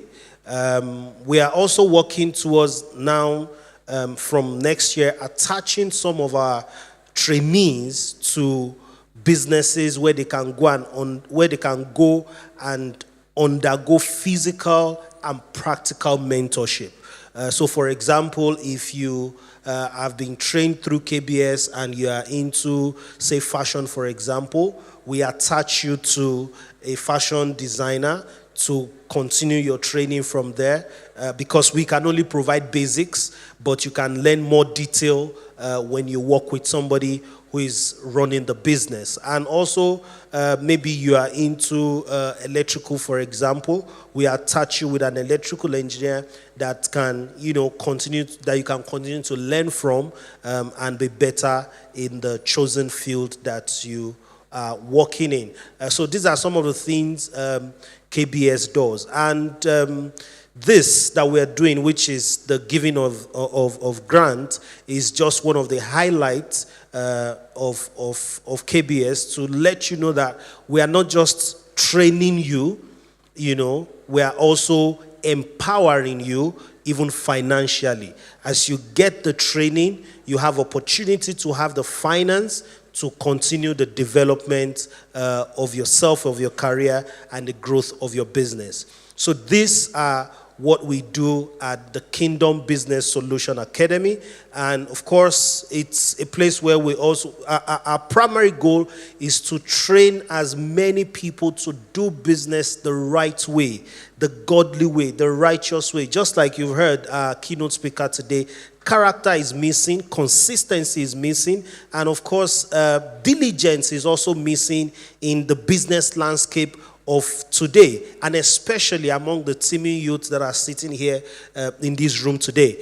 So this is the narrative we are trying to change. In our own little way, we are trying to change the psyche of as many people that come to KBS so that they can have a different orientation from what the general business landscape is like. They can have integrity. They can do business the right way. They can do business with good characters. They can be consistent. They can be diligent. They understand that it's not only about profit, it's about adding value, because like our founder always says, no man can actually pay you. No man can actually reward you. It's only God that can reward you. And when you have that mindset, and that's the mindset we are trying to inculcate in KBS, so that you understand that it's not when you rip your customer off, that's when you make profit. It's not when you adjust the pan that you use to measure the model you use to measure your rice, to measure your business. That's when you are able to make profits. No, we are trying to let you know at KBS that you don't have to manipulate before you become profitable. And that's one of the reasons why this conference has been tagged the future of profit, innovating beyond barriers and borders, to let you know that you can make profit and you don't have to compromise on standard. You can make profit and you don't have to compromise your integrity. So for every one of us who have participated, who have been here today, we will continue to engage with you through our various platforms. We have a WhatsApp community. We have an email listing. We'll continue to engage with you by sending you emails. And of course, this kind of conference does not stop. It's a catalyst, and we'll continue to help you, send you materials that you may need to get better in your business. And of course, when we have other opportunities to have eminent people in our midst as well, to share the kind of knowledge you've learned today, we will also call you forth to come and be a part of the meeting. In our midst today, we have someone who won a grant in 2021. And I can tell you that our business is thriving in the fashion industry. She's seated right in that corner. She won our grant. Please stand up so that they can see you. Yes. So she won our grant in 2021 in our fashion business, and she's excelling today. She's a testimony to what KBS is able to do for you and for the community around you. I believe that we all understand what KBS stands for now, and we want you to be a part of the community of KBS so that we can continue to produce better leaders, better businessmen and women with the integrity even that will change the landscape of Nigeria. You heard Mr. Olajide, he said, if you want to change the world, change yourself first. And that's what we're trying to do in KBS. Thank you very much. Are the panelists ready for our winners? Okay. They are almost ready.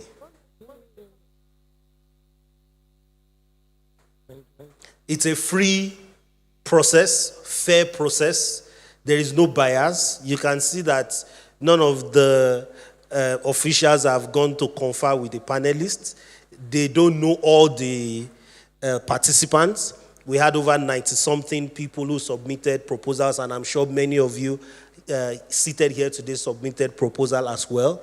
You can see the difference why some proposals were picked and some were not picked. I think it shows in the presentations that you have watched here today. So for someone that is wondering, why was I not picked? Well, the difference is right there standing before you. So you can take a lesson from this and also get better. And Dr. Emmanuel, it was interesting that we had a lot of application for people that want to build app.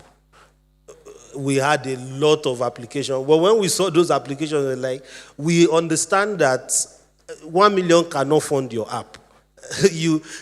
you will continue to need more and more and more and more because of the developers you will pay and all those things. The money never stops when it comes to technology. So we want people that we know their business needs the fund and we can track what the fund is being used for. And those are part of the criteria that form the people that scaled the interview process and you have seen here today.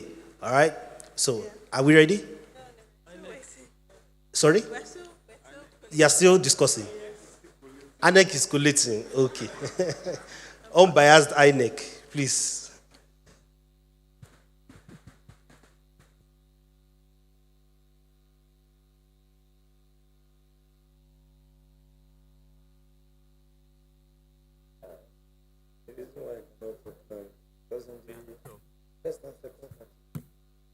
Who is the winner? Oh, yeah. Perhaps.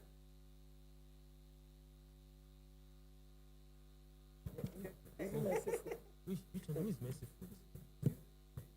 Are you serious? I was thinking it was.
I can confirm that this score has been verified by what independent body now? The law, let me know. It's been verified. The KBS people does not have input in it. The unbiased judges have scored everybody. So for the 250,000 naira category, Mr. Olajide scored, well, the business name is not here, but Elizabeth, 32 points. Mrs. Yemisi scored Elizabeth. Okay, I should not do that. Okay, just final answer. Okay, so that they will not attack us. Okay. I suggest that the panelists nominate somebody among them to read the results.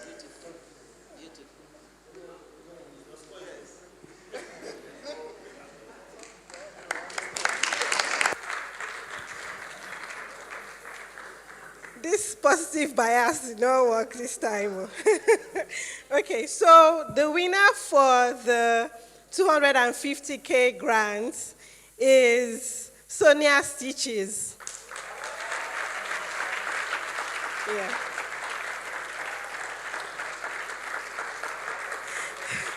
The winner for the 350K grant is Mrs. Aisha.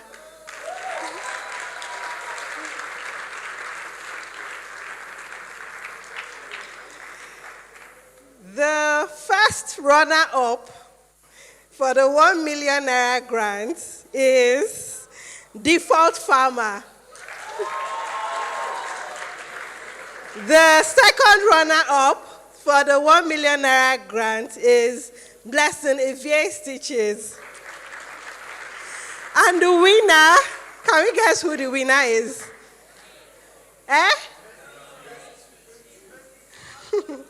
And the winner of the 1 million naira grant is Mercy Food.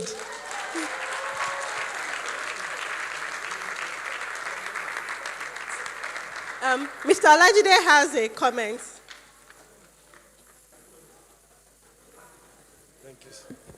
For the 250 category, for me, and everybody is a winner because effort is what matters. So for the 250 categories, I'm going to be matching it for the second person with 100,000, 350, 150. So everybody can go home a winner. And for the 1 million category, 90% of them, there is room for collaboration. Specifically, Mercy Food, who happens to be the winner. I want you to come, let us talk. Let us see how we can blow the business up. Let us collaborate.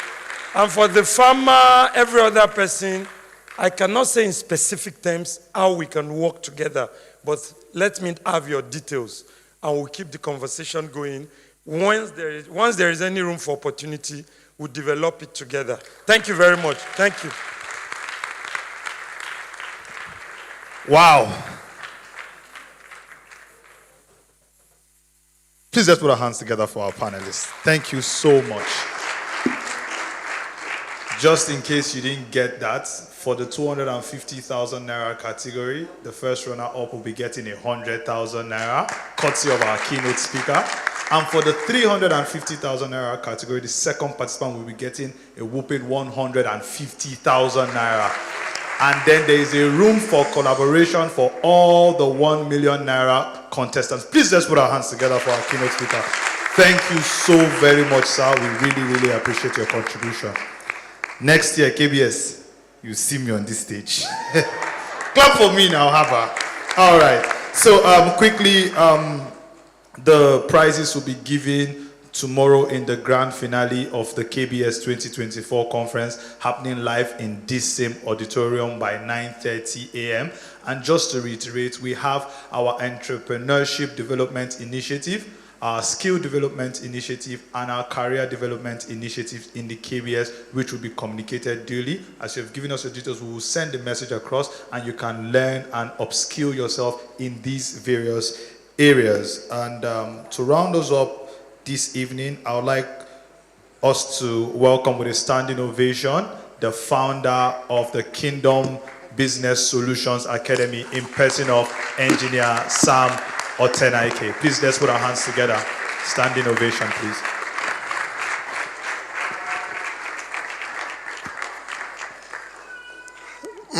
What shall we say to this? Can we please give ourselves a round of applause to every one of us that is here tonight? And to our panelists, please let's celebrate them. Please, you may be seated. You may all be seated. My question is, has this been worth your effort? Without any doubt, I want to say that I have been richly blessed by our panelists, our keynote speaker, and the contribution of all our panelists. I think it's been a very rich conversation we have had. I think we've been catalyzed. I think we've been encouraged. And I think so much has been deposited into us. I hear that some of you have traveled from outside Abuja to be here. Those who participated in the pitch, those I heard somebody came from Ilorin, is it a Mercy Food thing? And some others of you have come from outside Abuja. I want to pray that as you go back, Johnny Mercies will be yours. For all the participants of the pitch challenge this year, 96 of you, if you didn't win, it doesn't mean that your idea is not good enough. If you are not shortlisted, maybe you didn't tick one or two of the boxes like has been explained to you. But there is opportunity, especially for all those who participated in the challenge. Our EDI trainings, Entrepreneurship Development Initiative, is available for you. We will onboard you, and it will be free of charge for the next 1 year as long as you choose to participate.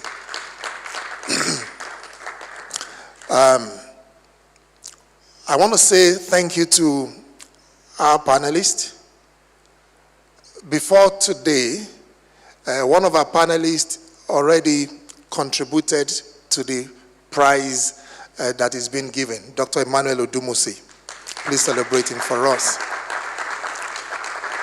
And when I was there just musing over the finalists, I want to say that every one of you that was shortlisted, you deserve a special round of applause. And thank you, Mr. Olajide, for the topping up for our first runner-ups in each of the last two categories. I think it's quite encouraging, right? Very good. In closing, I want to say that tomorrow is the grand finale. We'll be having a professional speak to us more and taking it more from where our keynote speaker has spoken to us today. He spoke from his heart, and many of the things that he has shared with us are what is called the soft skills that are required for success today. Anybody can learn technical skills, but soft skills is something that comes from within. Trustworthiness, being teachable, character development, patience, all of those things are soft skills that are not available in the market. It's been found out that even the Fortune 500 companies, in hiring these days, in their human resource management, what they are looking for is people of character. It's those that possess the soft skills that they are looking for. Because anybody can be trained to machine learning. You can be trained to do anything, technically. But soft skills must be developed from within. Character is the bedrock. So tomorrow you'll be hearing more on that, on how to build and develop those things by a professional architect who is also a minister and who is also in business. And I'm hoping that as you come, it will be a wow time for you. It will be an addition to all that we have gained today, and we trust that your business lives and your entrepreneurship journeys will never remain the same for the better. Before we go tonight, we'd like to appreciate our panelists. We have a small gift that we have for each of them, and I would like to just present those to them. May I request you, ma'am, to please come and present this. Check the name is personalized. There's a name on each of them. Okay. So, thank you. Ladies first. And men before.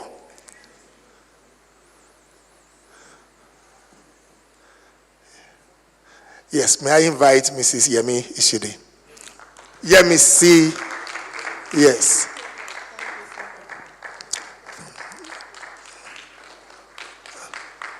Thank you so much, ma'am. God bless you.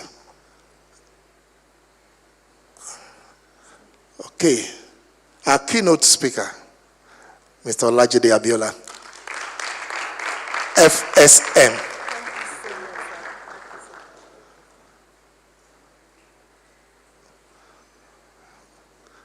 Thank you.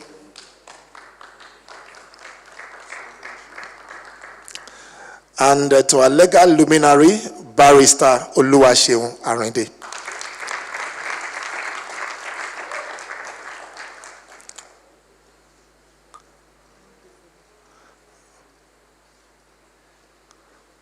Thank you. And to the last but not the least is one of us in-house doing great exploits, to Dr. Emmanuel Odumosi.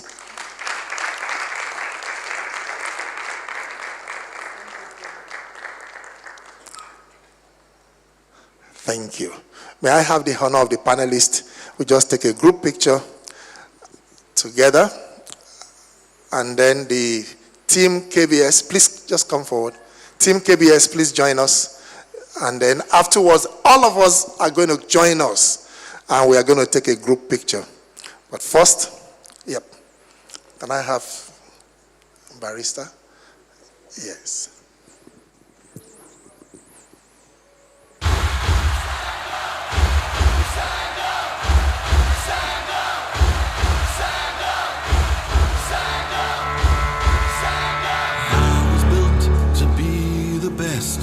Number one and nothing less. Lead me to my destiny. I have waited patiently. I have vision, oh I believe. I know I can count on me. So stand up for the champions, for the champions. Stand up, stand up, stand up for the champions, for the champions.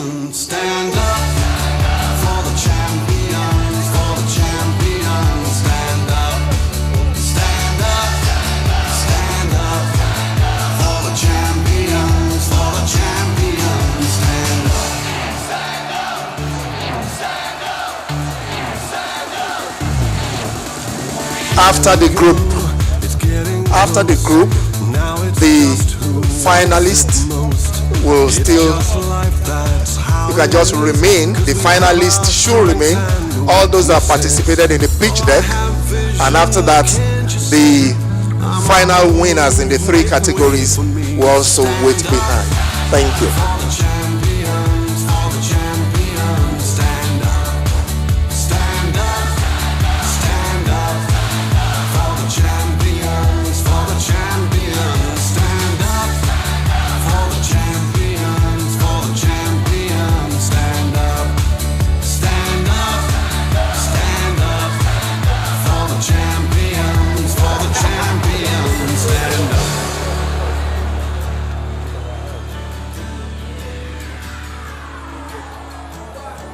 And when I fall down, I have to pick myself back up. And when I fall down, I have to pick myself back up. And when I fall down, I have to pick myself back up. And when I fall down. All right, well done. So let's have the 1 million naira category participants remain. 1 million naira category participants for your photo session, please. Very quickly. 1 million naira category. Before farmer. 1 million naira category. Are you here? Uncut. Uncut. Are you here? All right.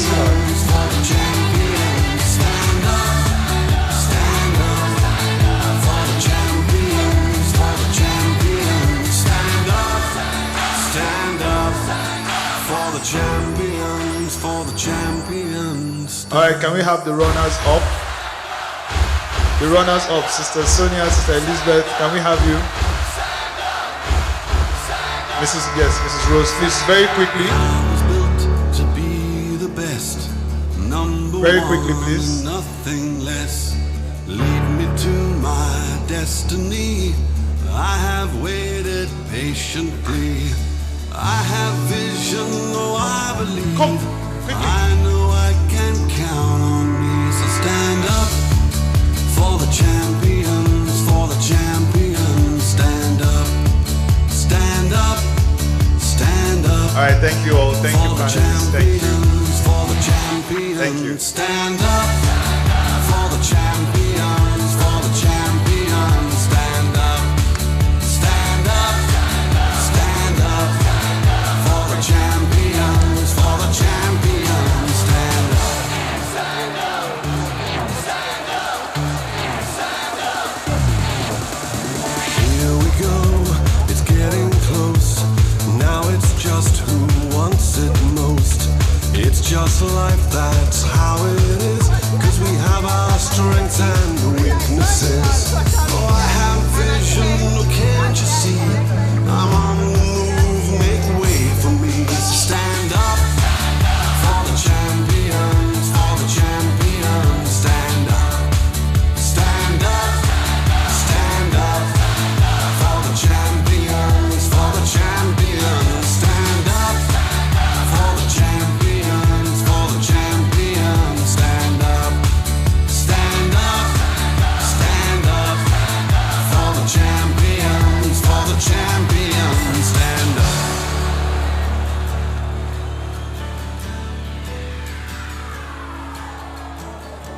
And when I fall down, I have to pick myself back up.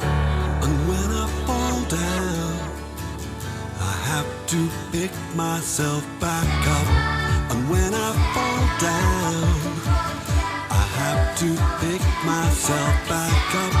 And when I fall down, I have to pick myself up. Stand up for the champions, for the champions. Stand up for the champions, for the champions. Stand up. It's time to network. Don't miss this opportunity. Don't just go home. Network with people. Tell them what you do. Hear what they do. Collaborate. Network. Bring out your cards. Don't be shy. Don't be quiet. Stand up for the champions, stand up.